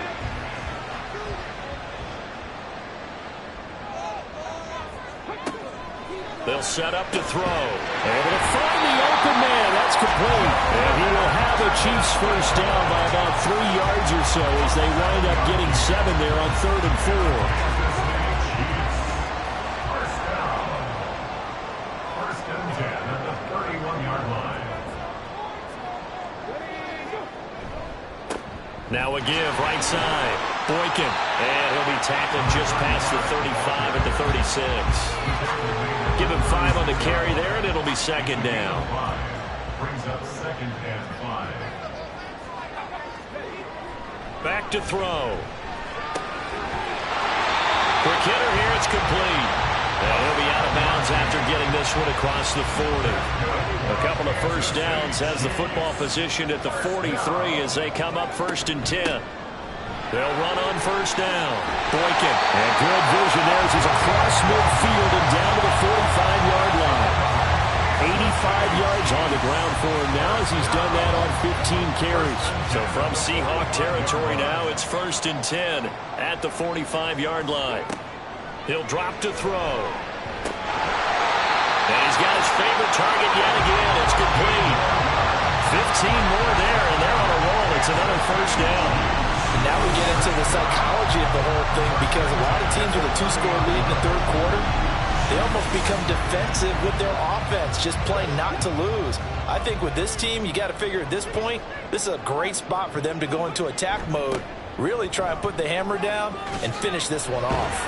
He's able to force his way through one man, but he can muster only about a yard on the play. 2nd down. A gain of a yard. Brings up 2nd and 9. Back to throw here. That one caught by Rice. 2 yards on the pickup there. 3rd and 7 now. A gain of 2. Brings up 3rd and 7. 1 quarter remains here on a Sunday night. We'll return with more after this break. You're watching the NFL on EA Sports. We're back now in KC. They got to get to the 20 to keep the drive alive on 3rd down. They'll set up a throw. And he's going to be taken down back around the 35-yard line. It'll be a loss of 8 on the sack, and it's going to lead him to 4th down. This is a little hard for me to compute because I'm watching sack after sack happen, but somehow they're still behind in the game. I would expect all of this defensive pressure to translate to them taking a lead, and thus far, it hasn't happened. Time's winding down. They don't want to waste this type of performance from these ace pass rushers. And his kick is indeed good, and that will extend their lead even further. So that, Charles, a season long right there. And you know who's really excited about that? The special teams coordinator, because he's the one who has to tell the head coach in pregame, this is where we trust him from. This distance, he can hit it, and he repaid that trust by knocking that one right through. The return man down to a knee, and this will come out to the 25-yard line. The Seattle now ready to march onto the field. See if they can put this drive in the end zone, Charles, because it's been a little bit of a rough go at times. They've had to punt the football a ton in this ball game because of stalled-out drives. So are you saying that you're kind of tired of seeing the punter run out there and do his thing during this game? Is that what you're trying to say? Yeah, well, I mean, I'm okay with it. I have a feeling that this offense, they don't want to see the punter again. And frankly, the punter doesn't want to run out there anymore himself. He would love to see his offense put together a drive and give his leg a rest. And the Chiefs are going to get him. That winds up pushing him back 11 yards on the sack. And that'll bring up third. Now that was a passer's nightmare. The front door totally shut down by the defense, so he kept going backwards, hoping to find another avenue of escape. It didn't exist.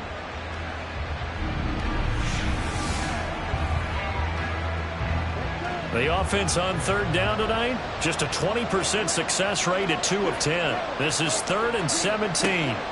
Back to throw. Tyler, and that is incomplete. Just a disaster of a series here. 3rd and long, no one open anywhere. This ball just has to be thrown to the sideline. The Seahawks send out their punter as the drive goes backwards, so he's on to punt it away. Call that a 45-yard punt, just 2 yards there on the return. And Kansas City's offense now set and ready to go. Now, there are 2 scores on the plus side. Still time here in this 4th quarter, but maybe you start thinking about playing keep away? Yeah, I think here's the situation. You're not thinking touchdowns anymore. You're just thinking first downs. To keep up with your theme there, playing keep away, first downs, they can't touch the ball. He'll wind up losing 3 there on the sack. Good pressure, and it's 2nd down.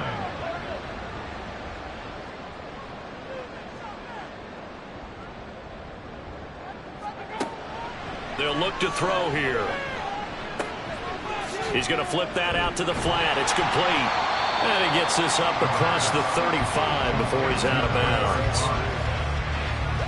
Here's 3rd and 10. Brings up 3rd and 9. He'll look to throw. Flushed out right.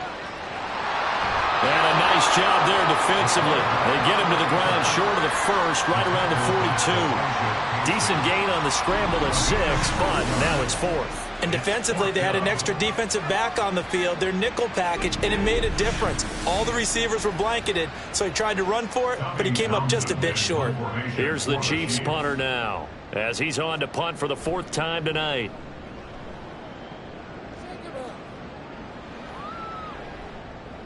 And that hits at the 6 and carries into the end zone for a touchback. Here come the Seahawks now, set to take over on offense.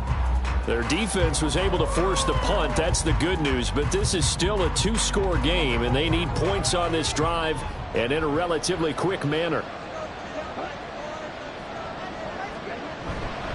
They'll start on the ground here on 1st down.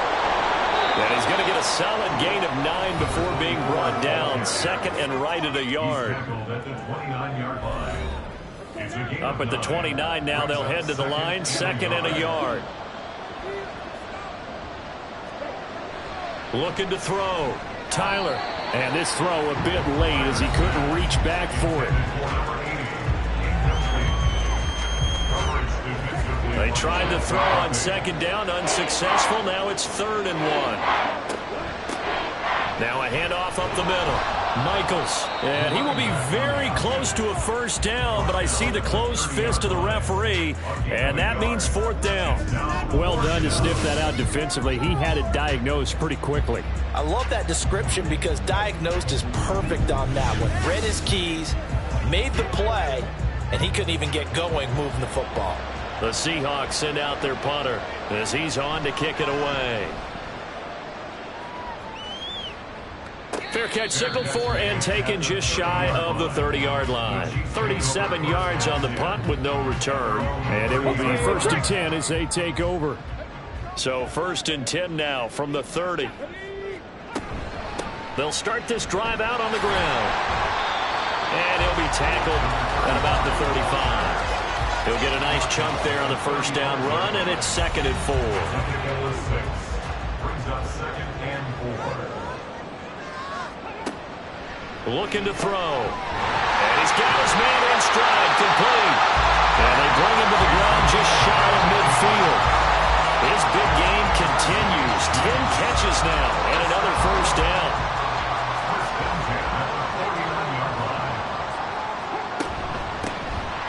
middle they go. Boykin, and he can only manage to get a couple. 2nd and 8 coming up. Brandon, I've got to think this offensive line has got some smiles on its faces. And I know it sounds crazy, but they practiced for this back in training camp. They knew they'd be in situations where it'd be extra defenders in the box coming after them, trying to keep them from locking down the game. Right now, they want to show the world they're up to the challenge. A gain of 28 yards there and give them a first down. The passing game continues to be their friend. Even with a stable lead here in the fourth, Charles, they're going back to that well. Yeah, with their overall philosophy, you know that they trust their quarterback. He's been able to throw it well. They continue to throw these safe passes. Who can blame them? Now on first down, he'll drop to throw it. His throw caught right around the 6. And able to get him down, but he does reach the 5. That's over 40 yards of movement with those last 2 plays. 2 big plays in succession. Not sure this D knows what hit him, but now they got to get ready. It's 1st and goal. Now here's a look for the end zone, but that one's going to wind up incomplete. Down this close to the goal line, first down. Surprised that wasn't a run? I am, and you know I'm old school. I want to run the ball on first down in this situation because 2nd down, that gives me that option of running play action and maybe throwing it. Under pressure now, and he's going to go down. Sacked back around the 8. Multiple defenders get to him there, and that is the 6th time he's been sacked in this ball game. A lot of tired bodies on that field, but this is a big play. 3rd and goal. They're going to look to throw. He had him. He was open, but he couldn't get it to him. It's incomplete. Not sure what happened out there, but it looked like the timing was a little off on that throw. Well, you know I'm a defender, so what am I going to say? Great defense. Darn right. They did something to disrupt that timing. And this one is right through, and that will extend their lead even further. So all things considered, that's not the final nail, but it does make things exceedingly difficult now on the other side. Yeah, because obviously now with a 16-point game, the other guys don't need just 2 touchdowns. They need a couple of 2-point conversions as well. Plus they'll need either a turnover or an onside kick in there somewhere. So you're just adding to the list of things that need to happen in sequence. And it's going to be a pretty tall order this late in the game. Throwing on first down. Tyler. And that nearly their first pick of the game, but it falls down to the ground incomplete. An incomplete pass leads to 2nd and 10 from the 25. Throwing again. Tyler. Wide open receiver complete. They get 17 on that one. Move the chains. First down, Seahawks. Good yardage on the completion there. And when they look at the scoreboard, they do understand a field goal is not going to do them any good. My guess, they're going to press the ball downfield as far as possible, try and throw it into the end zone and get a score because they know they've got to get that done and get the ball back as quickly as possible. So after the incompletion on first, now 2nd and 10. Now a shotgun snap as they'll look to throw. Left side, he finds Smith and Jigba. And he'll be brought down with a first down as the tackle's made at the Chiefs' 43. Back to throw. Tyler. Offense is moving it a little bit, had them back on their heels, but they're in a brief pause by forcing the incompletion. That gives them a quick chance to regroup and try and mount a stand before they're backed up even further. Throwing again on 2nd and 10. Tyler. And he's taken down. A Chiefs sack. And they're going to speed things up here. Now on 3rd and long, they'll look to throw. He lets this one fly toward the back of the end zone. And that will be incomplete. Well, they weren't scared to let it fly, but it falls to the ground and brings up 4th down. And they're indeed going to go for it here on 4th down. So trailing here in the last quarter, let's see how this plays out. Got to try it here. He's back to throw. He still makes the catch, even though it was tipped at the line. And he is going to have a Seahawks first down on what will be a big play there on 4th and long. Operating from the gun.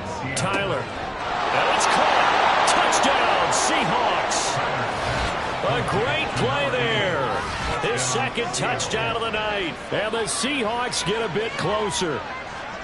So this back now to a 10-point spread, and you have to imagine they'll line up and go for 2. Oh, no question about it. If they can get this to an 8-point game, they can make things awfully interesting here in these last few minutes. So the touchdown was big. This almost equally big as he'll try to get it to a 1-score game with a 2-point conversion. They're going to keep it on the ground.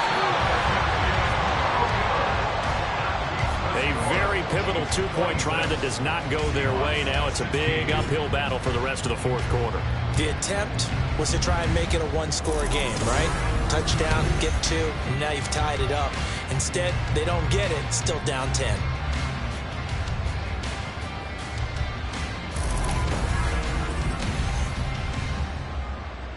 Two scores down, 3 timeouts left. Still a chance if they can somehow get this one back. And the Chiefs are going to make the recovery. The risk-reward of the onside kick, when you don't get it, the risk comes out to play, and here they gave up great field position. And that's the key to everything, because you're trying your best to press advantages when you have them, and field position leads you to that type of play calling, and whether you want to blitz or whether you want to throw the ball deep, those types of things, now that they've given up that type of field position, the advantage is switched to their opponent. The Chiefs in good position to start out as they come up 1st and 10, just shy of midfield at the 49. And I think this defense knew what was coming as he is smothered behind the line. 2 yards the loss, 2nd and 12. 2 minutes left to play in this football game here on EA Sports. So the Chiefs in possession of the ball as we welcome you back. And you'd have to figure they're just looking to burn these final 2 minutes away and get out of here with a victory. And he'll be brought down right on the 50, a gain of 3. And now right out of the 2-minute break, we'll get a timeout used defensively with 1:56 to go. Escaping, and he can't get rid of it. He's taken down. Now the Seahawks call the second of their 3 timeouts as they'll head to the sideline and talk over what to do next. Fair catch taken right at the 10-yard line. So all eyes on this Seahawks offense. Down by 10, 1:46 to go. How will this thing pan out? We'll watch as they come up on 1st down.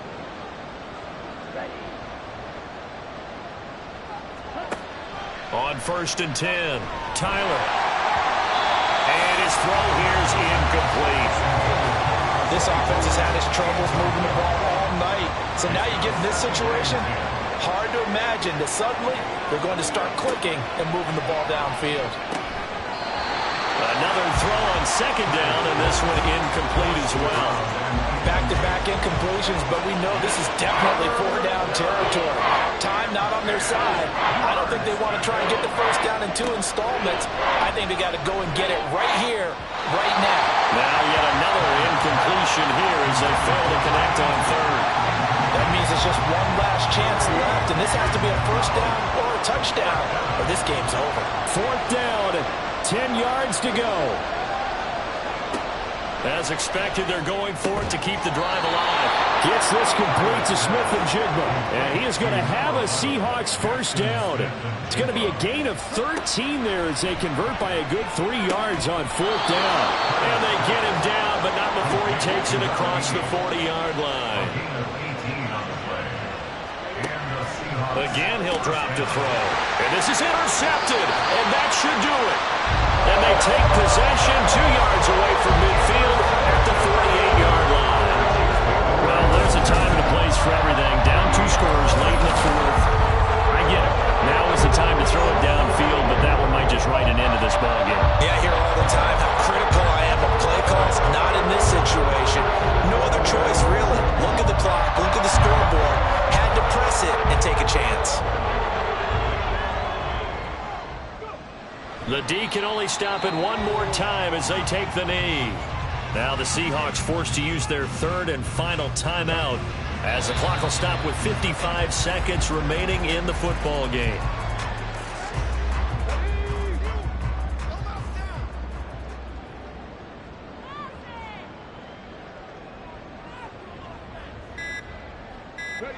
So he'll take a knee here to wrap this one up, and he's going to want to keep that game ball. He was sensational.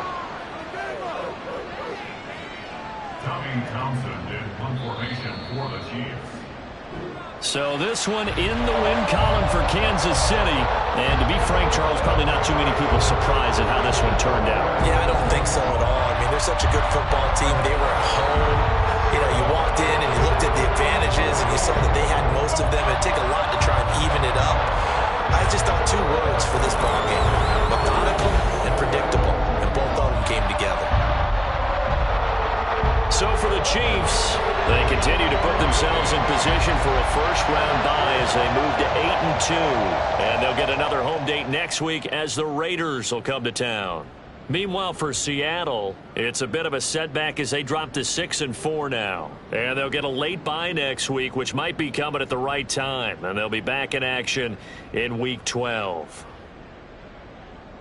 And for Charles Davis and our entire crew here at EA Sports, I'm Brandon Gaudin saying so long, everybody.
It's the NFL on EA Sports. And we'll get to see the Eagles' leader at quarterback. He was excellent a week ago, throwing 7 touchdown passes. It's the Eagles and the Giants on Thursday night primetime.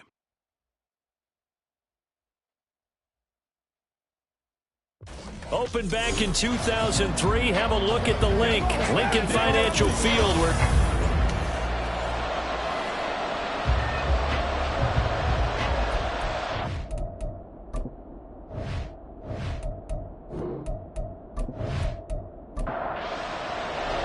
the shadows starting to get a bit longer. Week 10 of the NFL season is here, and we're underway on EA Sport. We'll elect to not bring this one out as our first drive will begin at the 25. So now here comes the Eagles offense as they get ready to take over. And leading them out, their signal caller, now in his 4th season in the NFL. It's hard to be frustrated when you throw for nearly 400 yards. But I know he wanted to break that barrier.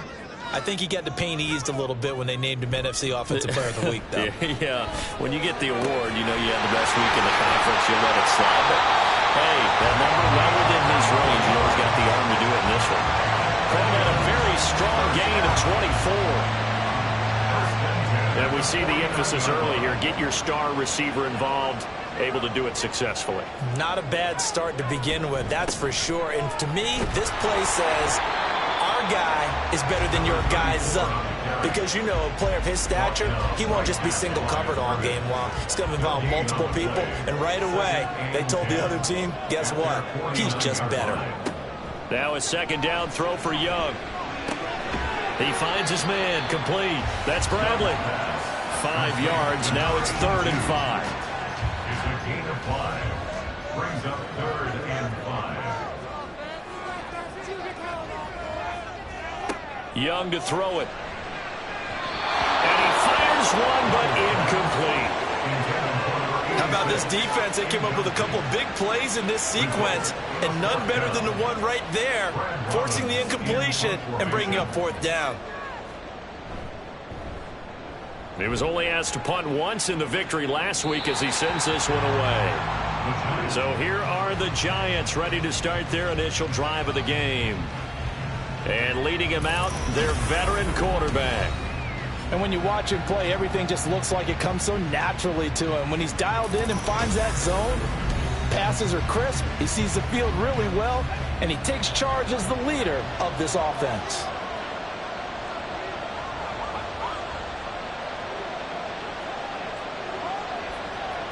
On 1st down, Coyle. And he completes it to Cohen. So that'll be no better than an incompletion, and it'll be 2nd down. Brings up 2nd and 10. At the 18-yard line. Off play action, Coyle. And that is incomplete. They were maybe hoping for a little bit of a back shoulder fade there. And that's a play that's been in vogue the last few years in all aspects of football. But they couldn't get the hook up there. To throw on 3rd down, Coyle. And this is going to be incomplete. That was the first 3rd down try of the game, and clearly something was off in the execution of that play. Good news, they've got a whole game left to clean that up and start clicking on those key 3rd down throws. They only punted twice in the win last week as he gets this one away. With it is Brown. Shreds him with a stiff arm. A very good punt, but a 16-yard return. And it will be Eagles football, 1st and 10.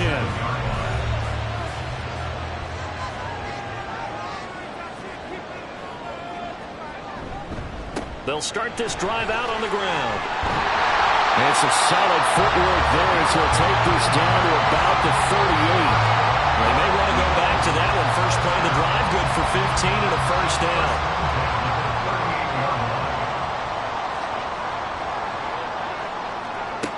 Out of the gun, it's Young. And that'll be off the mark, too far out in front, and it's incomplete. The Eagles at 6-2 to start play. They come in playing really well on both sides of the ball. They've won 6 of their last 8 CD. And I thought that they played pretty well last week. Their execution, their discipline, their resilience, all on display in that victory. And they're going to have another first down as the tackle's made at the Giants' 25-yard line.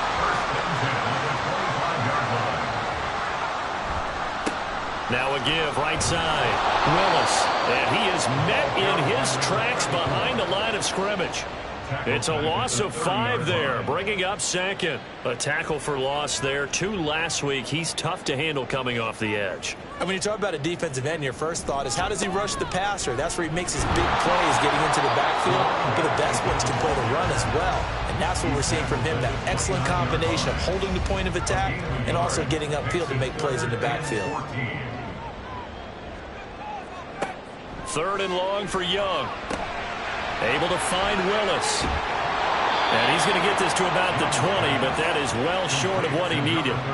A gain of 9, not enough, and it's 4th down. And that's a play that's not uncommon on 3rd and long because the offense is just hoping that somehow they can get a guy in space and follow some blockers downfield. Does a pretty nice job there getting a few yards, but he ends up getting stopped before he gets the first down. Well, both teams kind of feeling each other out here. Now after 3 drives, we have a score with that field goal. Yeah, they're still waiting for their breakout drive to come to them, all right? They're using the playbook well. They're looking for that extra section that says touchdowns instead of field goals. But they'll take the 3 for now and try and get set up for more later. So the Giants getting the football back here for their 2nd drive. And they come off a victory over the weekend, but now the quick turnaround here for this Thursday night game. How does that affect how teams like this approach these short turnarounds? Well, wins and losses always factor into, how you're getting ready for the next game. But equally as important when you have the short turnaround, what is your injury situation? Are you losing key guys? And if so, how well have the backups prepared for this? Because you don't have much time to get them ready. They have to be ready before this week in order to play well in this game. He finds his man complete. That's Ferguson. They'll give him 4 yards there. And that'll bring up what looks to be a 3rd and inches. Can't be more than a half a foot. On 3rd down, Singleton.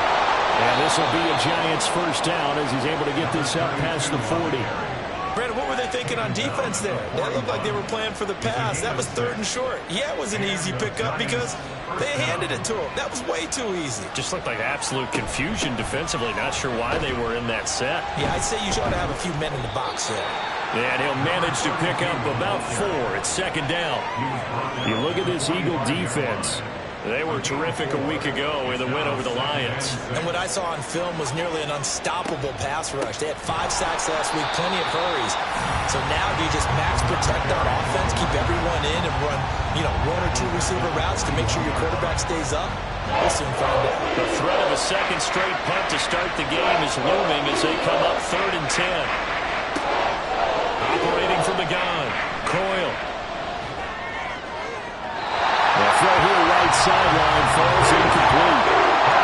And this pass defense, they were sensational in the win last week, and they're looking good here so far in this first quarter. We often talk about how offenses get locked in, and that runs over multiple games where they're really, in that zone. Defenses can be the exact same way, and I think we're seeing an example of it here. And did they keep it in? They did. They kept it in. It's down close to the goal line at the 1-yard line. Philadelphia getting set to take the field. They're riding a 2-game winning streak into this Thursday nighter. How easy is it when you're on a roll to stay on a roll given the quick turnaround? Well, you would think it'd be pretty easy because everyone's locked in practice and meetings because everyone feels good about themselves. And for coaches, this is where they have to tell themselves, don't add too much. Don't worry about game plans as much as players. So look at your play sheet and think, give it to the guys who played best, and don't worry about the rest of it. And they'll give him another shot here on the ground. And he gets this up just shy of the 15. They needed some breathing room. He gave it to him. 11 yards and a first down. They had 3 tight ends in on that set, and they were really good at blocking for their running back. And give them a lot of credit because in football nowadays, tight ends coming out of college often don't block very often. These guys have really developed into superior blockers, and that's why they use them in this formation so often. These are his numbers from last week's contest. Charles, how do you think he ran the football? I thought he definitely had his moments. I did think that they could have utilized him a little bit better, and I'm definitely going to keep an eye on him to see how they're going to use him this week. Young. Oh, he's got a man wide open, complete. A big play there for Philly. 48 yards. When teams practice their plays during the week, they're hoping that it's going to pay off on game day. So it sure has to feel good for them when they hit them during a game, and they hit that one there for big yardage. So how about that for a chain mover? They're all the way down inside the 40 now for 1st and 10. Young now. That's into the hands of Edwards. And brought down, but not before they're inside the 25. Another nice gain, 13 yards that time, and another 1st down. Looking to throw, Young. And his throw's going to be incomplete. These two teams, you might recall, met back in mid-season, Week 8 to be exact. And it was the Eagles who got the win on the road, so now they look to finish off the sweep here in Philly. This is caught, and they will eventually get him down, but he's inside the 5 all the way to the 3. A good pickup there, 21 yards.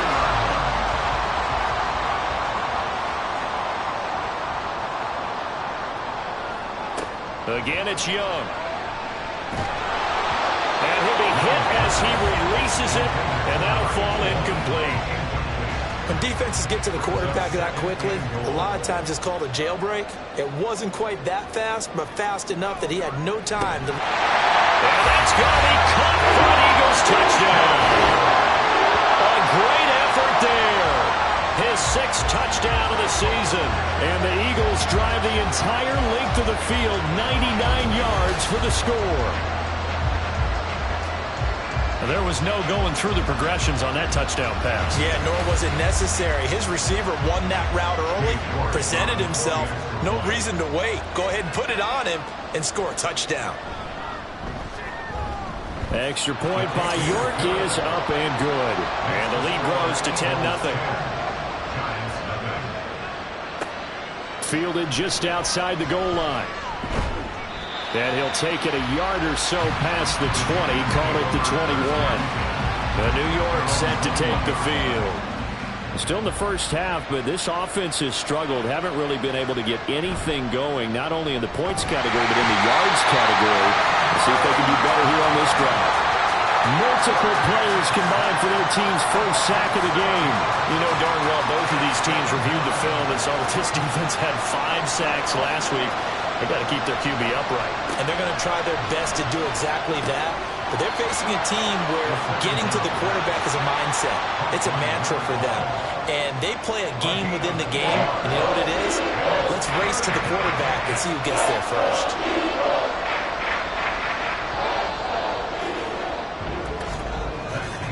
10-0 the score after 1 on EA Sports.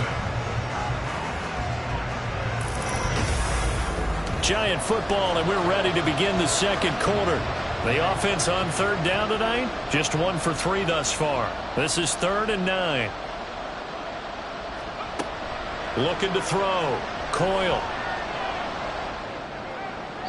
He had a man open, but he missed him, and it's incomplete. I know this offense was expecting to do big things, but it certainly hasn't turned out that way, at least not through the first 3 drives. They're definitely going to put their heads together and start concocting some offense that'll move the ball downfield. He's been a busy man here in this first half as he gets it away. So a change of possession here on the punt. And the Eagles will have it taking over 1st and 10. Here's the Philadelphia offensive unit now as they head out to take over possession. And that last drive, so effective in the passing game, resulting in the touchdown. Maybe not many people were focused on the trenches. There was good protection there. Excellent protection. So now defensively, You've almost got to get down to those starters blocks like you're a sprinter, get lower than those guys on offense and find a way to roar through them or around them to get into the face of the passer. Easier said than done, though. Way easier said than done. But they've got to try something because right now they're just cutting them to shreds. They follow up the gain of 5 by only getting 1 there on second down. Here is third down and 4.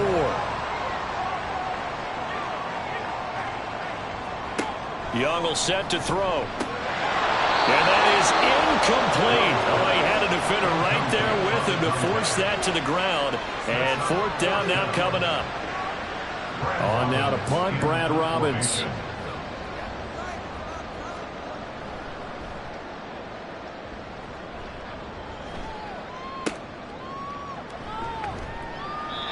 So possession goes over here on the punt. And it'll be Giant football, 1st and 10. The New York set to take the field. They've shown precious little here offensively thus far as they try again with a 1st down now. Off the play fake. Coyle. He finds his man complete. That's Ellis.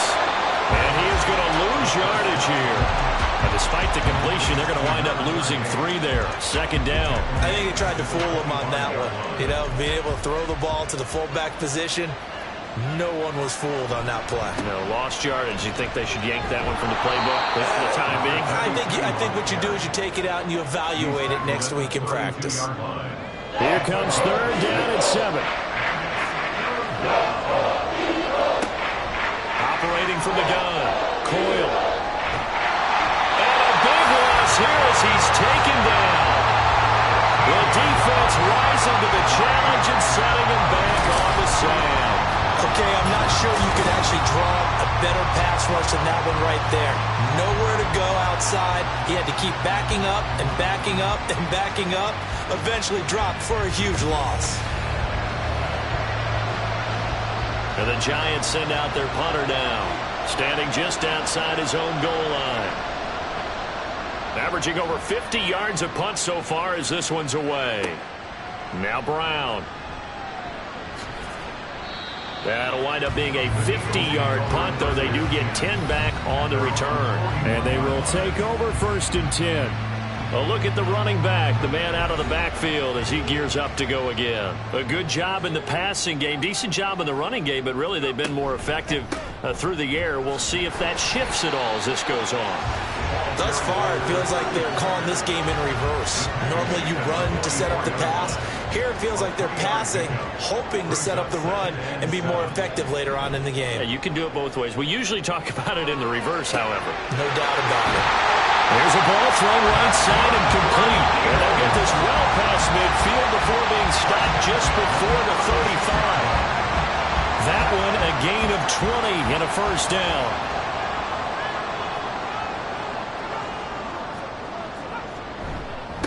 Now a give right side. It's Willis. And he'll get it inside the 35.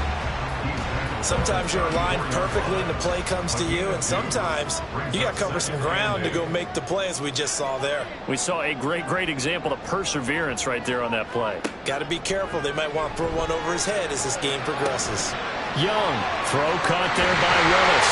And they're going to have another 1st down as the tackle's made at the Giants' 23. A gain of 10 as they look to add on to this 10-point lead. It's Young on 1st down. Trucks over it. And they will eventually get him down, but he's inside the 5 all the way to the 3. That one a broken play, but it ends up being a good play. The scramble goes for 20. That's the first time he's called his own number, but he's got to be overjoyed with the results. He wasn't just going to settle for a modest gain. To me, he was determined to come through with a big message to a defense that slept on him in the pocket.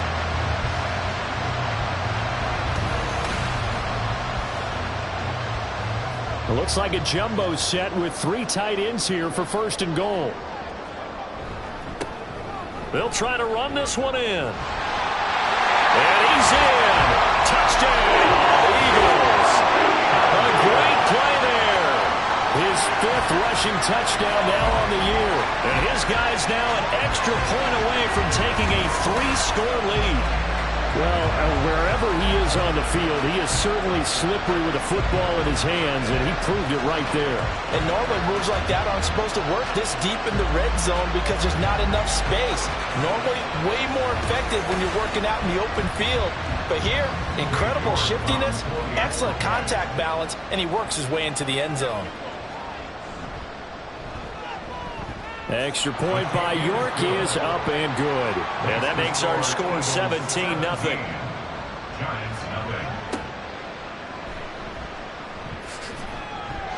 And he won't get this to the 20-yard line as he's down at the 19. The New York set to take the field. They're down 17-0, really needing to find that offensive spark on this drive as they have it with a 1st and 10. They'll start this drive out on the ground. And he stopped right at the 25 after a gain of 5. Nice satisfying run on 1st down for the offense, picking up 5, which means defensively, the thought process is entirely different. You don't want to panic, but at the same time, you're saying to each other, we've got to tighten this down. We can't give up gains like that.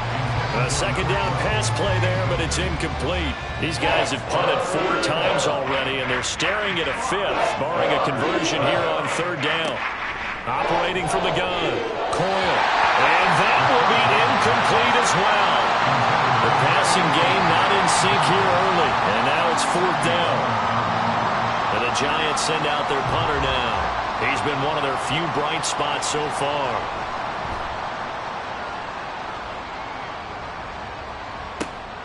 That's taken on the 25. It's a 47-yard punt, but they did give up 10 on the return. And out will come the offense as they take over. So here are the Eagles to take over. They've won 2 straight, and they lead this one as well as they come up on 1st and 10. Oh, that's into a sea of bodies, and it's intercepted. Picked up by Cam Smith.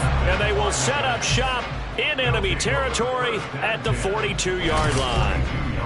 So really the first speed bump that this offense has encountered, they'd had the rule of the roost here in this first half, but now slowed up just a bit by the interception. And there's a chance that that's a wake-up call for them because you don't want to go on autopilot too early. That team on defense is capable of making some plays similar to the one they made right there.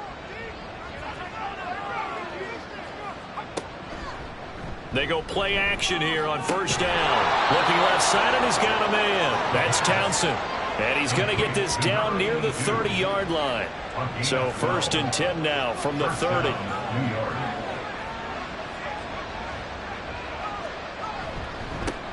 a handoff up the middle. Singleton to the 27-yard line. Well, now hang on here because he appears to be shaken up. Well, now they're going to come out and take a look at this injury, and we'll be back in a moment. They'll come up on a 2nd and 7 from the 27. Back to throw. Coyle. And that'll fall incomplete. He was hit just as he let that go. And now it's 3rd down.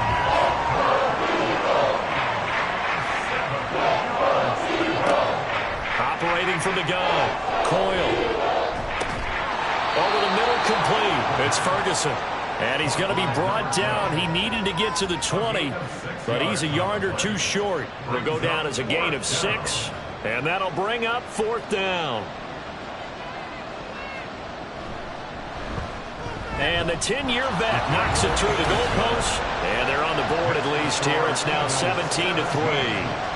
Well, still some climbing left to do to get back to even, but forcing a turnover and getting the field goal there, that's a small step toward erasing the early deficit. Absolutely. That interception field goal, that's the beginning of what they hope will be several steps towards erasing that deficit and building a lead of their own by the time this game is over. And he won't quite make it to the 25. The Eagles coming out as they get ready. And for this offense, Charles, you got to think kind of crucial here to put something together on this drive because remember last time out they threw the interception on the very first play. And you can't afford to let this defense keep building any more momentum. They're playing awfully well and they're awfully confident right now. To me, it's time to attack and take some of that momentum back. but make sure you're selective in doing so. Understand where you want to throw the football and make sure it's open before the ball leaves your hands. There's a throw over the middle. It's taken in by his tight end. And he'll get this one way up just shy of the 45-yard line. Over 70 yards receiving now for him in this first half alone as he's got a first down on that last catch. Up the middle they go. It's Willis. And he's going to get this past the 50 and into Giant territory. Give him 9 on the carry that time, and they're set up with a 2nd and 1. Brings up 2nd and 1. Young keeps it, moving right. And he'll get it down here to the 43. Give him 4 yards as he does it himself, and it's a first down. First and 10 at the 43-yard line. Young. And it's a short one here, complete to the tight end. And he'll go out of bounds after taking it a little further down inside the 40. They don't need to run another play here before the 2-minute warning. Let's see if they do it anyway. Now Young. Oh, he tries to force it in, and it's intercepted. Picked up by Cam Smith.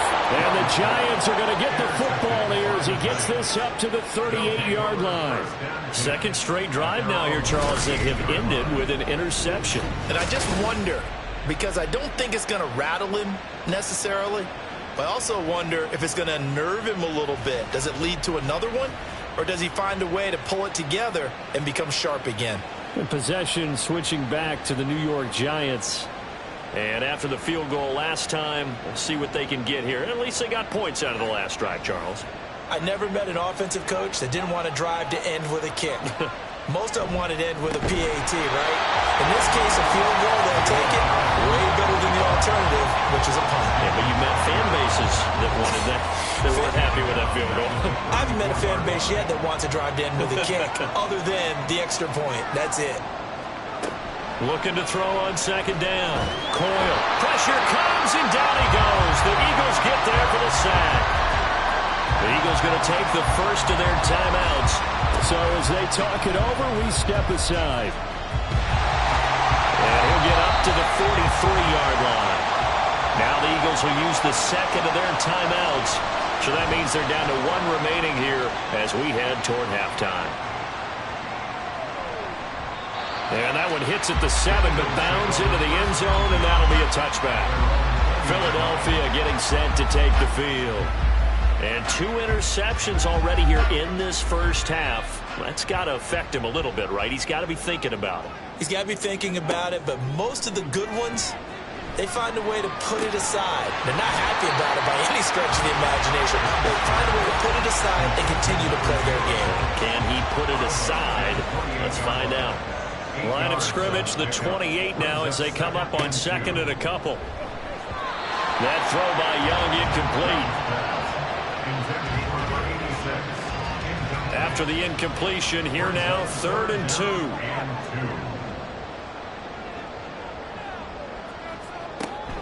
Off the play fake, Young.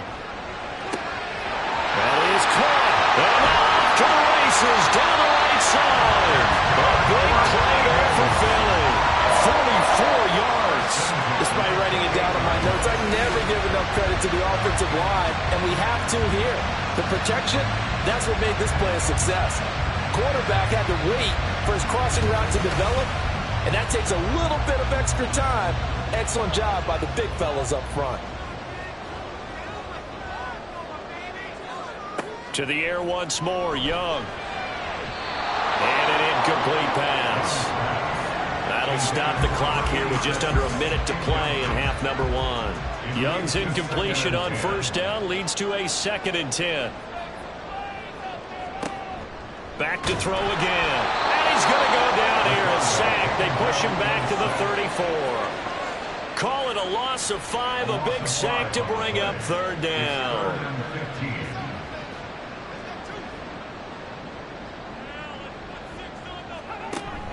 On play action, Young.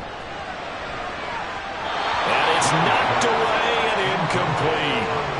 Credit the Giants defense that time in pass coverage. 4th down. They decided the opportunity was there and launched a deep ball, but he was unable to get away from the defender. Couldn't create space, couldn't uncover at the end of the route, and that one winds up incomplete. York able to send this one through, and that will extend their lead even further. Or maybe a little bit of an anxious moment there as that ball got closer and closer, but it does curl in. Yeah, actually did a little bit of a slow dance there with the left upright, didn't it? But had just enough space, as you said, for it to curl in. Taken at the goal line. And he had no room to run as he's tackled down inside the 20. And the Giants with one final possession here in this first half. And the ball backed way up, so thinking with this amount of time on the clock, probably just sit on it, and we'll see these two teams go to the lockers. Yeah, I don't think you want to overthink it in this situation. Either side of the ball. Just go ahead and finish up the half and get on out and talk about it. And he'll just push his way forward for a few as the clock will run. It's a pickup of 4, and it'll bring up 2nd down. 2nd and 6. They'll keep it on the ground again here. And this will go as a short gain on what will be the final act of this first half. So we reach halftime in what's been a fairly one-sided game so far. As we'll get you down the coast to Orlando for Jonathan Coachman at our EA Sports Halftime Report. Coach! Okay, Brandon, thanks very much. We'll get back to you and CD in a minute. First, it's time to take a look at what we've got coming your way this weekend in the NFL. We'll start over in Texas at AT&T Stadium in Arlington, where it was definitely a game with some intrigue, as you can see by the scoreline. The Cowboys continue to roll as they make it 10 straight to start the year with the victory there. More good stuff later in the afternoon, one being down in the desert, where it'll be the Cardinals at home in Glendale, taking on the Carolina Panthers. Lastly, let's check on one final game for you. And you can see they are scoreless as they play the second quarter.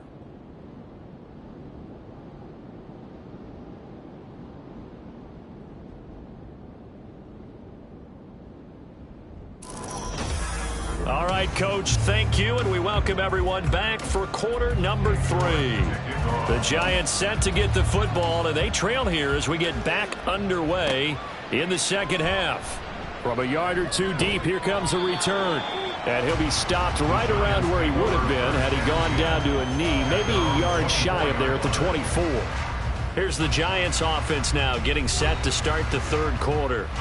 And you have to think, Charles, down 3 scores already. They need to play an almost perfect second half to have a solid chance. And that absolutely starts with finding some way to put together a touchdown drive here. They need to be smart, fast, efficient, get the ball to the end zone, and do it again multiple times in order to have a chance to win this game. This is 2nd and 8. Operating from the gun, Coyle. He finds his man, complete. It's Townsend. And they get him down, but not before he takes it across the 40-yard line. 2 catches in the first half. Now he's got a third here, and it's good for a first. Well, we talk all the time about playing situational football. And right now, I think the scoreboard is dictating what they need to do. Where they are in this game, they've got to push the ball downfield, take their shots, try and get big chunks of yardage in a short amount of time. That was a nice play there. And boy, this defense again really making things tough on him as they stop him for no gain. Here's 2nd and 10. At the 43-yard line. Operating from the gun, Coyle. Eagle pressure, too much this time. Down he goes. Multiple defenders there to drop him for a loss of 4. These guys have punted 4 times already, and they're staring at a 5th, barring a conversion here on 3rd down. Oh, it's a screen pass. That's complete. That's going to bring up 4th down, only a gain of 2 there. Good reactions there defensively. That screen was a little slow in developing, and they shut that one down with little gain. And the Giants send out their punter now. He's been terrific so far.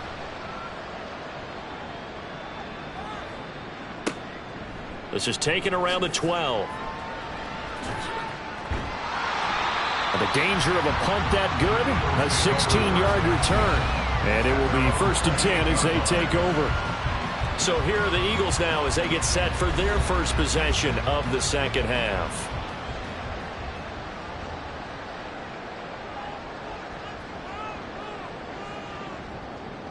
A quarterback draw. Here's Young. And the reinforcements come in as they're going to stop him behind the line. He'll lose a yard there, and it's 2nd and 11. When a draw works, it can be a thing of beauty. But when it doesn't, oh, it can be ugly. And in this case, loss of yardage ugly. A play fake. Now Young. Throw left side complete. That's Bradley. And they're going to have this across midfield and inside the 45. A game there of 30 big ones. When they've needed a play this year, he's certainly been the guy to deliver it. As this season has gone on, he's been awfully consistent and sometimes spectacular. So the big play gets him across midfield now for 1st and 10. They'll try the left side. Willis. And they'll wind up getting this one all the way down inside the 20. 57 yards rushing for him here as he starts to draw closer to a 1,000-yard campaign. So here's a 1st and 10 now down inside the 20.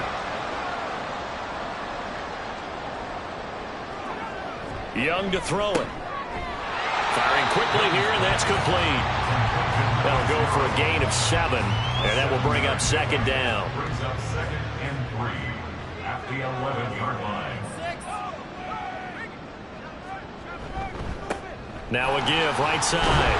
It's Willis, and this won't be enough to pick up the first. A gain of 2, 3rd and 1.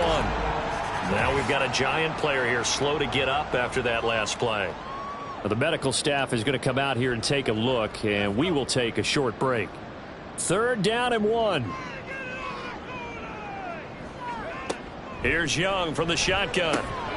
He finds his man complete. That's Willis. And the broken tackle helps lead to a 1st down gain. Great mix of play calling so far. 3 runs, 3 passes. All 3 passes have been completions. 1st and goal. I think on defense now, you have to almost take a chance. Rely on your scouting. Pick a play you think they would run here and just load up for it and see what happens. They'll get this halfway home from the 8 to the 4 on a gain of 4. 2nd and goal from inside the 5. Brings up 2nd and goal. He'll try again. And not a whole lot there as he'll get him down at about the 2. Call it a gain of a couple. The defense stiffening here. It's 3rd and goal. Brings up 3rd and goal. Throwing, Young. And this is caught. Touchdown, Philadelphia. A 2-yard touchdown grab. And the Eagles had 6 to their lead.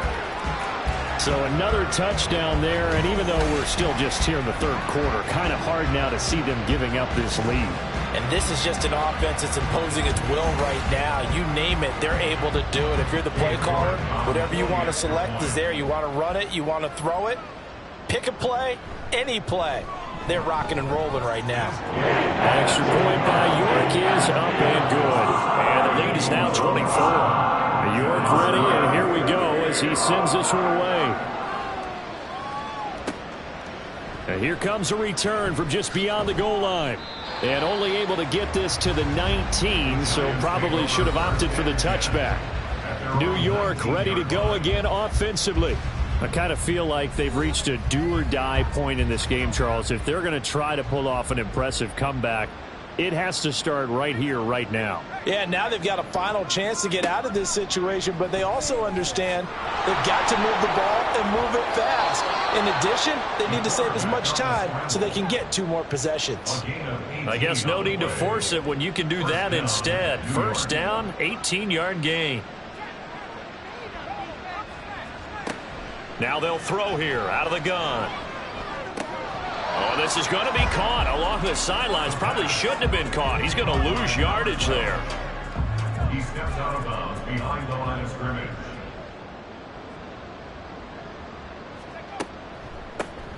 On 2nd down, Singleton. And they see right through that defensively as he'll be hit and taken down to the backfield. 1 yard is the loss. They back up even further to a 3rd and 15. Operating from the gun, Coyle. And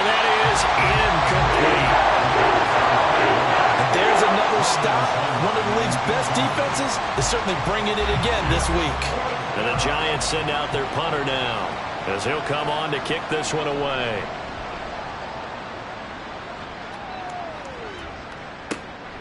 This is brought in at the 21. 45 yards, that's what the punt goes for. 5 on the return. Here's the Philadelphia offensive unit now as they head out to take over possession. And that last drive was very, very balanced, pretty methodical. You think they go that route again? I'm always of the school that until they stop me from doing something, I'm going to continue. And I think that that's exactly what they'll look to do. But the beauty is the balance that they've created sets up opportunities for big plays. Looks like a run, turn it into a play action, and throw one deep. Brings up 2nd and 4. On 2nd down now, it's Willis. And he's dropped just before the line to gain. 4-yard pickup leaves him with 3rd and 1. Here now, 3rd and a yard. Brings up 3rd and 1. And they'll try and run the option to pick it up. And this is going to be an Eagles first down as good running gets him to about the 44. Well, he is certainly dangerous when he spots a lane, and he keeps it himself there. Worked out well. And how about the moving parts on a play like this? You know you have to practice it over and over because it's almost like a ballet that has to be choreographed. But how about once he made the decision to go, he committed to it and went. Let's face it, most teams are going to defend the running back much more than the quarterback on that type of a play. 2nd down and 8. Brings up 2nd and 8. It's Young off play action. He's going to rifle one deep left side. Touchdown, Philadelphia! A big play there. With touchdown number 2 in the game and now 11 on the year. And the Eagles have opened the lead up to 30. In order to lead in a game, you're going to get plenty of contributors, but that's his 2nd touchdown catch of this game. He's one of the key guys in this one. And you better believe he'll be looking for the hat trick here as this one continues to go.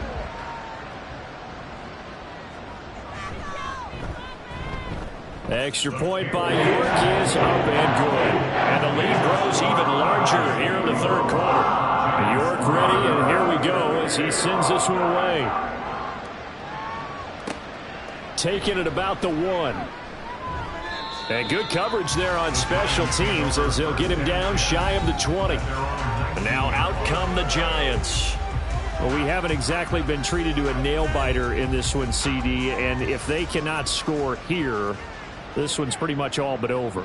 Are you saying that you feel like people are starting to think about getting out of here, maybe beating the traffic in order to get home or to their final destination?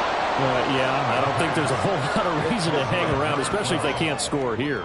Yeah, you're right about that because it has been pretty clear who the better team has been in this one. And in a league that we talk about every game being a one-score game as we go into it, watching this blowout, let's just say it's been unusual.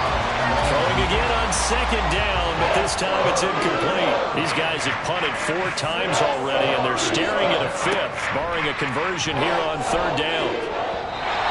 Throwing there, but this pass is going to wind up incomplete. And you can tell just by looking at them that this offense is a frustrated unit. Things are really unraveling here, and as a head coach, time to earn your paycheck. You've got to find a way to keep it together as that brings up another 4th down. With it is Brown. And a 7-yard return following a punt of 45 yards. And it will be Eagles football, 1st and 10. Philadelphia getting set to take the field. Good drive last time. Really effective passing the football. Do you maybe mix it up, now go to the ground game and surprise the defense a little bit? I would anticipate the defense making some changes, but I wouldn't necessarily just absolutely go in the opposite direction. They're doing so well throwing the ball. Yeah, why I wouldn't change it up until they showed me a reason to do so.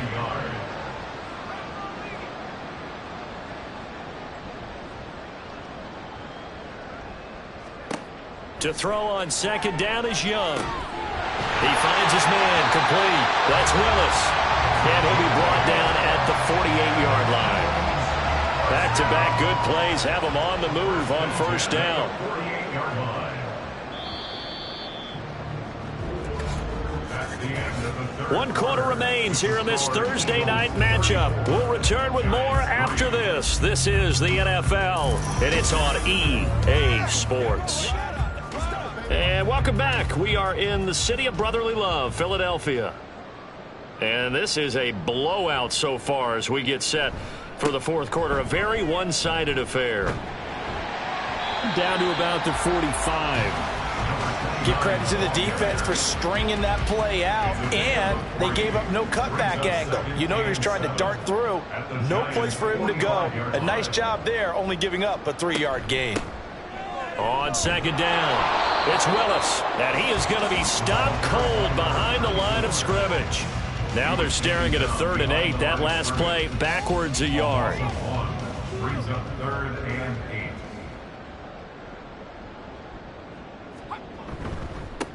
They'll keep it on the ground. Willis, and he's going to be stopped here at the 43, and that is not near enough to pick up the first. 3 yards won't be enough here as that'll bring up 4th down. Well, praise has to go to the guys on the offensive line because they've had a very nice, productive day running the football. How about that poor defensive line? They've been knocked around the entire game, and while they slowed them down on that run, can they continue to do so? Because they haven't had much success throughout this ball game. 4th down, Young. Pass taken in by his big tight end. And he's trying to get as much as he can. Boy, a lot's going to depend on the spot. But they're going to give it to him. He needed 5. He didn't get much more than that. But it's enough at a 1st down. Now a handoff looking right. And he is met at the line of scrimmage, and he goes down right there.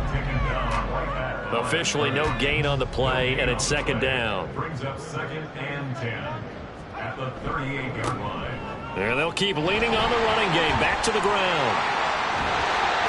And all the way inside the 15 before they drop it. Good yardage as he rumbles for 24 and a first. Hate to be blunt, but it is just continuing to prove to be the case that this O-line is manhandling this D-line right now. They deserve to roll up their sleeves and show up their biceps because they're doing exactly what you just described. Manhandling the defensive front. They've got the leverage. They're powering through, and they're controlling this game. Here's a 2nd and 8. 2 yards on the pickup. It's 2nd and 8. The Young keeps it, moving right. And able to get him inside the 5 here, just inside the 5 to about the 4. He's able to call his own number for 8 that time, but it leaves him with a 3rd down.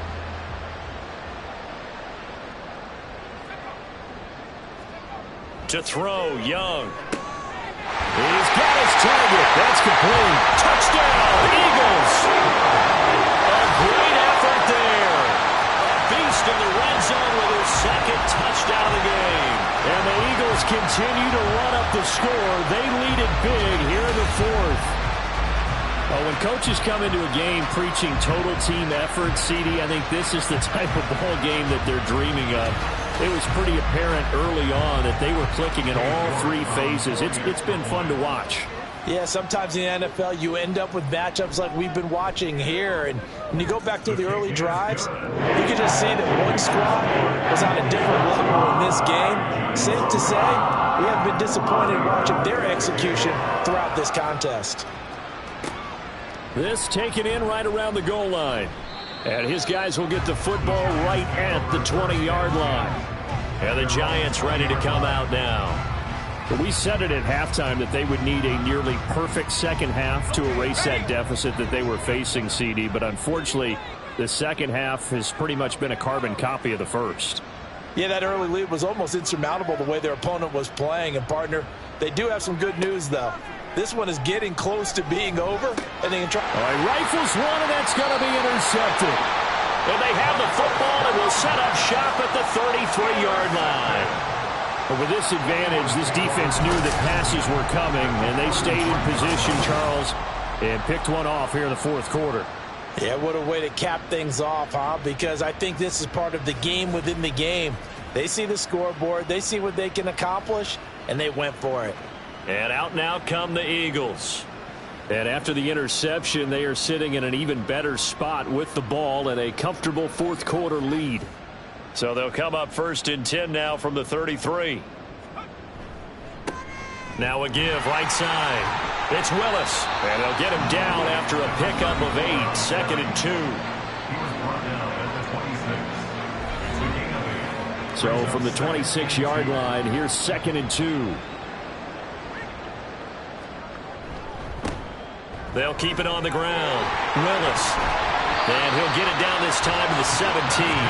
90 yards on the ground for him now as he has gotten better, really, as the night's gone on. Well, that's a carry they have to be satisfied with. And throughout this game, they've been satisfied with what he's given them. Whenever they've needed a big run, a first down, he's the guy they've turned to. And it doesn't matter what the defense thinks. And he'll take it into the end zone for an Eagles touchdown. From 17 yards out. And the Eagles take the forced turnover on defense and convert it into 6 points. So definitely a good day's work throwing the football. Very good day's work. A 4th touchdown pass as they're really pouring it on. Yeah, and so much for going into clock mode after getting that touchdown, right? Because you would think with the lead, 4th quarter, they might actually do that. No chance. They've kept attacking and got another touchdown pass as a result. Extra point by York is up and good. And this one was over a while ago as they just add on to that big lead. York ready, and here we go as he sends this one away. And he'll decide to not bring this one out as their drive will begin at the 25. Here's the Giant offense now as they get ready to take over here. And we'll see if they can bounce back from that last drive. In particular, if they can bounce back at the quarterback position, Charles, after throwing their first interception of the ball game. Yeah, some guys, you know they're going to want to try and get a big play right away and take control back. Others, they're going to look to hit a couple shorter passes and get a little momentum back that way. But for the defense, that goal's not changing a bit. They want another pick. You're exactly right about that. In fact, you got to watch them a little bit because in coverage, they may cut down their gaps a little bit, maybe their splits a little bit in order to try and get to the ball even faster.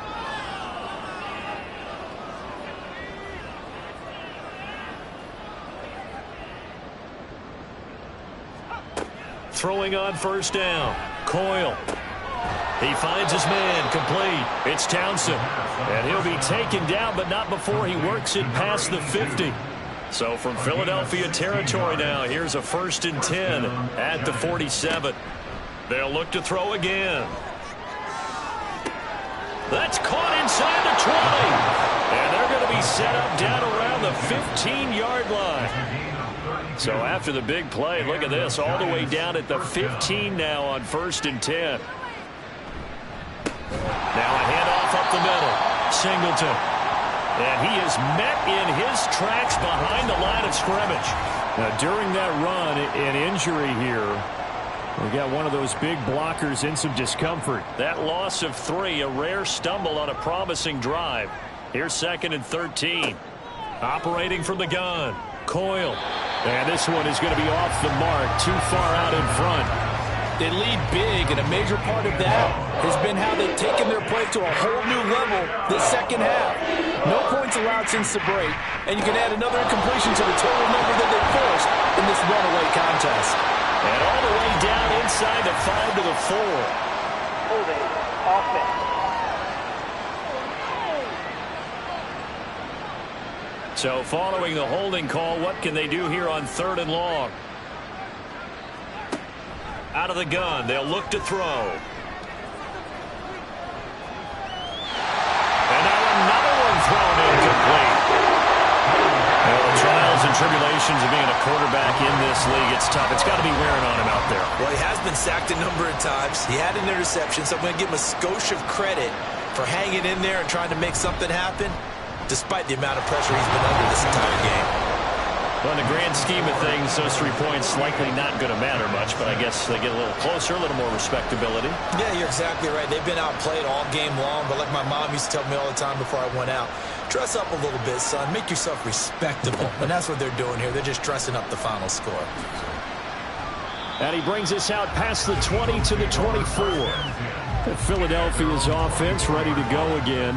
And, Charles, we are in the midst of a very one-sided affair. I think this is where you and I have to fill a little bit. You want to regale us with old stories of your childhood in New Paltz, New York? I don't think anyone wants to hear that, but this is a perfect time for us to start listing MVP candidates, right? The best teams we've seen so far this year, the best games that we've called thus far, how we anticipate the season unfolding. We can go in so many different directions because the game certainly not taking us there. Oh, I hear the remotes clicking off right now. And down right around the 32-yard line, 4 yards on the pickup. I know the game's not over, but there's got to be a sense of satisfaction right now for the guy carrying the football a bunch today. 99 yards, and he has enough time to go over the century mark. Well, you got to give it to him again, right? Yeah, there's no doubt about it. You're not worried about losing yardage here. You're not worried about any of that. You just want to get him to the promised land for every runner, 100 yards or more in a game. Just a simple run play there on 3rd and 1, but this D was up to the challenge and stopped them, bringing up 4th down.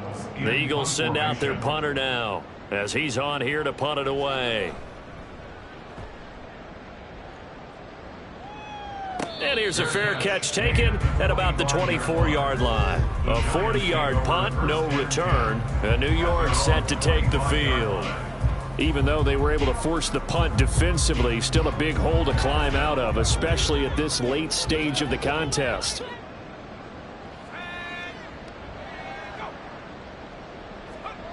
On 1st and 10, Coyle.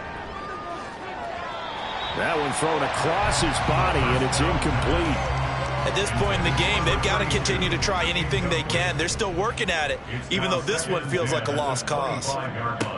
He'll try again with the arm here on 2nd down. And that is incomplete. A lot of force bearing down on him there. He could not hang on. It's 3rd down.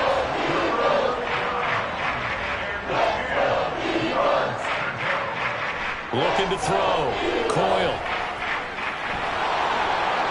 And he will slide to a stop.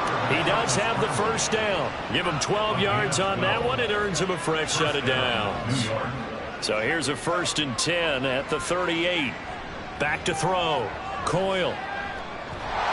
Pressure comes, and down he goes. The Eagles get there for the sack. Aiden Hutchinson in there to get him, and that is sack number 6 now for him on the year. Talk about two sides of the ball at cross purposes, because mercifully this game's almost over for the offense, but the defense, they still want to get a few shots in. That front 7, they've loved this ball game. They've been able to pad their stats, and maybe some backups can get in and get a sack as well. Just 2 minutes remaining here in the 4th quarter of what has been a one-sided affair. So it's Giants football here as we welcome you back. Pass protection has been a problem all night long as they come up facing 2nd and a bundle. A throw there, but that's going to wind up incomplete. This has been a rough one, to put it mildly, for him. And after this one's done, you just feel like at the post-game press conference, this team's going to have a lot of questions and definitely not a lot of answers. Now on 3rd and long, they'll look to throw. Now a desperation throw deep downfield. And that is incomplete, but a penalty flag coming in. This could be a 1st down. Maybe a critical mistake at this juncture is now they've got a 1st and 10. Now a shotgun snap as they'll look to throw. And he completes it to Cohen. And all the way inside the 15 before they drop him. Here's a 1st and 10 at the 14-yard line. Looking to throw. Coyle. And it's caught. It's Stewart. And he'll be out of bounds, taking it just shy of the 10 at the 11 or the 12. 2nd down and 6 now. 4 yards on the pickup. 2nd and 6. Again, he'll drop to throw. Over the middle into traffic, and that's complete. And he gets halfway home from the 10 to the 5 on a pickup of 5. 9th play coming up here on this drive. This is 3rd and a yard. They'll stick with the passing game as he looks to throw. To the end zone, but it's incomplete. Look like both sides were anticipating a quick throw there, and the defense was ready to jump in and deny it, and they did. No choice but to go. Here's 4th down now. Got to try it here. He's back to throw. And it's incomplete. They cannot convert, and they turn it over. They had to go for it with such little time remaining, and this 10-play drive winds up yielding nothing. So they tried to go for it for pride, but it really wouldn't have mattered. This one, it was already determined. No doubt about it. This one was over a while ago. They'll start on the ground here on 1st down. And he's going to take this up past the 10 to about the 11. 5 yards on the carry. Good pickup on 1st down. Brings up 2nd and 5.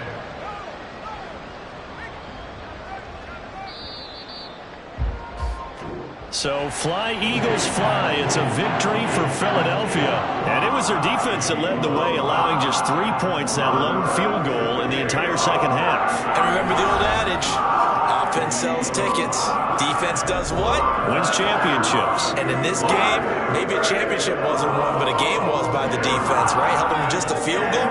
That's a heck of a job. I mean, when they went out there with that determination and a pretty good game plan, pretty good idea of what they wanted to accomplish, just love the execution, love the tenacity, love the way they finished.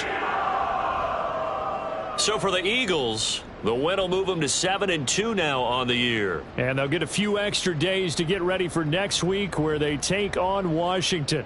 Meanwhile, for the Jets, they'll lose an important one here as that drops them to 5-4 on the season. And they'll get a chance to redeem themselves at home next week. And for Charles Davis and our entire crew, I'm Brandon Gaudin. You've been watching the NFL on EA Sports.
Ball.